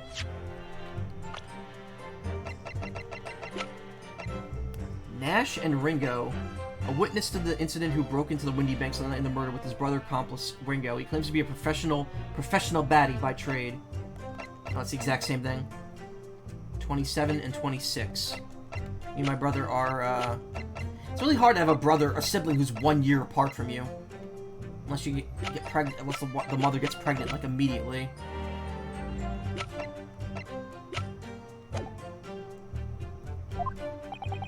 Well, it was bedlam soon, weren't it? It was, Nash, it was. Didn't even have time to pull me dukes out of my Lucy lockets. So with no time to take your hands out of your pockets, you just left nice and quietly, you say. That's right, Governor. Nothing we ate more than violence. Peace-loving nibblers we are, not bludgers. Your girlfriend's on her way over, help. I'll be seeing my girlfriend on Friday after I get off work, and she's gonna drive me back down to her place, and we're gonna go see our friend. We are, Nash, we are. Never pulled me dukes out of me Lucy lockets. So you'd clearly like us to believe. Yeah, come again? As you fled from the pawnbrokers that night, did you not run into anyone else? Oh, she has the cosplay. Oh, man. And did you not fire a gun at that person? Saints alive, they fired a gun, you say? Ah! Blimey, governor. You ain't telling us it was you in the doorway? It was. Why the bleeding Nora? Didn't you mention that before? You were armed with a gun, and as you fled the scene, you fired that gun at London's greatest detective, Sherlock Sholmes. They shot the great Mr. Sholmes? I did hear that, actually. There was a rumor he'd been rushed to the hospital. The great Sholmes, that's beyond the pale. On the night in question, this pair were arrested by the police within minutes of the discovery of the crime scene. Their suspicions countenance rapidly gave them away. Suspicious countenance. And when searched, a firearm was indeed found in their possession. Furthermore, the barrel shows signs of a shot having been fired from it.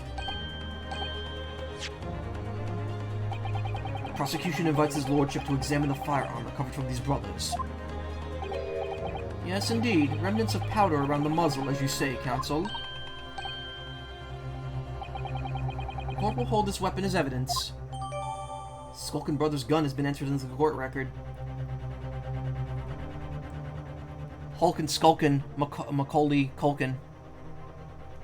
A firearm found in possession of the Skulkin brothers upon their arrest. There are signs of a single round was fired. Oh, no! Just like the other gun. This may not be a coincidence. But again, I guess it was just a single round that was fired. Now my learned Deepanese friend. Yes?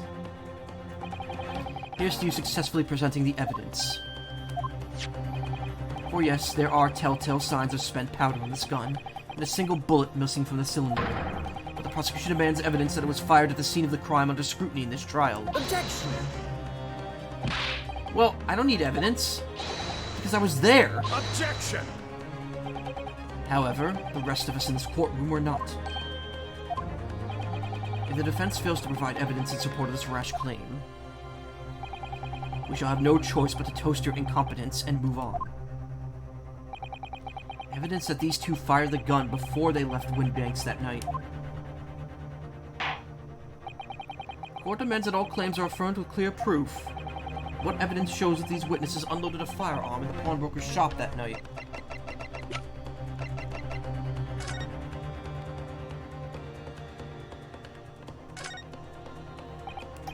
So there's ammunition still loaded in 5 of this revolver's 6 cylinders. Yes, which tells us that only a single shot had been fired from it. Exactly. The bullet that hit Hurley, in fact, isn't it? Yes, it happened almost as soon as we walked in the Windy Banks. Well, I don't need evidence. You damn need it, yeah. I'll make those brothers pay.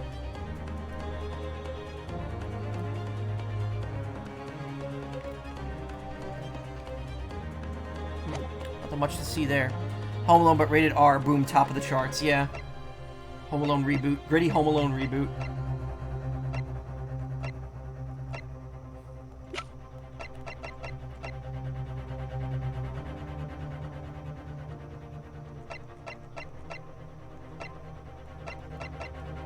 Imagine walking into a courtroom and saying you don't need evidence. Yeah, exactly.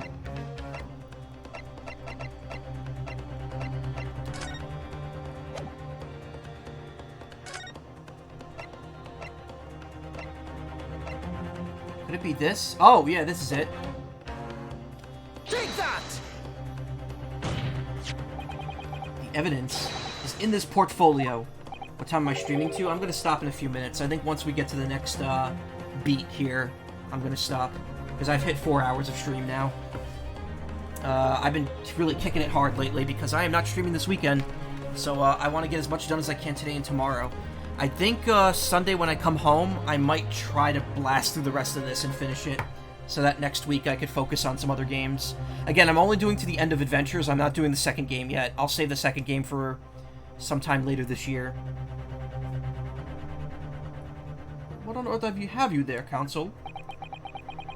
During the course of our investigations, we discovered a number of bloodstains. trusting the police to do the job they're trained to do? How arrogantly Nipponese of you. Well, anyway, we analyzed all the blood samples we found and recorded the results in this portfolio. And you claim to have the evidence the court is demanding therein? Yes, my lord. No more dallying then, counsel. Present the pertinent evidence at once. What do you have in your portfolio that proves that these witnesses unloaded a firearm at the scene? I mean, that's pretty obvious. Take that! Yeah, how arrogantly racist of you. What is that? Explain. It's a photographic print taken at Windy Bank's pawnbrokery on the day of the incident. The scene of the crime, is it? I guess the green blood must be, Holmes's. Is that a bullet hole? And if my eyes don't not deceive me, it appears the bullet is still lodged there.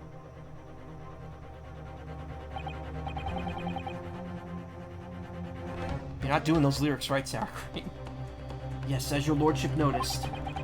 The bullet pierced Mr. Windybank's calendar. The date shown being the 16th of April, the very day of the pawnbroker's death. The incident occurred at 1 hour after midnight. Holmes is a predator? No. I gotta say, the fact that I only have the same amount of hydration I normally do, and my throat is not sore after 4 hours of this, really good. It means that my throat's probably getting better at talking for long periods of time, which will help me greatly as a voice actor. The incident occurred at 1 hour after midnight. This indicates that a separate shot had been fired sometime after the calendar had been set to the 16th. That's right. And while it isn't irrefutable, the defense believes this is credible evidence that the witnesses did fire a round from their gun in the pawnbrokers that night. They had a hydration button. The problem is I hydrate pretty much every opportunity I can. There's no point in adding a hydration button, because then I'm going to be just drinking more and running out of water quicker. Order. How does the prosecution stand, Lord Van Zeeks?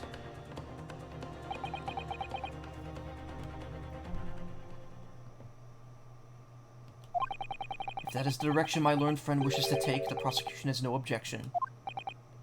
What? But you'll forgive me for flinging my hallowed chalice aside in disgust at the repugnancy it exposes. Yes, on the night in question, these brothers entered the pawnbrokery illegally. And like the bold baddies they claim to be, opened fire on the new arrivals before fleeing back onto the street. Take it easy there, Governor. You're gonna land us with the soup. We had a deal. We weren't gonna get into them details. Tell him, Soki. Let the bloke straight. I have nothing to add. So he knew, did he? Van Zeeks knew their testimony would almost certainly expose the extent of their crimes. It would seem now that I owe my learned Nipponese friend a word of gratitude. What do you mean? What I mean is that you have helpfully confirmed an important fact. To what fact do you refer, Lord Van Zeeks? As has been established at the point of their arrest, a single shot had been fired from the brother's gun. However, if that shot found its target in Mr. Sholmes, then clearly these witnesses cannot be accused of the fatal shooting of the proprietor and the victim. Of course not. Look at them. They're not main bad guys. They're side characters at best. In other words, these two men have no material connection to the murder of Mr. Windybank at all. So that's it.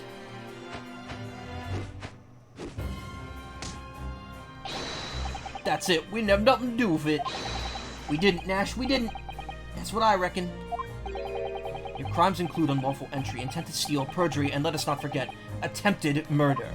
Quite a catalog, eh, fellas? We're in for it now, bruv. Now then, let us take a moment to consider the aforementioned great detective, Mr. Herlock Sholmes. It would seem the man patronized the pawnbrokers in question somewhat regularly. Where's he going with this?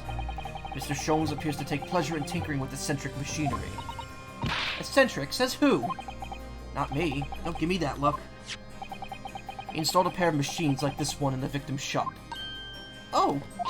That's one of Hurley's red-handed recorders. What is that, Counsel? It has the appearance of a photographic contraption. As your lordship has surmised, it is indeed a camera attached to a small timing device. Every half hour, it automatically photographs the interior of the establishment. The idea being that if a thief were to break into the shop, he would be caught red-handed.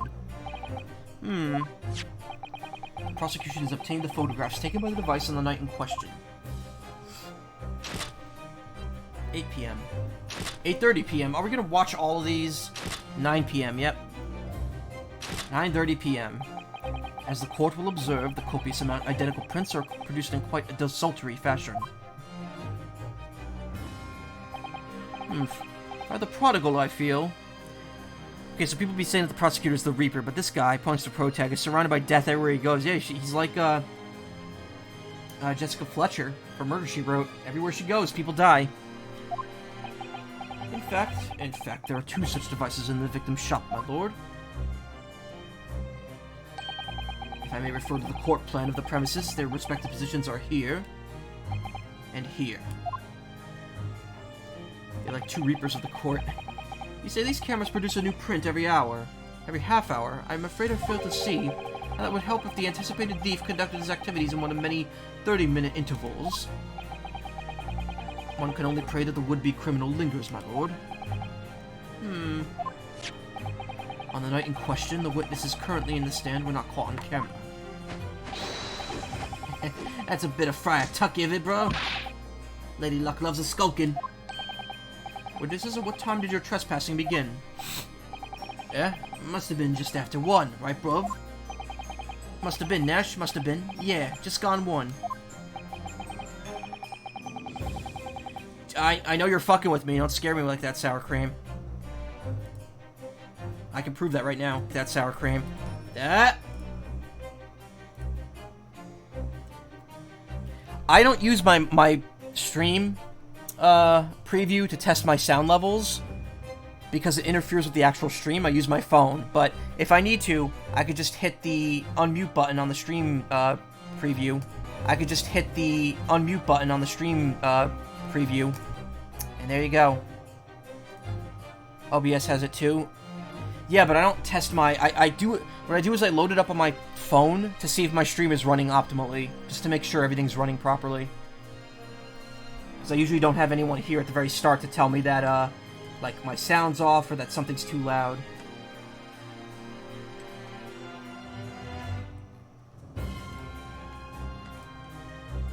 Anyway, I gotta get back to... Hold on.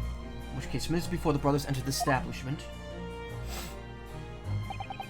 what scene might we expect to see within the shop? Let us examine the evidence. Good lord! It's the defendant! Oh, fuck. Miss Gina Lestrade.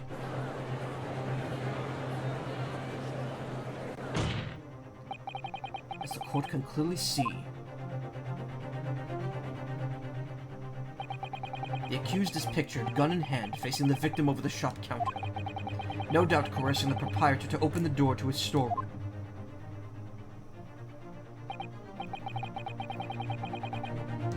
Quite. One can only too easily imagine the events that unfolded.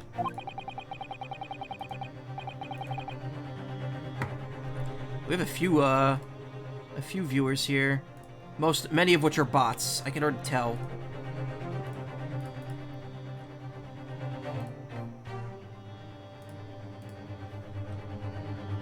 Though some people from the raid earlier that Shiny did are here, I think, still.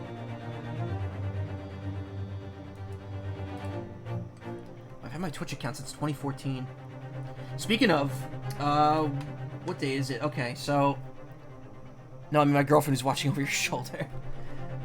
I wish I could stream longer for her. Unfortunately, I'm going to be stopping in like a few minutes here. Also, I just realized, we are now 12 days away from my 5th stream anniversary. Oh man, I need to figure out what game I'm going to stream on that. The court will take this photographic print as evidence, if you please, counsel. Photograph taken automatically by the red-handed recorder showing the scene a short time before the murder took place. I don't believe it. Ginny. In short, the accused is the only person who could have possibly killed Mr. Windibank. Ah! I say, my lord.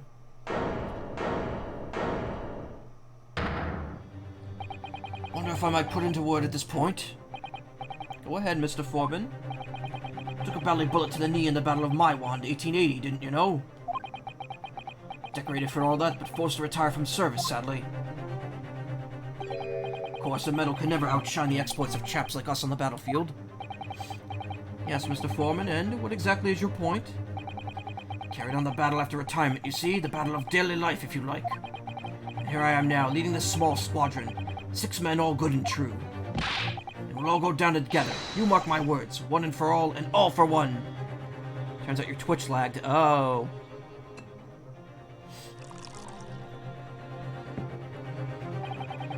The ladies and gentlemen of the jury have reached agreement, have they? Is that what we are to understand? Well, Mr. Foreman, is that correct? In a manner of speaking, yes. That is the Gyarados Squadron's position, sir. What? No, it's too soon to make a judgment here. Status report for the court, men, on the double! His lordship insists on promptitude at all times, and that goes for making decisions, too. I think you'll find the truth as clear as day now. I could reach out and touch it. I wouldn't have left it in there. I just wouldn't. But in all honesty, I can't actually remember. Situation clear. Stop. No room for doubt. Stop. The truth now undeniable. Stop. I am very sorry for brothers. They are unlucky. Very well. I now call upon each member of the jury to state his or her leaning in this matter. Announce your considerations verdicts to the court. Blah. Guilty. Guilty. Guilty. Guilty. Guilty. Guilty. Man, they waste no time throwing you into shit in this game. All 3 cases tipped that way right at the beginning. It does indeed appear that the jury is unanimous in its leaning already. Photograph. It must be the definitive evidence that Gregson mentioned. But Ginny didn't shoot him. No, of course not. My lord, the defense wishes to assert its right to a summation examination. Very well, the court grants permission. Shit again, come on. So you refuse to admit a defeat again. How unsurprising. We shall proceed immediately with the summation examination. Mr. Foreman, are all members of the jury ready? Absolutely, sir. Always ready for action, my chaps. Very good. Ladies and gentlemen of the jury, you will each explain on what grounds you have determined the defendant to be guilty. Excellent. Turned off your power strip. Oof. Judicial findings. The jurors' contentions, which we will hear next time. Because it is 3:41, and I've been streaming for almost 4.5 hours. 4 hours and 14 minutes, rather. Save again. Pull the old double save. Also, I love GF of Destroyer. She went to bed. So we're making progress to this. I think we have 2 more streams of this game left. Between the rest of the trial and the two escapades. I don't think... Let's rate Soxy. I don't want to... I think I'm just going to let my auto host take over because there's not a lot of people here. So let's see. Completing episode... Final episode... Okay. All escapades. Complete all other accolades. Playing the game in all the outfits. It's the second game. This is all the second game. This is the second game. Everything left is the second game. Cool. Oh wait, hold on, this one. For examine the fireplace of Mr. Sholmes' suite while with Susato in episode 5. Oh, fuck, I missed that. Question mark, question mark. This is all resolve. And these are question marks, which... This has to do with these 2 guys here, so... I don't know what that's about. Why are there 2 that, like, we just don't know? But this has to do with the thieves. For examine the fireplace of Mr. Sholmes' suite while with Susato in the episode 5 of The Great Adventures. Well, shit, let's do that now.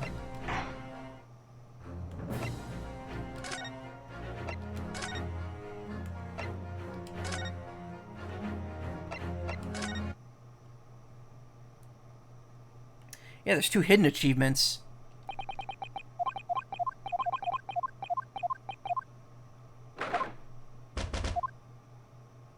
That's where the opening cutscene is a whole chapter.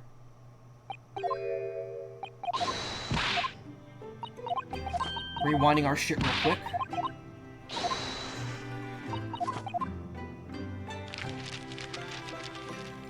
Yes, flip through.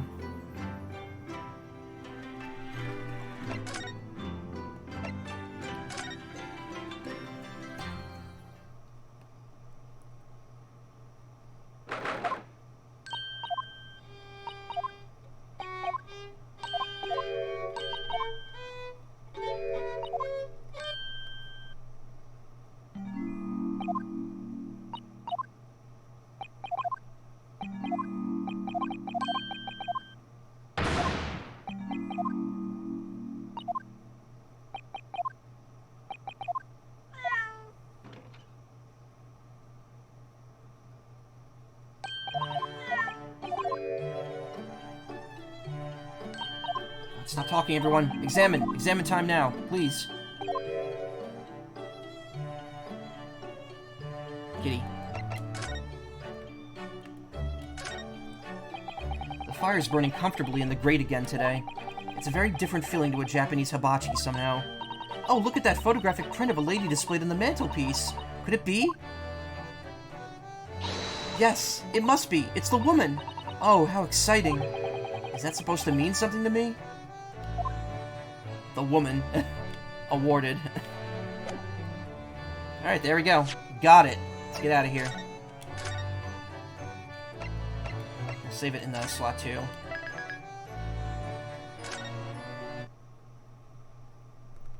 I completely missed that. I wonder what those hidden achievements are. Well, I'll figure out next time. Cool. Thank you all for coming. Thank you for the raids. Thank you for everything. For the follows, the gift subs. Seriously, I appreciate it.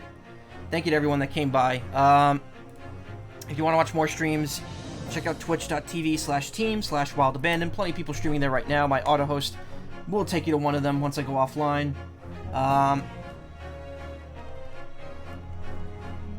I will be streaming tomorrow, and then that's it until Sunday or Monday. And then I won't be streaming Tuesday and Wednesday of next week either. So it's going to be a little broken, but we'll get this game done before the beginning of next week.